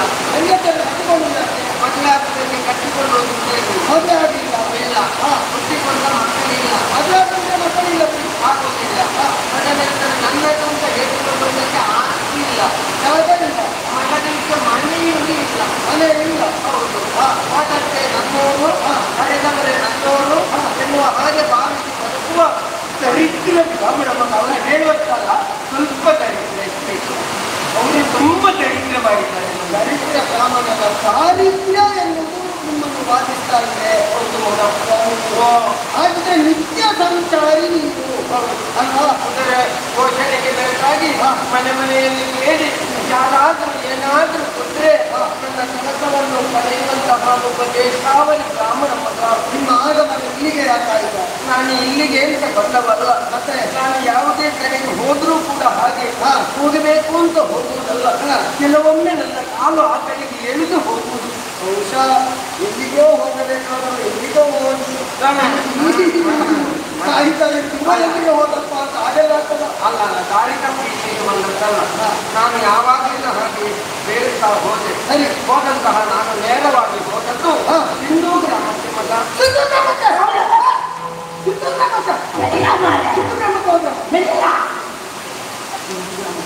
ಹಿಂದೂ ಗ್ರಾಮದಲ್ಲಿ ಯಾರಾದರೂ ಬಾವಿಗೆ ಇವತ್ತು ಸಂತೋಷ ಆದದ್ದು. ಮರ್ಯಾದೆ ತೆಗಿತು ಮಗ. ಆ ಹೆಸರು ಕೇಳುವಾಗ ಏನೋ ಒಂದು ರೀತಿಯ ಸುಲಭ. ಆಯ್ತಾ? ಹಿಂದೂ ಗ್ರಾಮಕ್ಕೆ ಹೋದೆ ಮಗ. ಹೋಗುವಾಗ ಅಲ್ಲಿ ಒಂದು ದೊಡ್ಡ ಮನೆ ಕಾಣಿಸಿತು. ಮನೆಯ ಒಳಗೆ ಹೋಗ್ಬೇಕು ಅಂತ ಆಲೋಚನೆ ಮಾಡುವಾಗ ಆ ಮನೆಯಲ್ಲಿಂದ ಹೆಂಗತಿಯೇ ಹೊರ ಬಂದ್ರು ಮಗ. ಹೌದಾ? ಹೌದು. ಅವಳು ಚಂದ್ರಗೋಪನ ಹೆಂಗತಿ ಚಂದ್ರಾವಳಿ.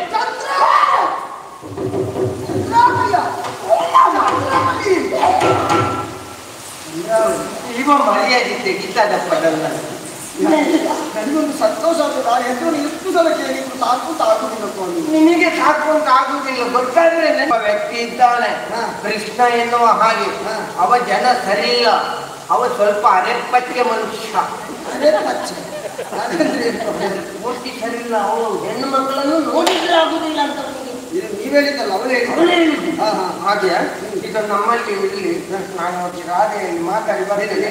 ಯಾರಲ್ಲಿ ಹೇಳ್ಬೇಕು? ಯಾರು ಹೇಳಿಲ್ಲ. ನೀವು ಕೃಷ್ಣನಲ್ಲಿ ಇಷ್ಟೊಂದು ಮಾತಾಡಿ ಏನಾಯ್ತು? ಕಲ್ಲು ಹಿಡ್ಕೊಂಡು ಬೆನ್ನೆತ್ತಿಕೊಂಡು ಬಂದ್ರೆ ಓಡ್ಲಿಕ್ಕೂ ಆಗುದಿಲ್ಲ. ಇಷ್ಟು ದಪ್ಪ ಆದದ್ದು ಯಾಕೆ? ಯಾಕೆ?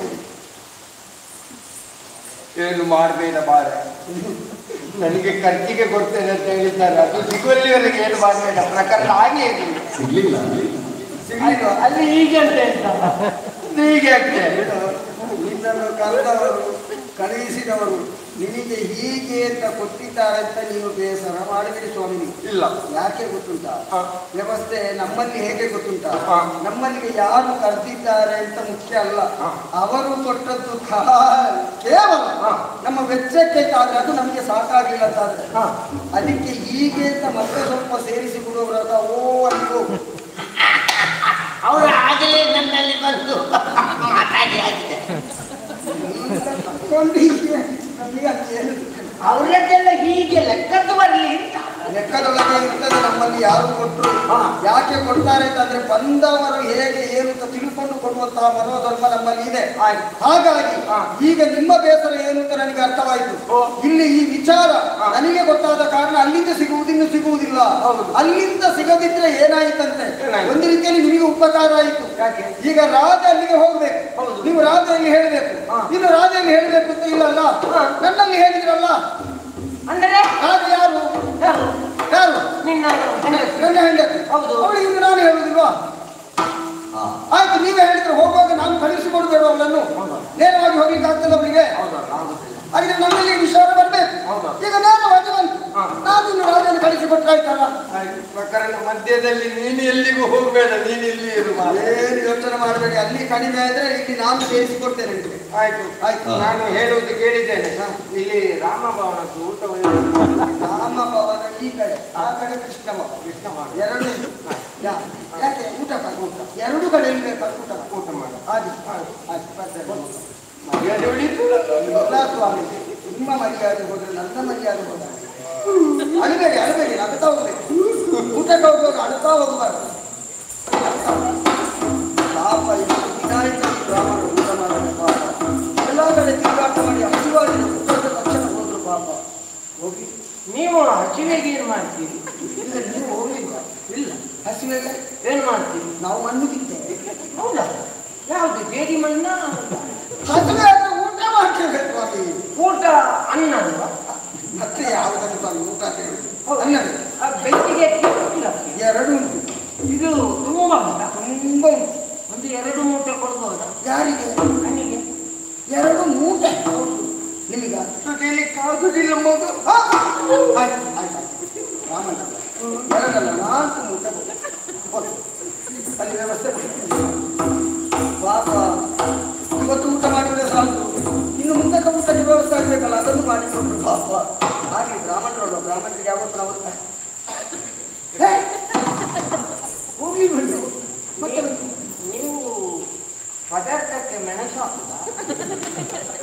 ಇಲ್ಲ, ನಾವು ಪದಾರ್ಥಕ್ಕೆ ಬೆಲ್ಲ ಹಾಕುದು, ಮೆಣಸು ಹಾಕುದು. ನಾವು ಮೆಣಸು ಹಾಕುದು. ನಾವು ಕೂಡ ಬೆನ್ನೆ ಹಾಕೋದು ಸ್ವಾಮಿ. ಇದ್ದದ್ದು ಮೆಣಸ ನಿಮಗೆ ಅವರು ಬೇಕಾದ್ರೆ ಇದ್ದದ್ದು ಖಾರ ಉಂಟು. 2 ಮೂಟೆ. ಅದು 2 ಮೂಟೆ ಮೆಣಸು. ಮಾಡುವುದನ್ನು ನೋಡಿದ್ದಾವೆ.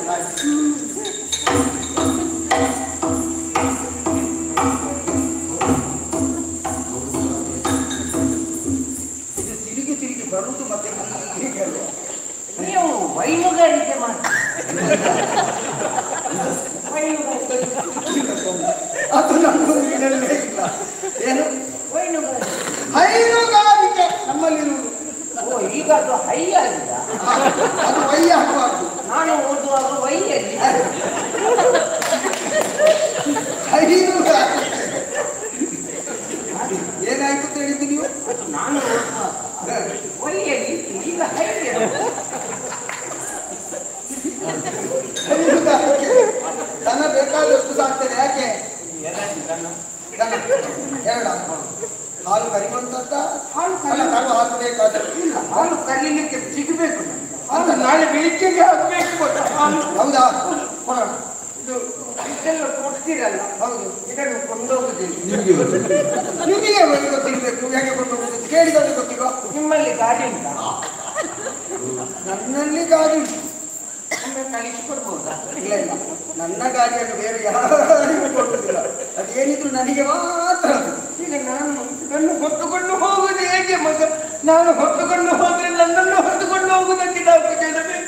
ಇಷ್ಟು ಕೊಟ್ಟರೆ ಸಾಲದ್ದು, ಕೊಂಡು ಹೋಗುದಕ್ಕೆ ಗಾಡಿಯ ವ್ಯವಸ್ಥೆ.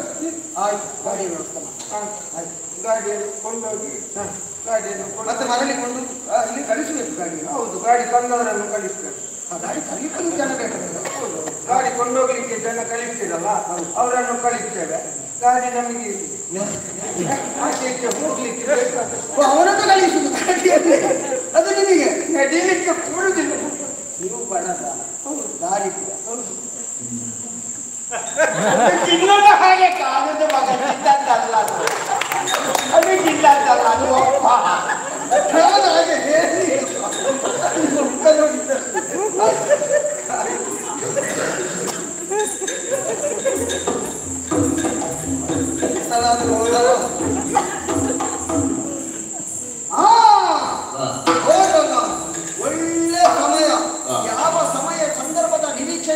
ಏನೋ ಅದೇ ಸಂದರ್ಭ ಒದಗಿ ಬಂತು. ರಾಜ ಅಲ್ಲಿಗೆ ಹೋಗಬೇಕಂತೆ, ಹೋಗ್ಬೇಕು, ರಾಜ ಹೋಗ್ಬೇಕು. ಆದ್ರೆ ನನ್ನ ರಾಜ ಹೋಗಬಾರ್ದು, ಅವಳಿಗೆ ಈ ವಿಚಾರ ಗೊತ್ತೇ ಆಗಬಾರ್ದು. ಹಾಗಿದ್ರೆ ಏನು ಮಾಡೋಣ? ಎಂತೆಂಥದ್ದೆಲ್ಲ ವೇಷ ಮಾಡಿದ್ದೇವೆ, ಇನ್ನೊಂದು ವೇಷ ಮಾಡಿದ್ದು ಮಾಡಲಿಕ್ಕೆ ಕಷ್ಟ ಆಗುತ್ತೆ. ಆ ವೇಷ ಯಾವುದು ಅಂತ ನಾನು ಹೇಳುವುದಿಲ್ಲ, ನೀವು ಅದನ್ನು ನೋಡ್ಬೇಕು.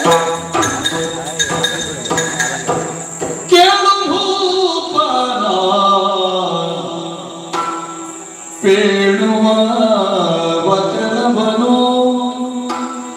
ಶ್ರೀಕೃಷ್ಣನ ಮಹಿಮೆಯೇನೋ ರಾಧೆಯಾಗಿ ತಾವೇ ಧರಿಸಿದನು ಧರಿಸಿದ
ಕೃಷ್ಣನ ಮಹಿಮೆಯೇನೋ ಬೇಡುವ ವಚನವನು ಶ್ರೀ ಕೃಷ್ಣನ ಮಹಿಮೆಯೇನು ರಾಧೆ ತಂದೆ ತಾವೇ ಧರಿಸಿದನು ರಾಧೆ ತಂದೆ ತಾವೇ ಧರಿಸಿದನು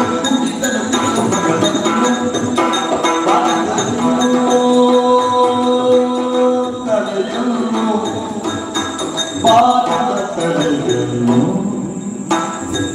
ಮೋಡಲು ಸೀರೆಯೇನು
ನಿಮಗೆ ಗೊತ್ತಾದ್ರೆ ಸಾಕು. ನಾನೇನು ರಾಜಾಜಿ ಮಾಡಿಸಿದ್ದೀರಾ ಅಂದ್ರೆ ವೇಷ ಮಾಡಿಸಲಿಕ್ಕೆ ಸಾರ್ಥಕವಾಯಿತು.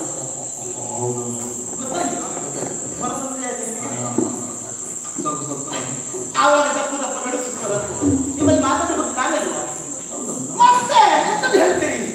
ಹಾಗಿದ್ರೆ ಇಂತಹ ರೂಪದ ಅಂತಿಮವಾದ ಕಾಲ ಉಂಟು. ಕೃಷ್ಣನು ಮಾಡಿದ ವೇಷ ಒಂದೇ ನಡೆ ಅದರ ಜೊತೆ ಗೊತ್ತಾಗುತ್ತಿಲ್ಲ. ಹಾಗಿದ್ರೆ ರಾಧೆ ಎಂದು ನೀವು ವೇಷವನ್ನು ಧರಿಸುತ್ತಾ ಇದು ರಾಧೆಯಾಗಿ ಕಾಣಬೇಕೆಂಬ ಉದ್ದೇಶ ನನ್ನದು. ಇದು ನನ್ನದಲ್ಲ, ಇದು ರಾಧೆ. ಹೌದಪ್ಪ, ರಾಧೆ ಅಂತ ತೊಟ್ಟುಕೊಂಡು ಬಂದವಳು ನಾನು. ಹಾಗಿದ್ರೆ ಕಾರಣ ಏನು? ಅಬ್ಬ, ಅಹಂಕಾರ, ಗರ್ವ ಹೆಣ್ಣಿಗೆ ಬೇಕು. ಅದು ಲಕ್ಷಣವೇ ಸರಿ, ಹೆಚ್ಚಾದರೂ ಸಮಸ್ಯೆ ಸ್ವಾಮಿ. ಹಾಗಾಯ್ತಲ್ಲ, ಚಂದ್ರಾವಳಿ ಆ ರೀತಿ ಮಾತಾಡುವುದೇ. ಒಬ್ಬ ಗಂಡ ಅವನೊಂದು ದುರಹಂಕಾರ, ತಾನು ಆಡಿಕೆ ಮಾತು ನಡೆದದ್ದು ದಾರಿ ಎಂಬುದಾಗಿ ಅಹಂಕಾರವನ್ನು ಮುರಿಯಬೇಕೆಂಬ ಕಾರಣಕ್ಕಾಗಿ ಈ ವೇಷವನ್ನು ನಾನು ಮಾಡಿಕೊಂಡಿದ್ದೇನೆ. ಆದ್ರೆ ಬೇರೊಂದು ವಿಷಯ ಹೇಳಬೇಕು ಸ್ವಾಮಿ.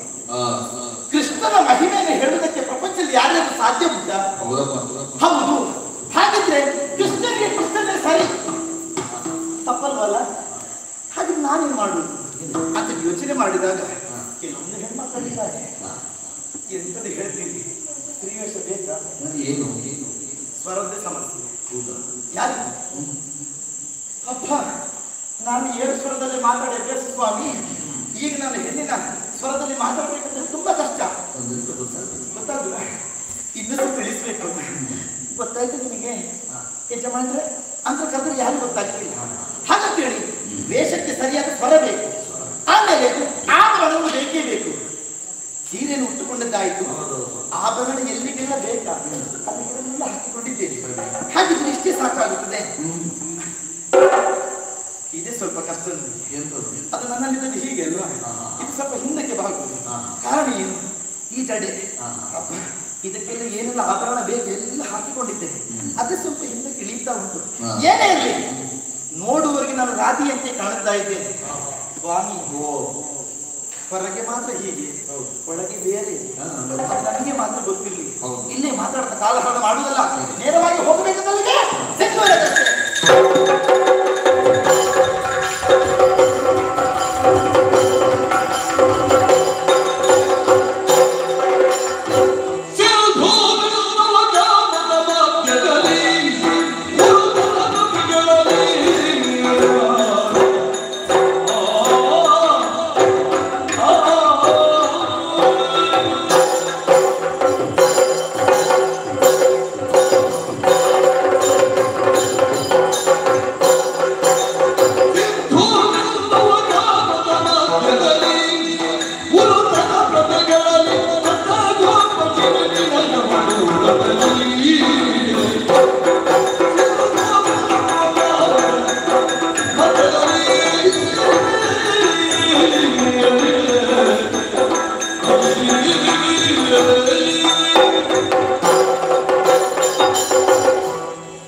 ನಿಂತಾಗ ಎಲ್ಲರೂ ಬಂದ್ರಾಗ ಏನು ಹೇಳ್ತೀರಿ ನೀವು?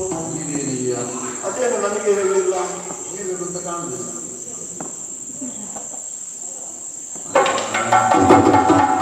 ಕಾಣ್ತದ? ಇಲ್ಲ, ಈಗಲೂ ಕಾಣುವುದಿಲ್ಲ. ಕಾಣುದಿಲ್ಲ. ಬೇಡ, ನಾವು ಮತ್ತೊಬ್ಬರ ಬಂಡವಾಳದಲ್ಲಿ ನಾವು ವ್ಯಾಪಾರ ಮಾಡುವವರಲ್ಲ. ನಮ್ಮಲ್ಲೇ ಬಂಡವಾಳ ಉಂಟಲ್ಲ. ಸಿಂಧೂ ಗ್ರಾಮಕ್ಕೆ ಯಾರು ಅಂತ ಕೇಳಿದಲ್ಲಿ ಚಂದ್ರಗೋಪ ಮಹಾಪ್ರಭುಗಳನ್ನು ಕೊಳ್ಳಬಹುದು. ಬಂದಂತಹ ಅನೇಕವಿದೆ. ಪಂಚ ವಿಷಕಾಲದಲ್ಲಿ ಪಂಚವು ತಡಮಾಡದ ಮಧ್ಯದಿಂದ ಎದ್ದಂತಹ ನಾವು ಗಂಜಿಯನ್ನು ಊಟ ಮಾಡಿ ಜಗಲಿಯಲ್ಲಿ ಒಂದು ಉದ್ಯೋಗವನ್ನು ಕೊಟ್ಟಂತಹ ಶುಭ ವೇಳೆ ಒಂದು ಹೂವಾದ್ರೂ ಯಾರು? ನಾನು ನನ್ನ ತಾಯಿ ಇಬ್ರು ಬಿಟ್ಟರೆ ಈ ಮನೆಯಲ್ಲಿ ಬೇರೆ ಯಾರು ಇಲ್ಲ. ಚಂದಗೋಪ ಮಹಾಪ್ರಭುಗಳನ್ನು ನಾವು ಹೇಗಿದೆಯ? ಮತ್ತೆ ಸತ್ಯ ಹೇಳ್ತೇನೆ, ಇವರೇ ಸತ್ಯವನ್ನೇ ಹೇಳ್ತೇನೆ ಅಂತ ಹೇಳುವುದು. ನನ್ನ ಹೆಂಡತಿಯಷ್ಟು ಚಂದದ ಹುಡುಗಿ ಈ ಪ್ರಪಂಚದಲ್ಲಿ ಯಾರಿಗೂ ಅದೊಂದು ಅದೊಂದು ಯೋಗ ಅಂತ ನೋಡಿ ಸ್ವಾಮಿ. ಈ ಚಂದದ ಹೆಂಡತಿಯೆಲ್ಲ ಸಿಗುವುದು ಅದೊಂದು ಯೋಗ. ಕೆಲವರೆಲ್ಲ ನೋಡೋದಿಲ್ವ ನೀವು?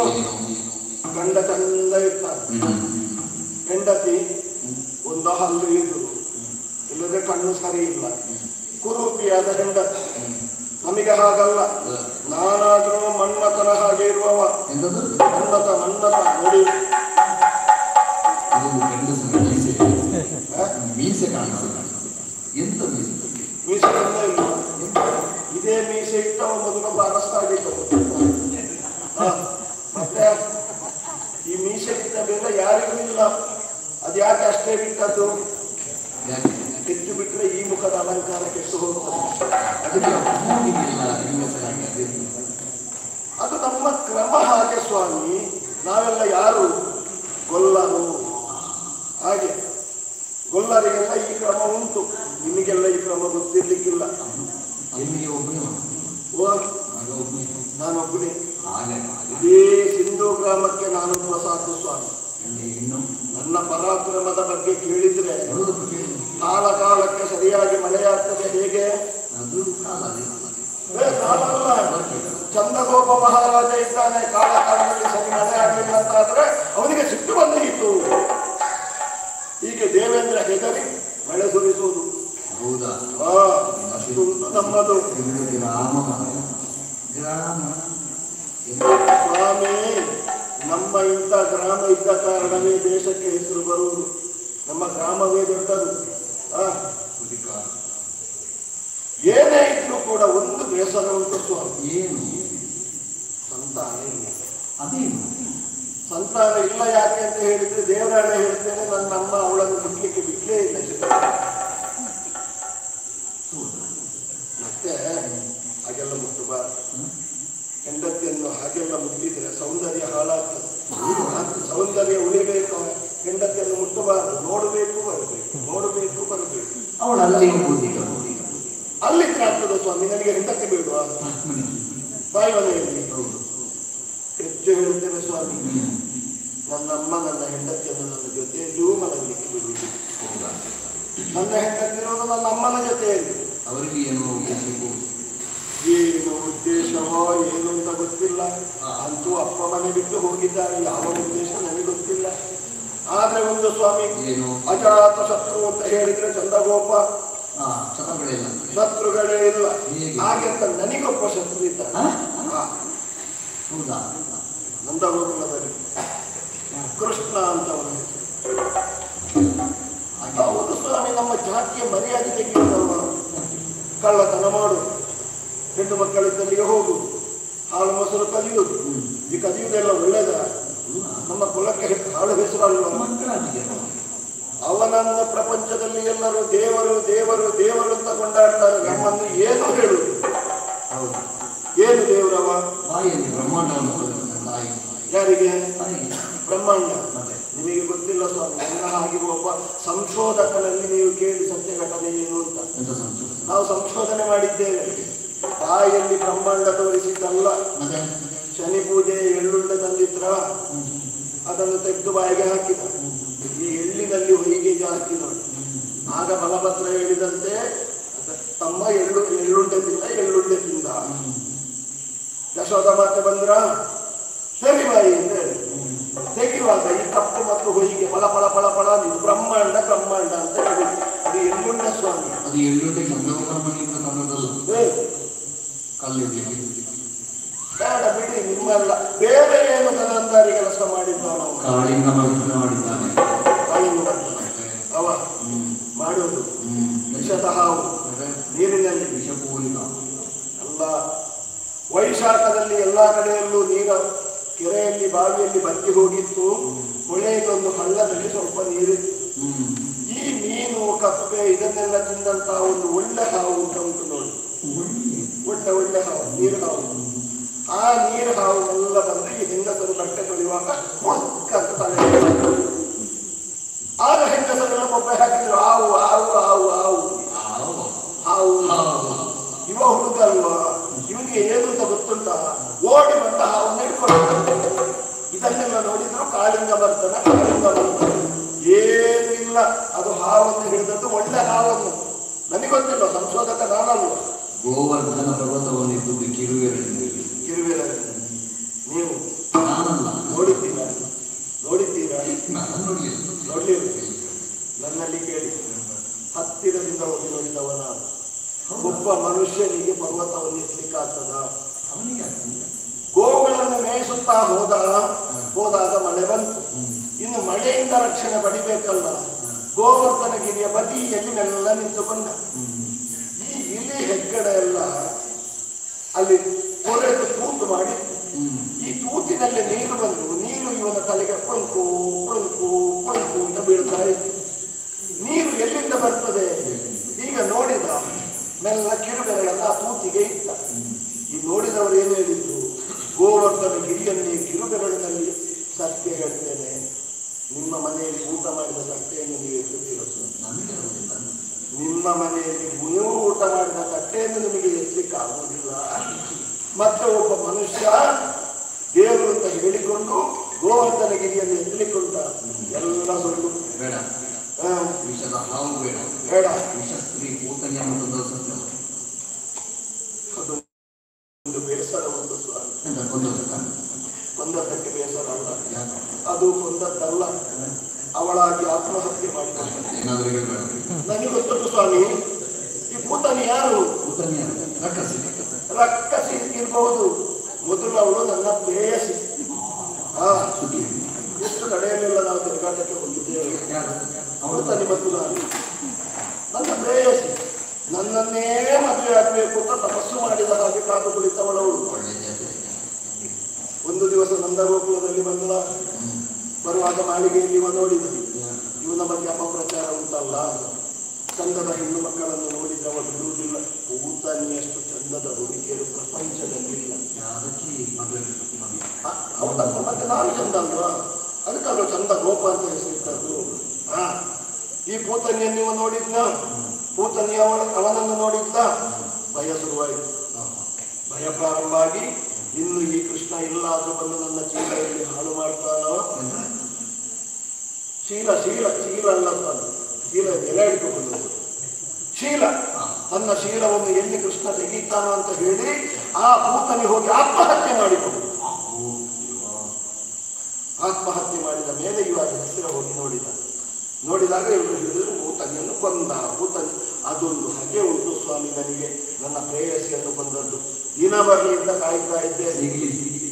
ಏನು ಮಾಡಲಿ ಸ್ವಾಮಿ, ಅಧಿಕಾರ ಎಲ್ಲ ಅಮ್ಮನ ಕೈಯಲ್ಲಿ. ಬೀಗದ ಬಂದಿರು ಅಮ್ಮನ ಕೈಯಲ್ಲಿ. ಅಧಿಕಾರ ನಮ್ದು. ಕೀಳಿ ಅಮ್ಮನ ಕೈ. ಖರ್ಚಿಗೆ ಬೇಕಿದ್ರೆ ಅಮ್ಮನಲ್ಲಿ ಕೇಳಿದ್ರು. ಎಲ್ಲ ಕಡೆಯಲ್ಲಿ ಹಾಗೆ ಸ್ವಾಮಿ. ನಾನು ಗಂಡಸ ಅಲ್ವ ಅಂತ ನನಗೆ ಮದುವೆ ಮಾಡಲಿಲ್ಲ, ಮಕ್ಕಳಾಗಲಿಲ್ಲ, ಬಿಡಿ ಮದುವೆ ಆಗಿದೆ ಇಲ್ವ. ಮತ್ತೆ ಗಂಡಸಲ್ಲದೆ ಹೆಣ್ಣಾದ್ರೆ ನನಗೆ ಮದುವೆ ಮಾಡ್ತಾರೆ. ಎಂತದ್ದು ಮಾತನಾಡುದು ನೀವು? ಯಾವಾಗಾದ್ರೂ ಒಂದು ಕಾರ್ಯಕ್ರಮದಲ್ಲಿ ಏನೇನು ಮಾಡ್ತೀನಿ. ಹಾಗೆ ಜಗಲಿಯಲ್ಲಿ ಕೂತದ್ದು. ಊಟ ಒಂದು ಆಯ್ತು.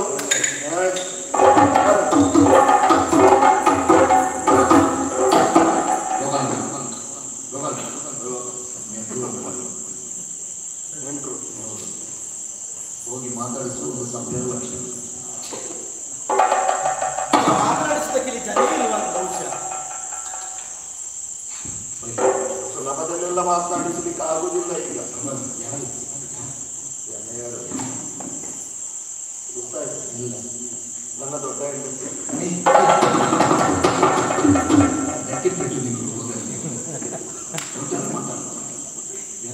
ಬೇಡ, ದೊಡ್ಡ ಹೆಂಡತಿ ತಪ್ಪೆಂತ ಅವಳು ಯಾರು? ನನ್ನ ಹೆಂಡತಿ ಅಕ್ಕ. ಹೆಂಡತಿ ಅಕ್ಕ ದೊಡ್ಡ ಹೆಂಡತಿ, ಹೆಂಡತಿಯ ತಂಗಿ ಸಣ್ಣ ಹೆಂಡತಿ. ಗೊತ್ತಿಲ್ವ ನಿನಗೆ? ಒಳ್ಳೆ ಲಕ್ಷಣ ಅಲ್ಲ. ಅಪ್ಪನ ತಮ್ಮನನ್ನು ಏನು ಕರೀತೀವಿ? ಚಿಕ್ಕಪ್ಪ. ಅಪ್ಪನ ಅಣ್ಣನನ್ನು ದೊಡ್ಡಪ್ಪ. ಅಪ್ಪನ ಅಣ್ಣ ದೊಡ್ಡಪ್ಪ ಆಗ್ತದೆ, ಅಪ್ಪನ ತಮ್ಮ ಚಿಕ್ಕಪ್ಪ ಆಗ್ತದೆ. ಹೆಂಡತಿಯ ತಂಗಿ ಯಾಕೆ ಸಣ್ಣ ಹೆಂಡತಿ ಆಗುವುದಿಲ್ಲ?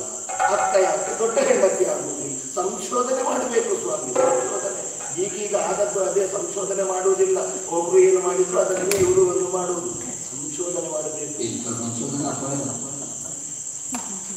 ಅಪಾಯ ಯಾರ್ಯಾರಿಗೆ? ನಾವು ಇಷ್ಟು ವರ್ಷದಲ್ಲಿ ನಮಗೆ ಅಪಾಯ ಆಗಲಿಲ್ಲ. ಏನು ಪೆಟ್ಟು ತಿನ್ನದ? ಇಷ್ಟು ವರ್ಷದಲ್ಲಿ ಹೀಗೆ ಮಾಡಿ ನಾನು ಪೆಟ್ಟು ತಿನ್ನಲಿಲ್ಲ ಸ್ವಾಮಿ. ಇನ್ನು ಉಳಿದ ಕೆಲವು ವರ್ಷದಲ್ಲಿ ಪೆಟ್ಟು ಅಲ್ಲ, ಮಾತಾಡಿಸುವ ಜನವೇ ಇಲ್ಲ. ಯಾರು ಮಾತನಾಡಿಸುವುದು? ಮನೆ ಯಜಮಾನ. ಅವರ ಕಥೆ ಗೊತ್ತುಂಟ ನನಗೆ.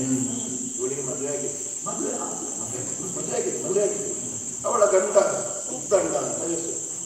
ಹೌದು, ಸೈನ್ಯದಲ್ಲಿ ಕೆಲಸ, ಸೈನಿಕನ ಹೆಂಡತಿ ಅವರು. ಇವಳು ಆ ಕೃಷ್ಣನ ಜೊತೆಯಲ್ಲಿ ನನ್ನ ಬೆಳೆಯುತ್ತಾ ಇಲ್ಲಿ ಒಂದು ತಿರುಗಾಡ್ತಾ ಅಯ್ಯೋ ಅಯ್ಯೋ ಅಯ್ಯೋ, ನನಗೆ ಬೀದಿಯಲ್ಲಿ ತಿರುಗುವುದಕ್ಕೆ ಸಾಧ್ಯ ಇಲ್ಲ. ಅಂತಹ ಮಾನಗೆಟ್ಟವಳಿಗೂ. ಹೌದಪ್ಪ, ಇಂಥ ಹಾಗೆ ಹೇಳುದು. ನಮ್ಮ ಮನೆಯಲ್ಲಾದ್ರೂ ಹೇಳುವುದಿಲ್ಲ. ಈ ಮಾನಗೆಟ್ಟವರನ್ನು ಯಾರು ಮಾತನಾಡಿಸಬೇಕು? ಮರ್ಯಾದಿದ್ದವರು ಮಾತನಾಡಿಸಿದಾರ? ಯಾರು? ನಾನು ಮರ್ಯಾದಸ್ಥ ಹಾಗೆಲ್ಲ ಮಾತಾಡಿ ಅಂಥವರನ್ನು ಮಾತನಾಡಿಸಿಕ್ಕೆ ನಮ್ಮ ಅಮ್ಮ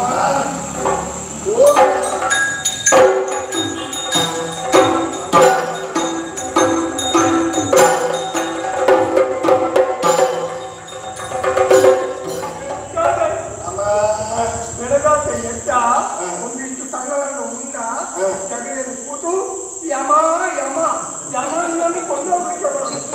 ಯಮ ನನ್ನನ್ನು ಯಾಕೆ ಕೊಂಡು ಹೋಗುದು? ಈ ಬೈಹುಲಿನ ಸಾಗಿಸಲ್ಲ.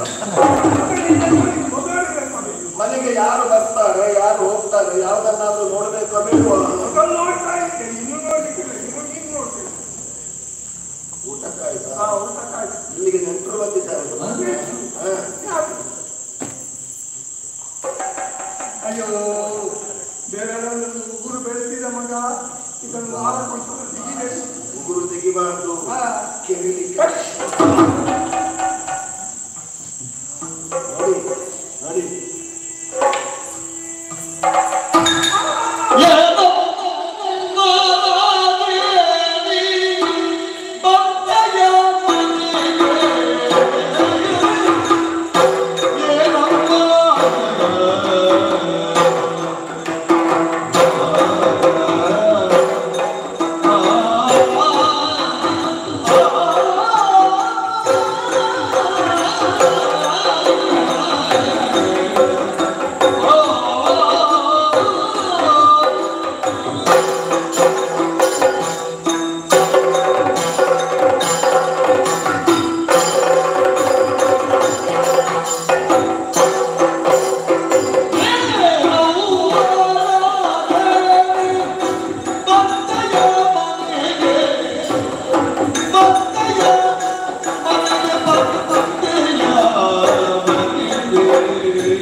ಆಗ್ತದೆ. ಅವ್ರ ಜೊತೆಲಿ ಇರೋದು ಬೇಡವಾ? ಊರಿನಲ್ಲೆಲ್ಲ ಕ್ಷೇಮವೇ? ನಿನ್ನ ಅಮ್ಮ ಮಗ ಮಗ ಹೇಗಾಗುದು? ನಿನ್ನ ಅಮ್ಮ ನನ್ನ ಅಮ್ಮ ಮಗ ಅಂತ ನನ್ನ ಹೇಳ ಕ್ಷೇಮ ಆರೋಗ್ಯವಂತರಾಗಿದ್ದಾರೆ. ನಿನ್ನ ಅಪ್ಪ ಮಗ ಅಪ್ಪ ಅವರು ಕ್ಷೇಮ. ಕ್ಷೇಮ. ಅಯ್ಯೋ ಏನಂತೆ? ಒಂದು ಕಾಲದಲ್ಲಿ ಇಲ್ಲಿಗೆ ಬರ್ತಾ ಹೌದಾ? ತಿಂಗಳಲ್ಲಿ 20 ದಿವಸ 15 ದಿವಸ ಇಲ್ಲೇ ಇರ್ತಿದ್ದು. ನಿಮ್ಮನ್ನೇ ಕೇಳ್ತಾ ಇದ್ರಿ ವಿಚಾರ ಅದೇ. ಯಾಕೆ ಇಲ್ಲಿ ಬಂದ್ರೆ ಯಾವಾಗಲೂ ನನ್ನ ಹಿಂದೆ ಇರುವುದು. ಹೌದಾ? ಆಮೇಲೆ ನಾನು ಅಡುಗೆ ಮಾಡುವಾಗಲೂ ನನ್ನ ಹಿಂದೆ, ನಾನು ತೋಟಕ್ಕೆ ಹೋಗುವಾಗಲೂ ನನ್ನ ಹಿಂದೆ. ಹೌದಾ? ನಾನು ಬಚ್ಚಲ ಮನೆಗೆ ಹೋಗುವಾಗಲೂ ನನ್ನ ಹಿಂದೆ. ಹೌದಾ? ನನ್ನ ಹಿಂದೆ ಅಮ್ಮ ಬಚ್ಚಲ ಮನೆಗೆ ಹೋಗುವಾಗಲೂ ನಿಮ್ಮ ಜೊತೆಯಲ್ಲಿ. ಈಗ ಗೊತ್ತಾಯ್ತು ಅಪ್ಪ ಯಾಕೆ ಮನೆ ಬಿಟ್ಟು ಹೋಗಿದ್ದಾರೆ. ನನ್ನ ಮೇಲೆ ಅಷ್ಟೊಂದು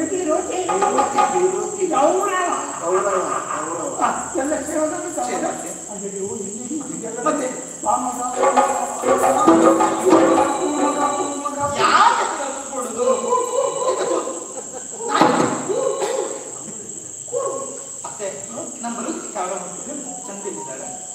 ಹೌದು.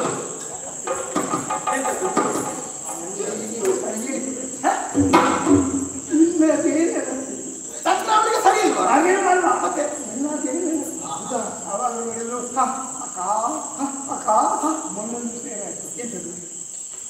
ನಾವು ಹೋದೆ ಸರಿ. ಅವರು ಬೇರೆ ಮನುಷ್ಯ ನೀವ್ಯಾಕೆ ಮಲಗಿದ್ರು?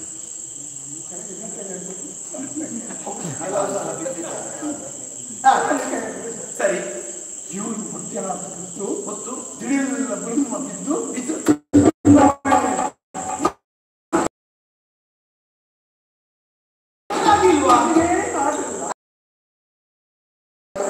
ಹಾಗೆ ಅಭ್ಯಾಸ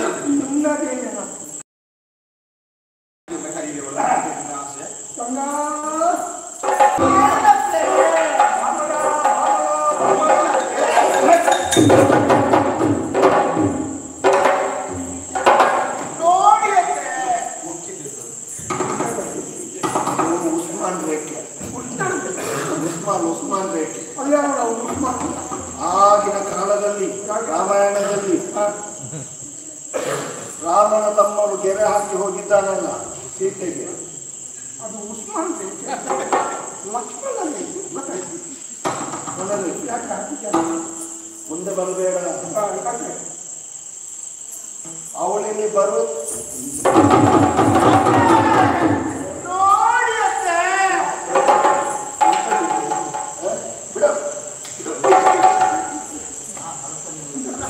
ಬೆಳ್ಳಿಯದ್ದುಂಟು, ಬಂಗಾರದ್ದುಂಟು, ಅದನ್ನೆಲ್ಲ ಬಿಟ್ಟು ಈ ಸಾರ್ವಜನಿಕ ಮಾರುಕಟ್ಟೆಯಿಂದ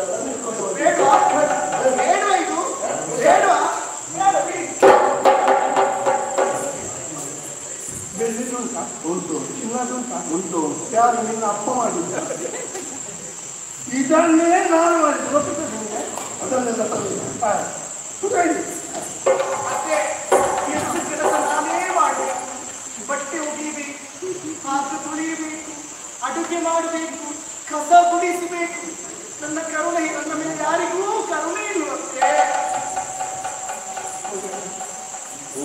ಅಷ್ಟು ಕೆಲಸ ಮಾಡುವಾಗ ನಿಮಗೆ ಸ್ವಲ್ಪ ಉಪಕಾರ ಮಾಡಲಿಕ್ಕೆ ಆಗುದಿಲ್ಲ. ಉಳಿದ ಕಡೆಗೆಲ್ಲ ಉಪಕಾರಕ್ಕೆ ನನ್ನನ್ನು ಬಿಡ್ತೀರ ಹೇಗೆ? ನಿನ್ನ ಅಪ್ಪ ಎಂತದ್ದು ಇಷ್ಟು ಕೆಲಸ ಮಾಡ್ತಿದ್ರು ನನ್ನಪ್ಪ ನಮಗೆ ಕೂಡುದಿಲ್ಲ ಅಂತ ಮಲಗಿದ್ರೆ ಸಾಕು. ಏನಾಯ್ತೆ ನನಗೆ ಏನು ಕೂಡುದಿಲ್ಲ, ಇವತ್ತು ನೀವೇ ಅಡುಗೆ ಮಾಡಿ ಅಡುಗೆ ಮಾಡ್ತಿದ್ರು ನನ್ನಪ್ಪ. ಮತ್ತೆ ಏನು ಕೂಡುದಿಲ್ಲ, ನಾನು ಮಲಗಿದ್ದು ಇವತ್ತು ನೀವೇ ಬಟ್ಟೆ ನನ್ನ ಬಟ್ಟೆ ಒಗಿತಾ ಇದ್ರು. ನಿಮ್ಮ ಬಟ್ಟೆ ನನ್ನಪ್ಪ ಅಷ್ಟು ಉಪಕಾರ ಮಾಡ್ತಿದ್ರು ಗೊತ್ತು ನಿಮಗೆ. ನಾನು ಹೋಗಿರ್ತೇನೆ.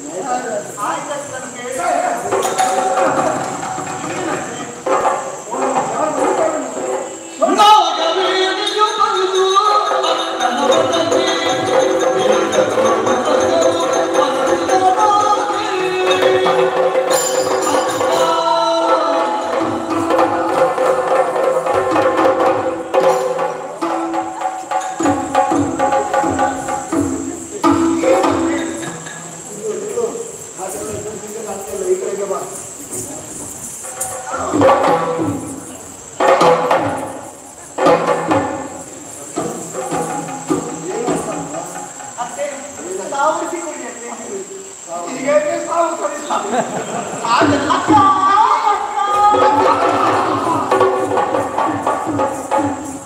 ಒಂದು ಸಲ ಆಗ್ತಿದ್ದೆ ನನ್ನ ಜನ್ಮಕ್ಕೆ ಸಾಕು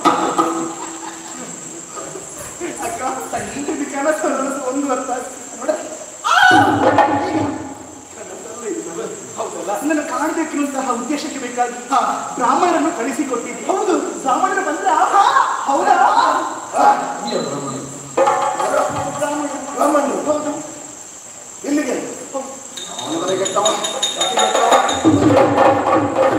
ಯಾವ ಮತ್ತೆ ಬ್ರಾಹ್ಮಣ ಬಂದಂತೆ ಯಾವ ಬ್ರಾಹ್ಮಣ? ಬ್ರಾಹ್ಮಣರಿಗೆ ಬೈಬಾರ್ದು. ಏನು ಬ್ರಾಹ್ಮಣರಿಗೆ ಬೈಬಾರ್ದು? ಯಾಕೆ? ನಿನ್ನ ಜನ್ಮಕ್ಕೆ ಕಾರಣವೇ ಒಬ್ಬ ಬ್ರಾಹ್ಮಣ. ನನ್ನ ಜನ್ಮಕ್ಕೆ ಒಬ್ಬ ಬ್ರಾಹ್ಮಣ. ಈಗ ಸರಿ ಗೊತ್ತಾಯ್ತು ಅಪ್ಪ ಯಾಕೆ ಮನೆ ಬಿಟ್ಟು ಹೋದ. ಹೇಗೆ ಅಂತ ಕೇಳೋದು ನಾನು. ನನಗೆ ಮಕ್ಕಳು ತುಂಬಾ ಸಮಯ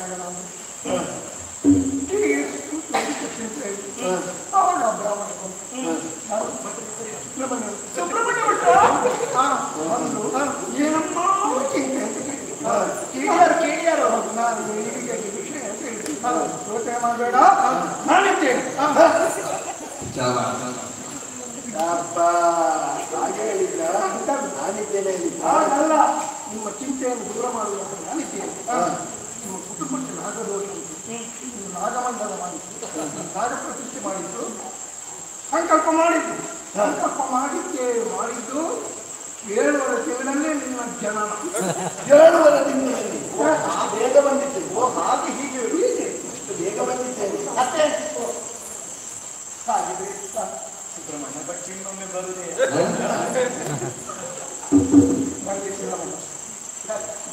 ಯಾಕೆ ಕಾರ್ಯಕ್ರಮ ಹೇಳಾಯ್ತಲ್ಲ, ಅವರಿಗೆ ಪ್ರಾಯ ಆಯ್ತು, ಮಗ ಇದ್ರೆ ಅವರು ಕೂಡ ಕಳಿಸ್ಲಿಕ್ಕಿಲ್ಲ. ಆಯ್ತಾ?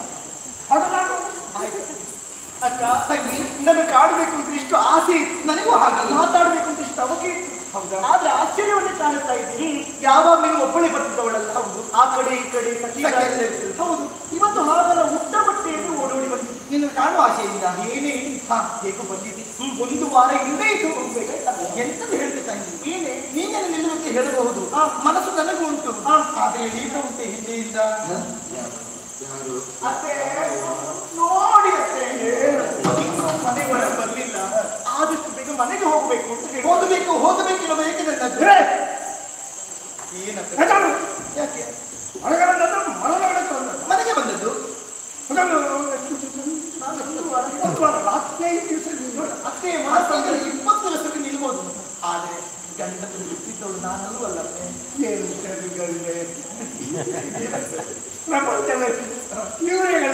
ಹೌದತ್ತೆ. ಈಗ ನಾನು ಹೋದ್ರೆ 3 ತಿಂಗಳು ಆದ್ಮೇಲೆ ನಿಮಗೆ ಹಾಗಲ್ಲ. ನಮ್ಮ ಕುಟುಂಬ ದೊಡ್ಡದಲ್ಲ, ಒಂದೊಂದು ಮನೆಯಲ್ಲಿ 1 ವಾರ ನಿಂತರೆ 3 ತಿಂಗಳು ಆಗ್ತಿತ್ತು. 3 ತಿಂಗಳು ಅಲ್ಲಿ ಗೊತ್ತುಂಟ, ಒಂದು ಚಕಾರ ಶಬ್ದ ಎತ್ತಿದ್ದೇವೆ. ಅತ್ತೆ ಒಂದು ಮಾತುಂಟಲ್ಲ, ಗಂಡ ಹೆಣ್ಣಿನ ಜಗಳ ಕೊಂಡು ಬರುತ್ತಾರೆ. ನೀವು ಹೇಳಿದ್ದೇನೆ ಸರಿ, ನಿಮ್ಮದಕ್ಕೆ ಮನಸ್ಸುಂಟೆ. ಆದ್ರೆ ಮನೆ ಯಜಮಾನಿಗೆ ಹೇಳಿದ್ರೆ ಏನಾದ್ರೂ ನೋಡ್ಬೋದು. ಈ ನಾವು ಯಾವ್ದು, ನಾವು ಹೆಣ್ಣೆ ಗೊತ್ತಿಲ್ಲ. ಹೌದತ್ತೆ, ಮನೆಗೆ ಯಜಮಾನ ಕೀಳುವವರು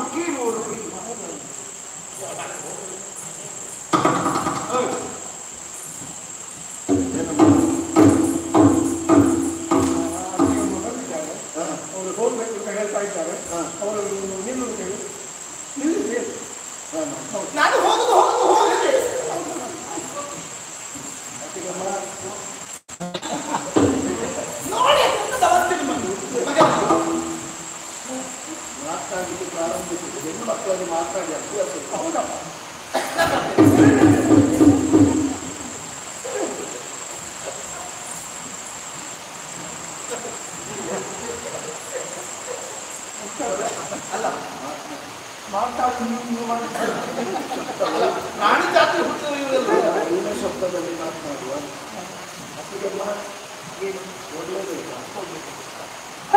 ನೋಡಿ ಅಂತೆ. ತಾಪತ್ರಯದಲ್ಲಿ ಎಷ್ಟು ಕಡೆ ಕಾರ್ಯಕ್ರಮ ಹುಟ್ಟಿಕೊಂಡು ಬಂದಿದ್ದಾರೆ. ಹಾಗೆ ಮಾಡಿ ಇಲ್ಲ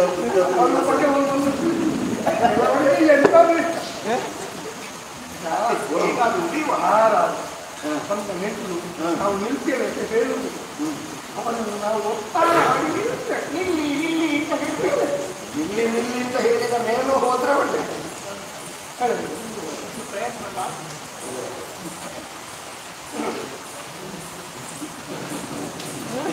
ನೀವು ಹೆಚ್ಚಿದ ಕರ್ಮ ಆಗಿದಲ್ಲ ಹೋಗ್ಲೇಬೇಕು, ನನಗೆ ಹೋಗ್ಲೇಬೇಕು. ಆಗುದೇ ಇಲ್ಲ. ಮಾಡಬೇಕು. ಕಾರಣ ಪ್ರೀತನನ್ನು ಅರಗಲಿಗೆ ಬಿಟ್ಟವರಿಗೆ ಅಗಲಿದವಳು ನಾನಲ್ಲ. ಆದುದರಿಂದ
ಯೋಚನೆ ಮಾಡಬೇಡ.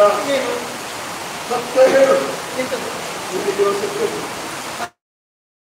ವಾರಕ್ಕೆ ತಿಂಗಳಿಗೆ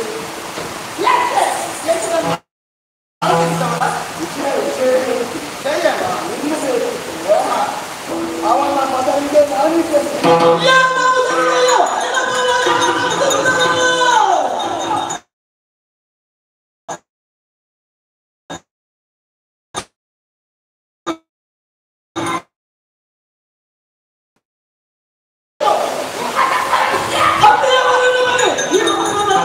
Come on.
ನನ್ನ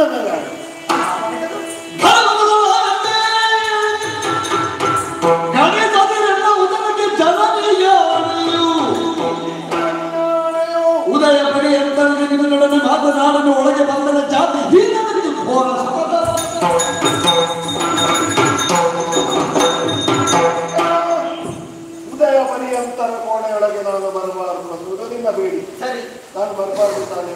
ನನ್ನ ಹಣೆ ನಾನು ಬರುವುದಿಲ್ಲ. ವಿಶ್ವಾಸವೇ ಇಲ್ಲ. ನನ್ನ ವಿಶ್ವಾಸ ಇಲ್ಲ.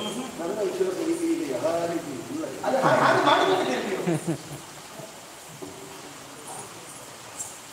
ಅವಳಾಗಿಲ್ಲ ನನ್ನ ತಂಗಿ. ನಾನು ಆಗುದಿಲ್ಲ, ಅವಳು ಆಗುದು. ಗೊತ್ತಾಯಿ ನಿಮಗೆ ನಂಬಿಕೆ ಇದೆ ನನ್ನ ಅಮ್ಮನ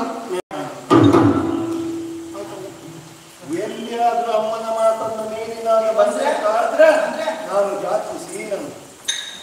ಜಾತಿ ಶ್ರೀನನು. ಹೀನ ಮೊದಲೇ ಗುಸು ಗುಸು ಸತ್ಯ ಮಾಡಿದಾಗ ಬೇರೆ ಅಮ್ಮ ಸಾಕಾಗ ಅಲ್ಲ ಜಾತಿ ಹೀನ ಅಂತ ಹೇಳಿದ್ದಲ್ಲ. ಜಾತಿ ಹೀನನ ಬೇಡ.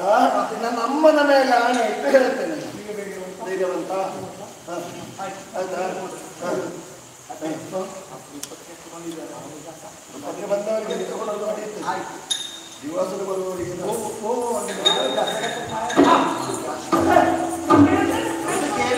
ದ್ರಾಕ್ಷಿ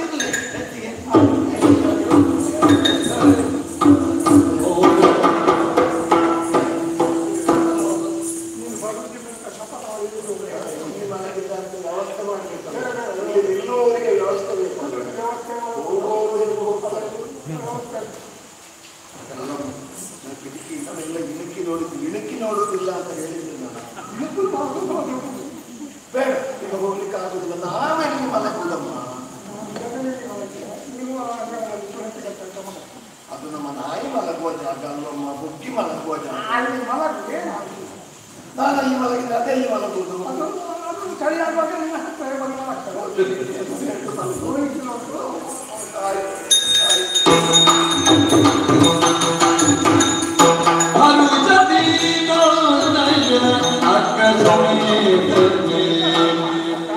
ಪುಣ್ಯವಂತಳೆ ಅಂಗಾನದೆ ಉನ್ನತ ಕೊರತೆಯುಳ್ಬಳಲಿ ಉನ್ನವಿತ್ರನ ಕೂಡಿ ಹೇಳಿ ಕಳುಹಿರು ಎನ್ನ ಭಯಕ್ಕೆ ಸಂದುವಿನರು ಪುಣ್ಯವಂತಳೆ ಅಕ್ಕ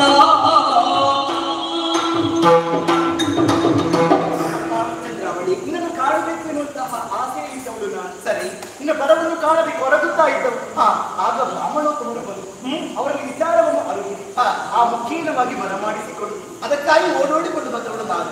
ಪುಣ್ಯವಂತಳ ನನ್ನ ಸೇವೆಯನ್ನೇ ಮಾಡಬೇಕು, ನಿಮ್ಮಲ್ಲಿ ಮಾತನಾಡಬೇಕು ಎನ್ನುವ ಹಾಗೆ ಹಪಾಪಿಸ್ತಾ ಇದ್ದೆ. ಇಂಥ ಪ್ರೀತಿಯೊಂದಿಗೆ ಅಕ್ಕ ನನ್ನ ಪ್ರೀತಿಯಿಂದ ಆಲಂಗಿಸಿಕೊಳ್ಬೇಕು ಅಂತ ಒಂದು ಆಸೆ. ಖಂಡಿತ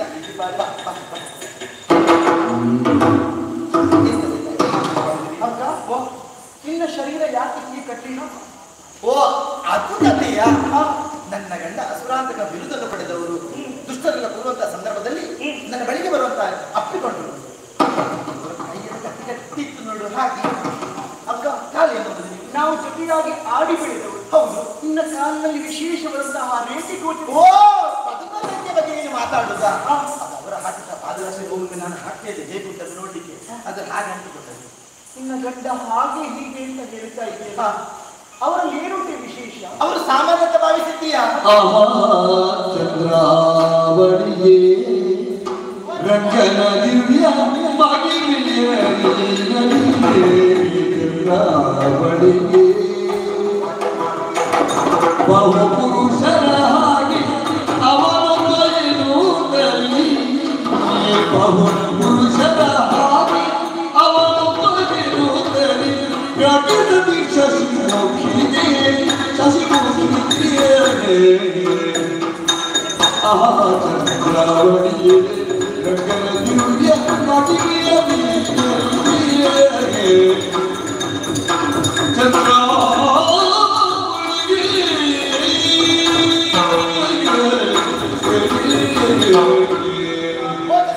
ಕೃಷ್ಣನ ಗುಣಗಾನವನ್ನು ಮಾಡುತ್ತಾ ಇದ್ದೆ. ಹೌದು, ಆದ್ರೆ ಒಂದು ನೀನು ಹೀಗೆ ಮಾಡಬಾರ್ದು. ಏನು? ಆ ಕಳ್ಳ ಕೃಷ್ಣನ ಕೂಡ ಓಡಿ ಹೋದೆಯಲ್ಲ, ನಮ್ಮ ಕುಲಕ್ಕೆ ಅಪಕೀರ್ತಿ ಅಂತ ನೀನು ತಿಳಿದುಕೊಂಡು ತಪ್ಪಾಯಿತು. ಏನು? ಕಳ್ಳ ಕೃಷ್ಣ ಎನ್ನುವುದಾಗಿ ಚೋರ ಎನ್ನುವುದಾಗಿ ನಿಲ್ಲಿಸುವುದಕ್ಕೆ ಹೋಗಬೇಡ. ಅವ ಮೋಸಗಾರ. ಕೃಷ್ಣನ ಮಹಿಮೆಯನ್ನು ಅರಿತವರು ಈ ಪ್ರಪಂಚದಲ್ಲಿ ಯಾರಿದ್ದಾರೆ? ಜಗತ್ತನ್ನೇ ರಂಗಸ್ಥಳವನ್ನಾಗಿಸಿ ಸೂರ್ಯ ಚಂದ್ರನ್ನೇ ದೀಪವನ್ನಾಗಿ ಬೆಳಗಿಸಿ ನಿಗಮ ಆಗಮಗಳ ಪರದೆಯನ್ನು ಕಟ್ಟಿ ಜಗದ ಜೀವರಸ ಪಡಿಸುವ ಸೂತ್ರಧಾರಿ ಅವನಾಗಿದ್ದಾನೆ. ಪಾತ್ರಧಾರಿ ಒಬ್ಬ ಜಾರಿದಂತಹ ಸಂದರ್ಭದಲ್ಲಿ ಕೈಯಲ್ಲಿ ಆದನ್ನು ಎತ್ತಿ ಕುಣಿಸುವವರವರು. ಹಾಗಿದ್ರೆ ಶ್ರೀಕೃಷ್ಣ ಪರಮಾತ್ಮ ಯಾರಂತ ನೀನು ಆಲೋಚನೆ ಮಾಡಿರ್ಬೋದು. ಕೆಲವರೆಲ್ಲ ಹಗ್ಗ ಕಂಡ್ರೆ ಹೆದರ್ಕೊಳ್ತಾರೆ. ಯಾಕೆ ಹಾವೆಂದು ಭ್ರಮಿಸಿ. ಹಾಗಂತೇಳಿ ಕಾಳಿಂಗ ಮರದನ್ನು ಮಾಡಿದರು ಶ್ರೀಕೃಷ್ಣ ಪರಮಾತ್ಮ ನನ್ನ ಗಂಡ. ಕಾಳಿಂಗ ಮರದ ಹೌದು, ಬಾಯಿಯೊಳಗೆ ಬ್ರಹ್ಮಾಂಡರು ತೋರಿಸುವ ತಾಯಿಗೆ ಆ ಶ್ರೀಕೃಷ್ಣ ಪರಮಾತ್ಮ ಆತನ ಜೊತೆಗೆ ಇದ್ರೆ ಸ್ವರ್ಗಲೋಕ ಸಂಪತ್ತನ್ನು ಕಂಡ ಅನುಭವ ಎಲ್ಲರಿಗೆ ಆಗುತ್ತದೆ. ಕೇವಲ ಮನುಷ್ಯರನ್ನು ಭಾವನೆ ಇಟ್ಟುಕೊಳ್ಳಬೇಡ. ಕೃಷ್ಣ ಪರಮಾತ್ಮನ್ನು ಕಾಣಬೇಕಂತಾದ್ರೆ ಈ ಪ್ರಪಂಚದಲ್ಲಿ ಯೋಗವೂ ಬೇಕು, ಭಾಗ್ಯವೂ ಬೇಕು. ಎಷ್ಟೆಷ್ಟು ಮಂದಿ ರಸೆಯಲ್ಲಿ ಋಷಿಗಳೆಲ್ಲ ತಪಸ್ಸನ್ನು ಆಚರಿಸಲು ಗೊತ್ತುಂಟ, ಆದ್ರೂ ಕೂಡ ಒಲಿದು ಬರುವುದಿಲ್ಲ.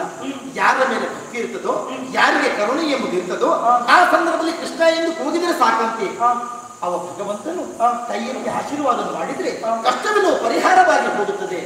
ಅಂತಹ ಚೆಲುವ ಶ್ರೀಕೃಷ್ಣ ಪರಮಾತ್ಮ.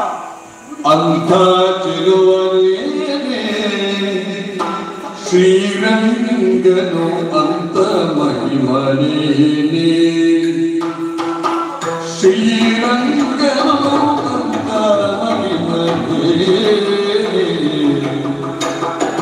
ಕಾತೆರಿ ನುಡಿದಾನೆ ಎಂದು ದೊರಕುವನು.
ಮಹಿಮೆಯನ್ನು ಅರಿಯದೇ ಹೋದಿನ ಆತನ ಅನುಗ್ರಹ ಇಲ್ಲದೆ ಒಂದು ಹುಲ್ಲು ಕಟ್ಟಿ ಪ್ರಪಂಚದಲ್ಲಿ ಅಲುಗಾಡೋದಕ್ಕೆ ಸಾಧ್ಯವೇ ಇಲ್ಲ ತಂಗಿ. ಎಷ್ಟೋ ವರ್ಷಗಳ ಕಾಲ ತಪಸ್ಸನ್ನು ಆಚರಿಸಿದಂತಹ ಮಹಿಮರಿಗೂ ಕೂಡ ಆತ ಕಣ್ಣಿಗೆ ಕಾಣಿಸುವುದಕ್ಕೆ ಗೋಚರಿಸುವುದಿಲ್ಲ. ಅಂತಹುದರಲ್ಲಿ ನನ್ನ ಬಳಿಗೆ ಬಂದಾಗ ಬಾಯಿಗೆ ಬಂದ ಹಾಗೆ ಬಿಡು ಮಾತುಗಳನ್ನು ಆಡಿದೆ ಎಂತ ತಪ್ಪು ಮಾಡಿಬಿಟ್ಟೆ. ಹೌದು, ತಪ್ಪಿನ ಅರಿವಾಯಿ. ಸರಿ, ತಿಳಿದು ಮಾಡುವುದು ಅಪರಾಧ. ಸರಿ, ತಿಳಿಯದೇ ಮಾಡುವುದು ಪ್ರಮಾದ. ತಿಳಿಯದೆ ಇಂತಹ ತಪ್ಪು ಕೆಲಸವನ್ನು ಮಾಡಿದ್ದೆ. ಖಂಡಿತ ತಪ್ಪಿನ ಅರಿವಾಯಿತು. ಆ ಪರಮಾತ್ಮನ್ನು ಕಾಣಬೇಕು, ಆತನನ್ನು ಮಾತನಾಡಿಸಬೇಕು ಎನ್ನುವ ಮಗನಿಗೆ ಚಿಂತೆಯಾಗಿ ನಾನಿಲ್ವಾ ಅದಕ್ಕೆ ದಾರಿ ಎಂದು ಹಾಗೆ ಕೃಷ್ಣನನ್ನು ಕಾಣಬೇಕೆನ್ನುವ ಬಯಕೆ ಉಂಟುತ್ತಾದ್ರೆ ಒಂದು ಭಕ್ತಿ ಮತ್ತು ಶಕ್ತಿ. ನಿನಗೆ ಬೇಕಾದ ಭಕ್ತಿ ಶಕ್ತಿ ಬೇಡ. ಕಣ್ಣು ಮುಚ್ಚಿ ಕೃಷ್ಣ ಎನ್ನುವಾಗ ಧ್ಯಾನಿಸು. ಖಂಡಿತವಾಗಿ ಕಣ್ಣು ಮುಚ್ಚಿ ಬಿಡುವುದರೊಳಗಾಗಿ ಕೃಷ್ಣ ಇರ್ತಾನೆ. ಆತನ್ನು ಧ್ಯಾನಿಸಿದ್ರೆ ಖಂಡಿತವಾಗಿ ಬರ್ತಾರೆ. ಹೌದು, ಸತ್ಯ. ದರ ಮಾಡುವುದೇ ಆತನನ್ನೇ ಪ್ರಾರ್ಥನೆ. ಸರಿ, ಗೋವಿಂದ ನಾರಾಯಣ ಶ್ರೀಕೃಷ್ಣ ಪರಮಾತ್ಮ ಜಯ ಜಯ ಜಯ ಜಯ ಜಯ ಜಯ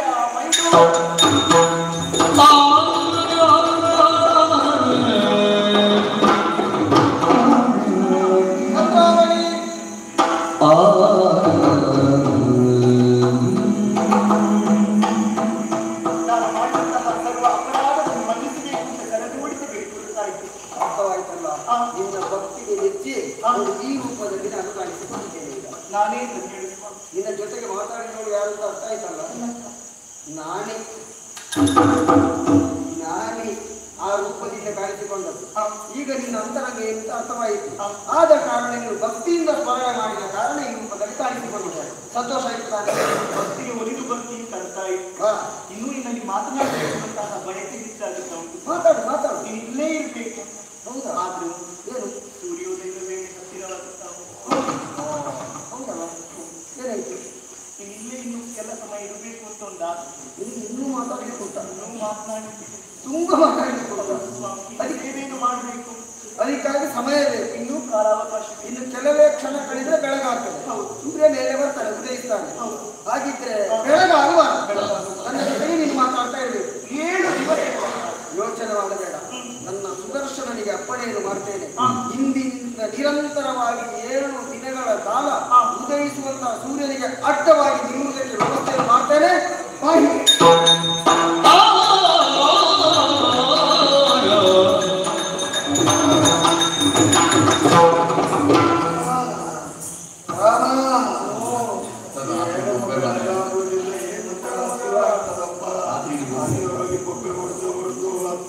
ಕಲಗಚ್ಚು ಎಲ್ಲ ಕೊಡ್ತಾರೆ.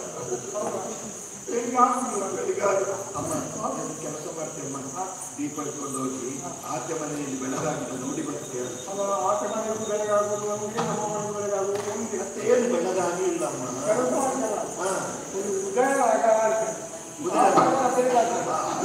ರಂಗನಾಯಕ ರಾಜೀವನೋಚನ ರಮಣಮಣಿ ಬೆಳಗಾಲು ಬೇಡುತ್ತ ಅಂಗನೇ ನಗುವಿದ ಪತಿ ಜಗತ್ತಿಸುವಳು ಶೃಂಗಾರದ ನಿದ್ರೆಸಾದಂಬುತ ಪಕ್ಷಿರಾಜನು ಬಂದು ಬಾಗಿಲ ಬಳಿದಿಂದು ಅಕ್ಷಿ ತೆರೆದು ಬೇಗ ಪಕ್ಷಿರಾಜಗಳೆಲ್ಲ ಚಿಲಿಪಿಲಿ ಗುಟ್ಟುದ ಸೂತ್ರದಲ್ಲಿ ಸೋರೋಚಿಹರಿಯೇ ಶ್ರೀರಂಗನಾಥರಾಗಿವನು ನಮನಿ ಬೆಳಗಾದ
ನಿನ್ನ ಮುಖದಲ್ಲಿ ಇರ್ತದೆ ಒಳಗಿಲ್ಲ ಒಂದು ಮೂಸೆ ಮೂಸೆ.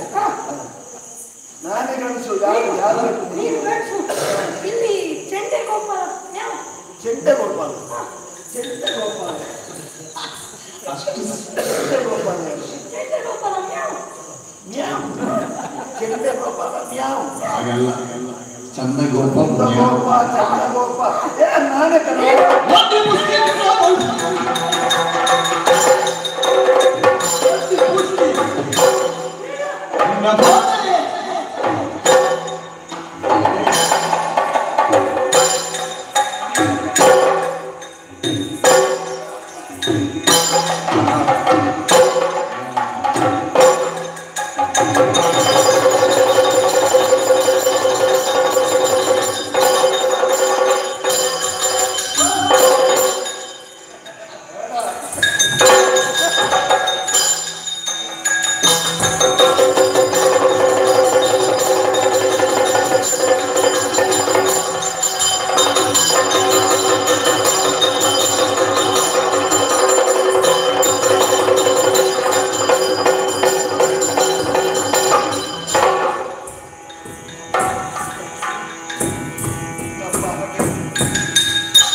ಎಲ್ಲೆಲ್ಲಿ ಬೀಳಬೇಕು ಏನಾಯ್ತು ನೀನು ಚಂದಗೋಪ ಚಂದಗೋಪ ನೀನು ಏ ಪಾಪಿ ನಾಚಿಕೆಲ್ಲ ಮರ್ಯಾದೆ ಸತ್ತವನೆ ಮೂರ್ಖಾಸ್ತಾನೆ ಎಲ್ಲ ಬಿಡಿ ನಿನ್ನ ಮನೆಯ ವಿಳಾಸ ಇಷ್ಟೊತ್ತು ಉಂಟಾ? ವಿಳಾಸ ನಿನಗೆ ಬೈದಲ್ಲ ನನ್ನನ್ನು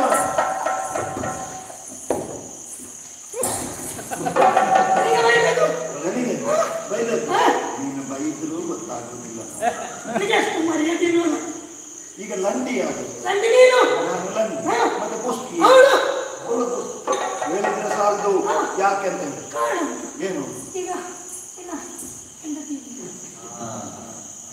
ಚಾವಡೆಗೆ ಬಾರಿಸಬೇಕು ನನ್ನಲ್ಲಿ ಹೆಂಡತಿಯಲ್ಲಿ ಅಂತ ಕೇಳ್ತಿಯಲ್ಲ ಪುಣ್ಯಾತ್ಮ ನಿನಗೆ ಹೆಂಡತಿ ಆಗುವಲ್ಲಿವರೆಗೆ ನೀನು ಉಳಿಯುವುದಿಲ್ಲ ಅಲ್ಲ ಅದು ಬಿಡು ಅದು ಹಾಗೆ ಹೋಗೋ ವಿಷಯ ಈಗ ನಿನ್ನ ಹೆಂಡತಿ ನನ್ನ ಹೆಂಡತಿ ನನ್ನ ಮನೆಯಲ್ಲೇ ಇದ್ದ ನನ್ನ ಕೋಣೆ ನಿನ್ನ ಕೋಣೆ ನೀನಿದೆ ಹೋಗಿದ್ದೆ ಅಯ್ಯೋ ಶಿವನೇ ನನ್ನ ಮನೆಯಲ್ಲಿ ನನ್ನ ಹೆಂಡತಿ ಎಲ್ಲಿದ್ರೆ ನಿನಗೆ ನಾನೆಲ್ಲಿದ್ರೆ ನಿನಗೆ ಅಲ್ಲ ಪುಣ್ಯಾತ್ಮ ನಿಮಗೆ ಮರ್ಯಾದೆ ಇಲ್ವಾ ಹೆಂಡತಿಯನ್ನು ವ್ಯಾಪಾರಕ್ಕೆ ಬಿಟ್ಟು ನೀನಿಲ್ಲ ಅಂತ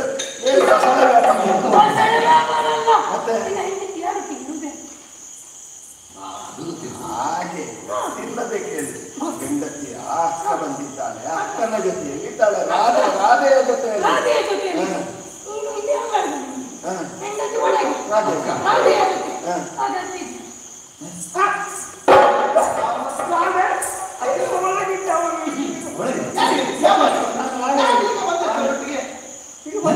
ಹೌದು ನಾನೇನು ಬಂದದ್ದು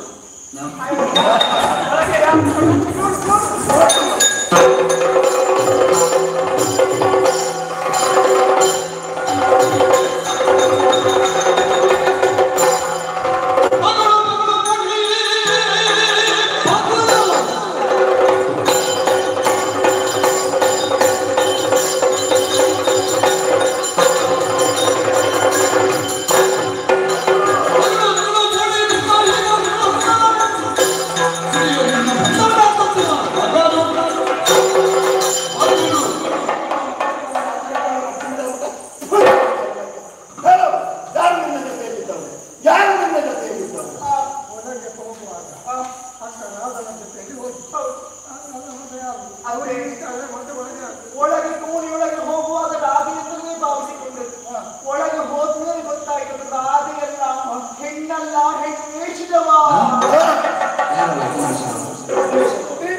ನೀವೇಷದವ ನೀವೇ ಹೌದಕ್ಕೆ ಕೆಲವು ಉದ್ದಾಗ್ತಾನೆ ಉದ್ದಾರ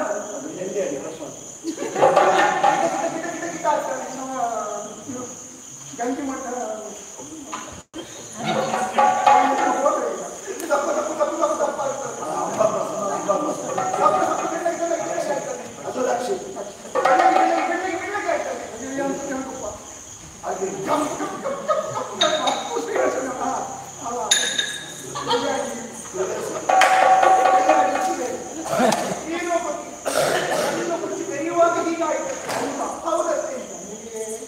ಹೆಣ್ಣಲ್ಲ ಶ್ರೀವೇಷದವ ಅಂತ ಗೊತ್ತಾಗ ಆತ್ಮನನ್ನು ಕಲಿಬೇಕಂತೆ ಅಮ್ಮನಿಗೆ ಬರಿಕೆ ಎಲ್ಲರೂ ಮತ್ತೆ ನಾನು ಕಲಿಯುವ ಹಾಗೆ ಪ್ರಯತ್ನ ಮಾಡಿ ಆ ಬುದ್ಧಿ ಅವನ ಎರಡು ತುಟಿಗಳಿಂದ ನನ್ನ ಎರಡು ತುಟಿಗಳನ್ನು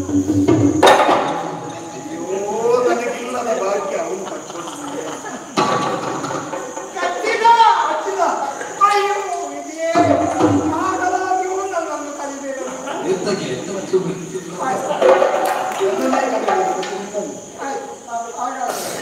ಶಬ್ದ ಮಾಡುತ್ತಲ್ಲ ಅಲ್ಲಿ ಹಪ್ಪಳದ ಡಬ್ಬೆ ಇರುತ್ತಲ್ಲ ಬಡ ಬಡ ಬಡ ಬಡ ಮಾಡುವವನು ಅವನ ಎರಡು ತೋಳುಗಳಿಂದ ನನ್ನ ಎರಡು ತೋಳುಗಳನ್ನು ಪ್ರೀತಿ ಅದನ್ನೆಲ್ಲ ಗಟ್ಟಿ ಹೇಳಬಾರ್ದು ಅವಳಾದ್ರೂ ನನ್ನ ಕಲಿಬೇಕು ನೀನು ಹೌದು ಒಟ್ಟಾಗಿ ಅವ ಅವನು ಹೇಗಿದ್ದ ಅವನ ಸಂಬಂಧ ಅಪ್ಪನಿಗೆ ಮಗನು ಮಗನಿಗೆ ಅಪ್ಪನ ತಾಯಿಗೆ ಮಗಳು ಮಗಳಿಗೆ ತಾಯಿ ತಂದೆಗೆ ಮಗನು ಮಗನಿಗೆ ತಂದೆ ಅಪ್ಪನಿಗೆ ಸೊಸೆಗೆ ಸೊಸೆಗೆ ಅಪ್ಪನು ಎಂತ ಅರ್ಥ ನಂದಗೆ ಬಾಲನು ದುಗಿನಗೆ ತಾತನು ಇಂದು ಮುಖಿಯರಿಗೆ ಯೌವನನು ಮಂದಗವಿತರಿಗೆ ದುಷ್ಟನು ಬೆರಗರ ಸುಂದಕ್ಕೆ ನಾನಾ ವೇಷದವನು ಒಟ್ಟಂತರಲ್ಲಿ ಅವನು ಜಗತ್ತಿಗೆ ಪತಿ. ಹೌದು ಹೌದು, ಎಲ್ಲರಿಗೂ ಅವನೇ ಗಂಡ. ಹೌದು ಹೌದಪ್ಪ. ಯಾಕೆ ಈಗ ಅವರಿಗೆ ಅವರಿಗೂ ಅವನೇ ಗಂಡ, ಅವರಿಗೆ ಅವರಿಗೂ ಅವನೇ ಗಂಡ, ಅವರಿಗೆ ಅವನೇ ಗಂಡ, ಅವನೇ ಗಂಡ, ನನಗೆ ಅವನೇ ಗಂಡ, ಇಲ್ಲಿದ್ದವರೆಲ್ಲರಿಗೆ ಅವನೇ ಗಂಡ, ನನ್ನ ಅಮ್ಮನಿಗೆ ಅವನೇ ನನಗೆ ಯಾರ್ಯಾರನ್ನು ಗಂಡ ಮಾಡಿಬಿಟ್ಟಿಲ್ಲ, ನಾನು ಬದುಕಲಾರೆ ಆತ್ಮಹತ್ಯೆ ಮಾಡಿಕೊಳ್ತೇನೆ.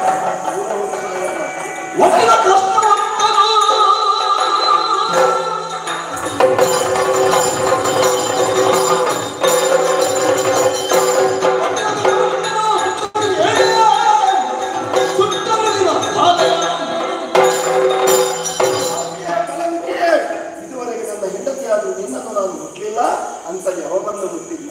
ಕಳಂಕಿತೆ ನೀನು, ಶೀಲಗೆಟ್ಟವಳು ನೀನು, ಅರೆಗಳಿಗೆ ಬದುಕುವ ಅವಕಾಶವನ್ನು ನೀನು ಕಳೆದುಕೊಂಡಿದ್ದಿ. ನಿನ್ನನ್ನು ಕೊಚ್ಚಿ ಕೊಚ್ಚಿ ಕೊಚ್ಚಿ ಕೊಚ್ಚಿ ಕೊಚ್ಚಿ ಸಮುದ್ರಕ್ಕೆ ಬಿಸಾಡಿ. ಒಳ್ಳೆ ಉಪಾಯ. ಸಮುದ್ರಕ್ಕೆ ಹಾಕಿದ್ರೆ ಅದು ಮೀನು ತಿನ್ನುವುದಿಲ್ವಾ? ಆ ಮೀನನ್ನು ನೀವು ತಿನ್ನುವುದಿಲ್ವಾ? ಮತ್ತೆ ನಾಳೆ ಬಿದ್ದು ಅದೇ ಬುದ್ಧಿ ಬಂದ್ರೆ ಬೇಡ, ಅದು ಬೇಡ.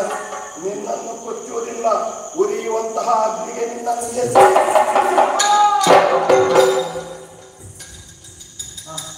ಅಪ್ಪ ಯಾವ ತಂಗಿ ಸತ್ತಿದ್ದಳು, ನಾನು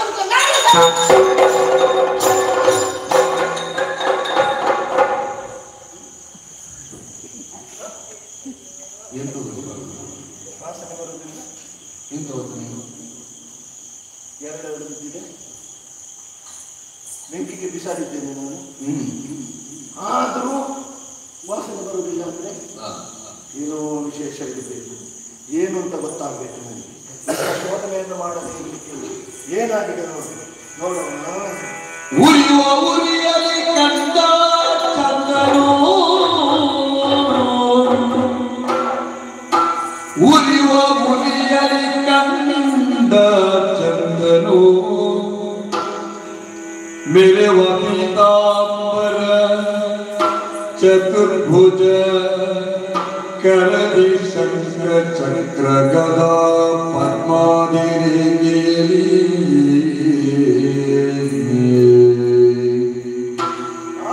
ಅರಸಿ ಚಂದ್ರಾವಳಿಯು ರಾಧಾ ತರುಣಿ ಸಗಿತಿಡ ಬಲದ ತೊಡೆಯಲ್ಲಿ ಸರಸವಾಡುತ್ತಿರುವನು ವಿಸ್ಮಿತನ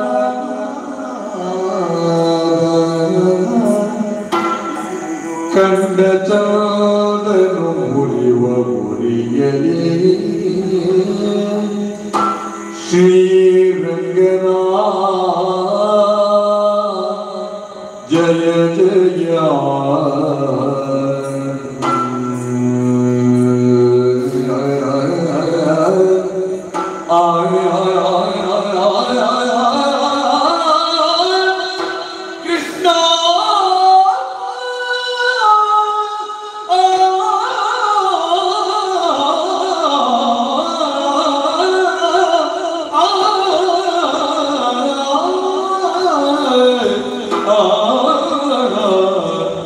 ಕೃಷ್ಣ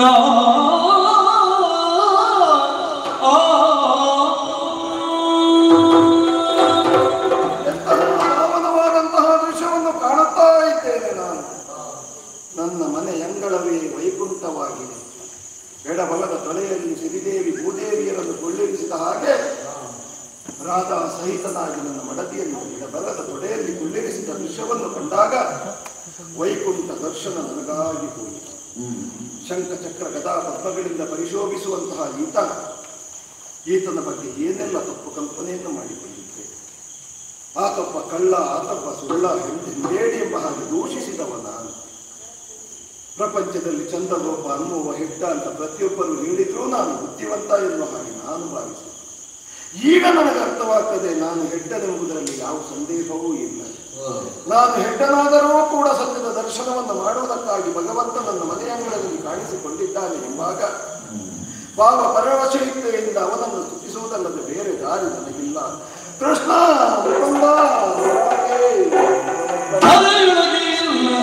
ಧನ್ಯರಿಲ್ಲ ಕರುಣನಿಧಿ ವಿಷ್ಣು ನೀನೌದು ಸರಿಯಲ್ಲಾಗ ಪುರಾಣದ ಜೊತೆಗೆ ಪಲ್ಲಕ್ಕಿಯರು ಜೊತೆಗೆ ಒಳಗಿರುತ್ತವರು ಉಪಕಿರಿಗಳ ಸಿರುವುದೇ ಪರಿಚಿಸಿದೆ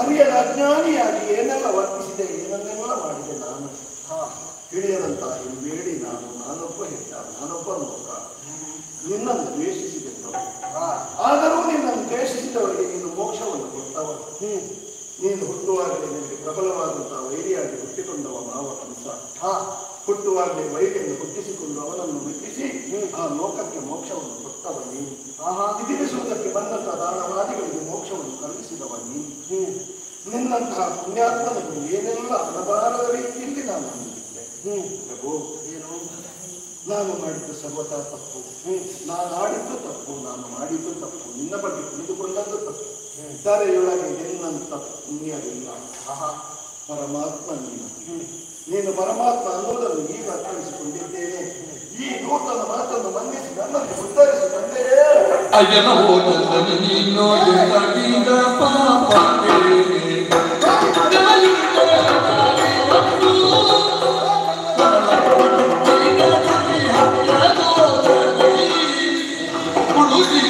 ನರಕವನು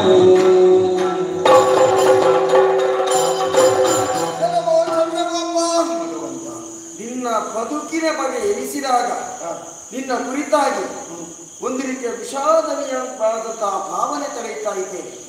ನೀನು ಹೆಡ್ಡನಲ್ಲ, ನೀನು ಅಹಂಕಾರಿಯೂ ಅಲ್ಲ, ಎಲ್ಲವನ್ನೂ ತಿಳಿದ ಪ್ರಾಜ್ಞನ ಅದೂ ಅಲ್ಲ. ಅದುವೇ ನಿನ್ನ ಬದುಕಿನಲ್ಲಿ ಈ ಗೊಂದಲ ಉಂಟಾಗುವುದಕ್ಕೆ ಕಾರಣವಾಯಿತು. ಯಾವುದಾದ್ರೂ ನೀನು ಒಂದು ನೇರವಾಗಿ ಆಗಿದ್ರೆ ನಿನ್ನ ಬದುಕು ಈ ಪಥದಲ್ಲಿ ಸಾಗುವುದಕ್ಕೆ ಸಾಧ್ಯ ಇರಲಿಲ್ಲ. ರೂಪಜ್ಞಾನ ವಿಹೀನನಾಗಿ ಯಾವುದಕ್ಕೂ ಏನನ್ನು ಯಾರು ಎಲ್ಲಿ ಹೇಗೆ ಮಾಡುವುದಿದ್ರೂ ಸ್ವಸ್ವರೂಪ ಜ್ಞಾನ ಎನ್ನುವುದು ಅವರಿಗೆ ತಿಳಿದಿರಬೇಕು.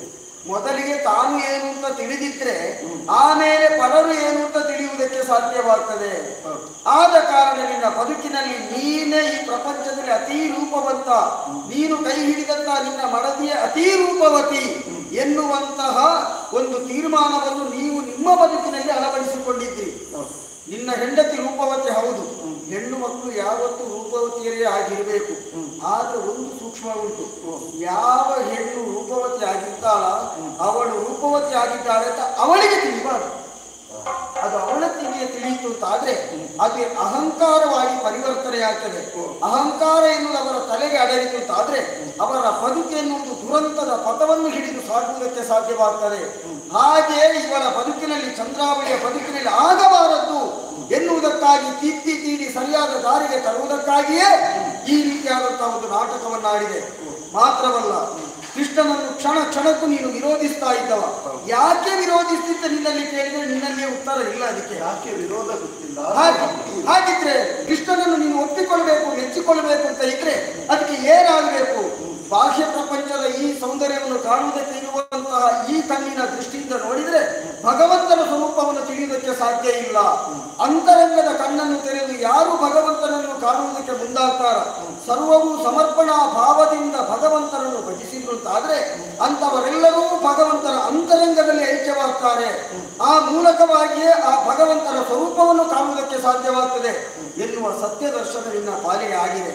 ಮಾತ್ರವಲ್ಲ, ನಿನ್ನಲ್ಲಿ ಕೇಳ್ತೇನೆ, ಹೀಗೆಲ್ಲ ನಾಟಕ ಮಾಡಿದ್ದೇನೆ, ನಿನ್ನ ಮನಸ್ಸಿನಲ್ಲಿ ಬೇಸರ ಇರ್ಬೋದು. ಹೀಗೆ ನೀನು ಯಾಕೆ ಮಾಡಿದೆ? 6 ವರ್ಷದ ಮಗುವಿನಿಂದ ಹಿಡಿದು 60 ವರ್ಷದ ಮುದುಕಿಯರಲ್ಲಿವರೆಗೆ ಎಲ್ಲರೂ ಕೃಷ್ಣನ ಕೈ ಹಿಡಿದು ಕುಣಿದಾಡ್ತಾರೆ, ನಲಿದಾಡ್ತಾರೆ, ಕೃಷ್ಣನನ್ನೇ ಸ್ತುತಿ ಮಾಡ್ತಾರೆ. ನಿನ್ನಲ್ಲೇ ಕೇಳ, 6 ವರ್ಷದ ಮಗುವಿನಲ್ಲಿ ಯಾವುದೇ ರೀತಿಯಾದಂತಹ ಪ್ರೇಮ ಭಾವನೆ ಮೂಡುವುದಕ್ಕೆ ಸಾಧ್ಯ ಉಂಟಾ? ಖಂಡಿತ. 60 ವರ್ಷ ಕಳೆದವರಲ್ಲಿ ಆಮೇಲೆ ಕಾಮ ಭಾವನೆ ಮೂಡಿಕೊಳ್ಳುವುದಕ್ಕೆ ಸಾಧ್ಯ ಉಂಟಾ? ಖಂಡಿತ. ಹಾಗಿದ್ರೆ ಇವರೆಲ್ಲ ಯಾಕೆ ಕೃಷ್ಣನನ್ನು ಸೇರಿಕೊಂಡಿದ್ದಾರೆ? ಯಾಕೆ ಕೃಷ್ಣನ ಜೊತೆಗೆ ಕುಣಿತಾ ಇದ್ದಾರೆ? ಅಲ್ಲಿಯೇ ಇರುವುದು ಸರ್ವವೂ ಸಮರ್ಪಣಾ ಭಾವ. ಭಗವಂತನನ್ನು ಕಾಣುವಂತಹ ಒಂದೇ ಒಂದು ಉದ್ದೇಶದಿಂದ ಬೇರೆ ಯಾವುದನ್ನು ತಮ್ಮ ಬದುಕಿನಲ್ಲಿ ಲಕ್ಷಿಸದೆ ಆ ರೀತಿಯಾಗಿ ವರ್ತಿಸಿದ ಕಾರಣ ಅವರಿಗೆ ಅದು ಅರ್ಥವಾದ ಕಾರಣ ನನ್ನ ಜೊತೆಗೆ ಕುಳಿತಿದ್ದಾರೆ. ಈಗ ನಿನಗೂ ಅದು ಜ್ಞಾನೋದಯ ಆಗಿದೆ. ಆದ್ರೆ ಏನು ಮಾಡೋಣ, ನಿನ್ನ ಬದುಕಿನಲ್ಲಿ ಈವರೆಗೆ ಮಾಡಿದ ಎಲ್ಲಾ ಪಾಪಗಳನ್ನು ಬಿಡು. ಈಗ ನೀನು ಏನು ಮಾಡಿದ್ದಿ? ನಿನ್ನ ಹೆಂಡತಿಯನ್ನೇ ಕೊತಲೆ ಕುದಿಯುವ ಬೆಂಕಿಗೆ ಹಾಕಿ ಏನಾಯ್ತು? ಮಾಡದಿಯನ್ನು ಹತ್ಯೆ ಮಾಡಿದಂತಹ ದೋಷ ಅದು ನಿನ್ನನ್ನು ಈಗ ಬಾಧಿಸ್ತಾ ಇದೆ. ಹತ್ಯೆ ದೋಷ ಅದನ್ನು ಪರಿಹರಿಸುವುದಕ್ಕೆ ಭಗವಂತನಾದ ನಾನೇ ನಿನ್ನ ಎದುರಿಗೆ ಇದ್ದೇನೆ. ಮಾತ್ರವಲ್ಲ, ನೋಡು ಇಲ್ಲಿದ್ದಾರಲ್ಲ, ನೀನು ಬೆಂಕಿ ಹಾಕಿ ಏನಾಗಿದ್ದಾರೆ ಕೂಡ ಮಾಡಿ. ಯಾವುದಾದ್ರೂ ಒಂದು ವಸ್ತುವನ್ನು ನಾವು ಬೆಂಕಿಗೆ ಎಸೆಯುವಂತಾದರೆ ಏನಾಗ್ತದೆ? ಅದು ಸುಟ್ಟು ಹೋಗ್ತದೆ. ಬೆಂಕಿಯಲ್ಲಿ ಸುಟ್ಟು ಅದು ಬೆಂಕಿಯಾಗಿಯೇ ಕಾಣಿಸಿಕೊಳ್ತದೆ. ಆದ್ರೆ ಇವಳು ಹಾಗಲ್ಲ. ಮುಡಿದಂತ ಹೂ ಎಲ್ಲಿ ನಿಂತು ಬಾರದ ಹಾಗೆ ಮತ್ತೆ ಬೆಂಕಿಯಿಂದ ಎದ್ದು ಬಂದಿದ್ದಾಳೆ ಅಂತಾದ್ರೆ ಅವಳು ಎಂತಹ ಪ್ರತಿವೃತ್ತಿ ಎನ್ನುವುದನ್ನು ನೀನೇ ಆಲೋಚನೆ ಮಾಡಿರುವಳು. ಅರಿಯದ ಅಜ್ಞಾನಿಯಾಗಿ ಏನೇನೋ ಹಲವಿದೆ, ನಾನು ಏನೇನೋ ಅಪಪ್ರಚಾರ ಮಾಡಿದೆ. ಅದೆಲ್ಲ ಸುಳ್ಳು ಎನ್ನುವ ಹಾಗೆ ಈಗ ನನಗೆ ಅರ್ಥವಾಯಿತು. ದೇವಾದಿ ದೇವತೆಗಳು ಋಷಿಮುನಿಗಳು ಸಾವಿರ ವರ್ಷ ತಪಸ್ಸನ್ನು ಆಚರಿಸಿದ್ರು ಅಂತವರಿಗೆ ನಿನ್ನ ದರ್ಶನ ಲಭ್ಯವಾಗಿರ್ತದೆ. ಅಂತಲ್ಲಿ ಮೂಢನಾದಂತಹ ಮಂದಮತಿಯಾದಂತಹ ಚಂದ್ರಗೋಪನಿಗೆ ನಿನ್ನ ದರ್ಶನವಾದ ಮೇಲೆ ಈ ಪ್ರಪಂಚದಲ್ಲಿ ಇನ್ನೇನು ಆಶೆ ನನಗೆ ಉಳಿದಿದೆ. ತಪ್ಪಿ ನಡೆದಂತಹ ನಾನು ನಿನ್ನಲ್ಲಿ ಕ್ಷಮಾಪಣೆಯನ್ನು ಕೇಳುವ ಜೊತೆಯಲ್ಲಿ ಸರ್ವ ಸಮರ್ಪಣಾ ಭಾವದಿಂದ ನಿನ್ನ ಮಡವಿಯನ್ನು ನನಗೆ ತೋರುತ್ತ ನೀನೊಬ್ಬ ನನ್ನನ್ನು ದೇವರು ಅಂತ ತಿಳಿದು ಭಕ್ತನಾಗಿ ನೀನು ಕಾಣಿಕೆಯ ಸ್ವರೂಪದಲ್ಲಿ ಈಕೆಯನ್ನು ನನಗೆ ಸಮರ್ಪಿಸಿದೆ. ಆದ್ರೆ ಅದು ಅಲ್ಲಿಗೆ ಮುಗಿಯುವುದಿಲ್ಲ. ದೇವರಾಗಿದ್ದುಕೊಂಡು ಭಕ್ತನಿಗೆ ಪ್ರಸಾದ ರೂಪದಲ್ಲಿ ಮರಳಿ ನಿನಗೆ ಆಕೆಯನ್ನು ತರಬೇಕು. ಆದ್ರೆ ಈಗ ಕೃಷ್ಣಾಸ್ತು ಸ್ವಯಂ ಭಗವಾನ್ ಎನ್ನುವುದನ್ನು ನೀನು ಇನ್ನು ಮುಂದೆಯಾದರೂ ನಿನ್ನ ಬದುಕಿನಲ್ಲಿ ನೀನು ಒಪ್ಪಿಕೊಳ್ಳಬೇಕು. ಮಾತ್ರವಲ್ಲ, ಚಂದ್ರಾವಳಿಯ ಒಂದು ವಿಳಾಸವೇ ನಡೆದು ಹೋಯಿತು. ಹೌದಾ? ಇದಕ್ಕೆಲ್ಲ ಹಿನ್ನೆಲೆ ಏನು ಅಂತ ಈಗಲೇ ಹೇಳಿದ್ದೇನೆ. ಆದ್ರೆ ಚಂದ್ರಾವಳಿಯ ವಿಳಾಸ ಎನ್ನುವುದು ನಡಿಬೇಕಿದ್ರೆ ಅದರ ಅಂತ್ಯ ಕಾಣುವಲ್ಲಿ ನನಗೆ ಸಹಕಾರಿಯಾಗಿ ಬಂದವಳು ಯಾರು? ರಾಧೆ. ಇವಳೇ ಅಲ್ಲದಿದ್ದರೂ ರಾಧೆಯಾಗಿ ನಾನು ಅದನ್ನು ಮುಂದುವರಿಸಿದವನಿದ್ದೇನೆ. ಆದ್ರೆ ಚಂದ್ರಾವಳಿ ವಿಳಾಸ ಎನ್ನುವಂತಹ ಈ ಪುಣ್ಯತಮವಾದಂತಹ ಕಥೆ, ಕಥಾಂತರ್ಗತವಾದಂತಹ ತತ್ವ ಸತ್ವ ಪ್ರಸಾದವಾಗಿ ಮುಂದಿನ ಜಗತ್ತಿಗೆ ದೊರೆಯಬೇಕು. ಮಾತ್ರವಲ್ಲ, ತಮ್ಮ ಬದುಕಿನಲ್ಲಿ ಇದನ್ನು ಯಾರೆಲ್ಲ ಅಳವಡಿಸಿಕೊಂಡು ಒಳ್ಳೆಯ ಪಥವನ್ನು ಹಿಡಿದು ಬದುಕಲು ಸಾಗಿಸ್ತಾರೋ ಅಂಥವರಿಗೆಲ್ಲರಿಗೂ ಭಗವಂತನು ಸಕಲ ಸನ್ಮಂಗಲವನ್ನು ಉಂಟು ಮಾಡಲಿ ಎಂಬುದಾಗಿ ನಾವೆಲ್ಲರೂ ಹಾರೈಸುತ್ತಾ ಪುಣ್ಯತಮವಾದಂತಹ ಈ ಕಥೆಗೆ ಮಂಗಳ ಗೀತೆಯನ್ನು ಹಾಡುವುದಕ್ಕೆ ಸಭಿಕೈಗಳ ಅಪ್ಪಣೆಯನ್ನು ಕೊಡ್ತಾ ಇದ್ದೇವೆ. ಭದ್ರಂ ಶುಭಂ ಮಂಗಳದಾದ ರಾಮಚಂದ್ರನಿಗೆ ಮಂಗಳದ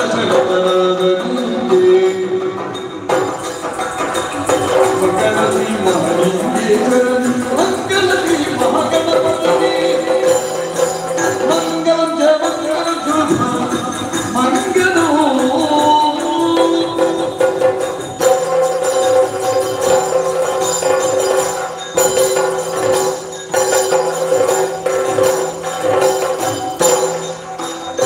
ಕೃಷ್ಣಾಯ ವಾಸುದೇವಾಯ ದೇವಕೀ ನಂದನಾಯ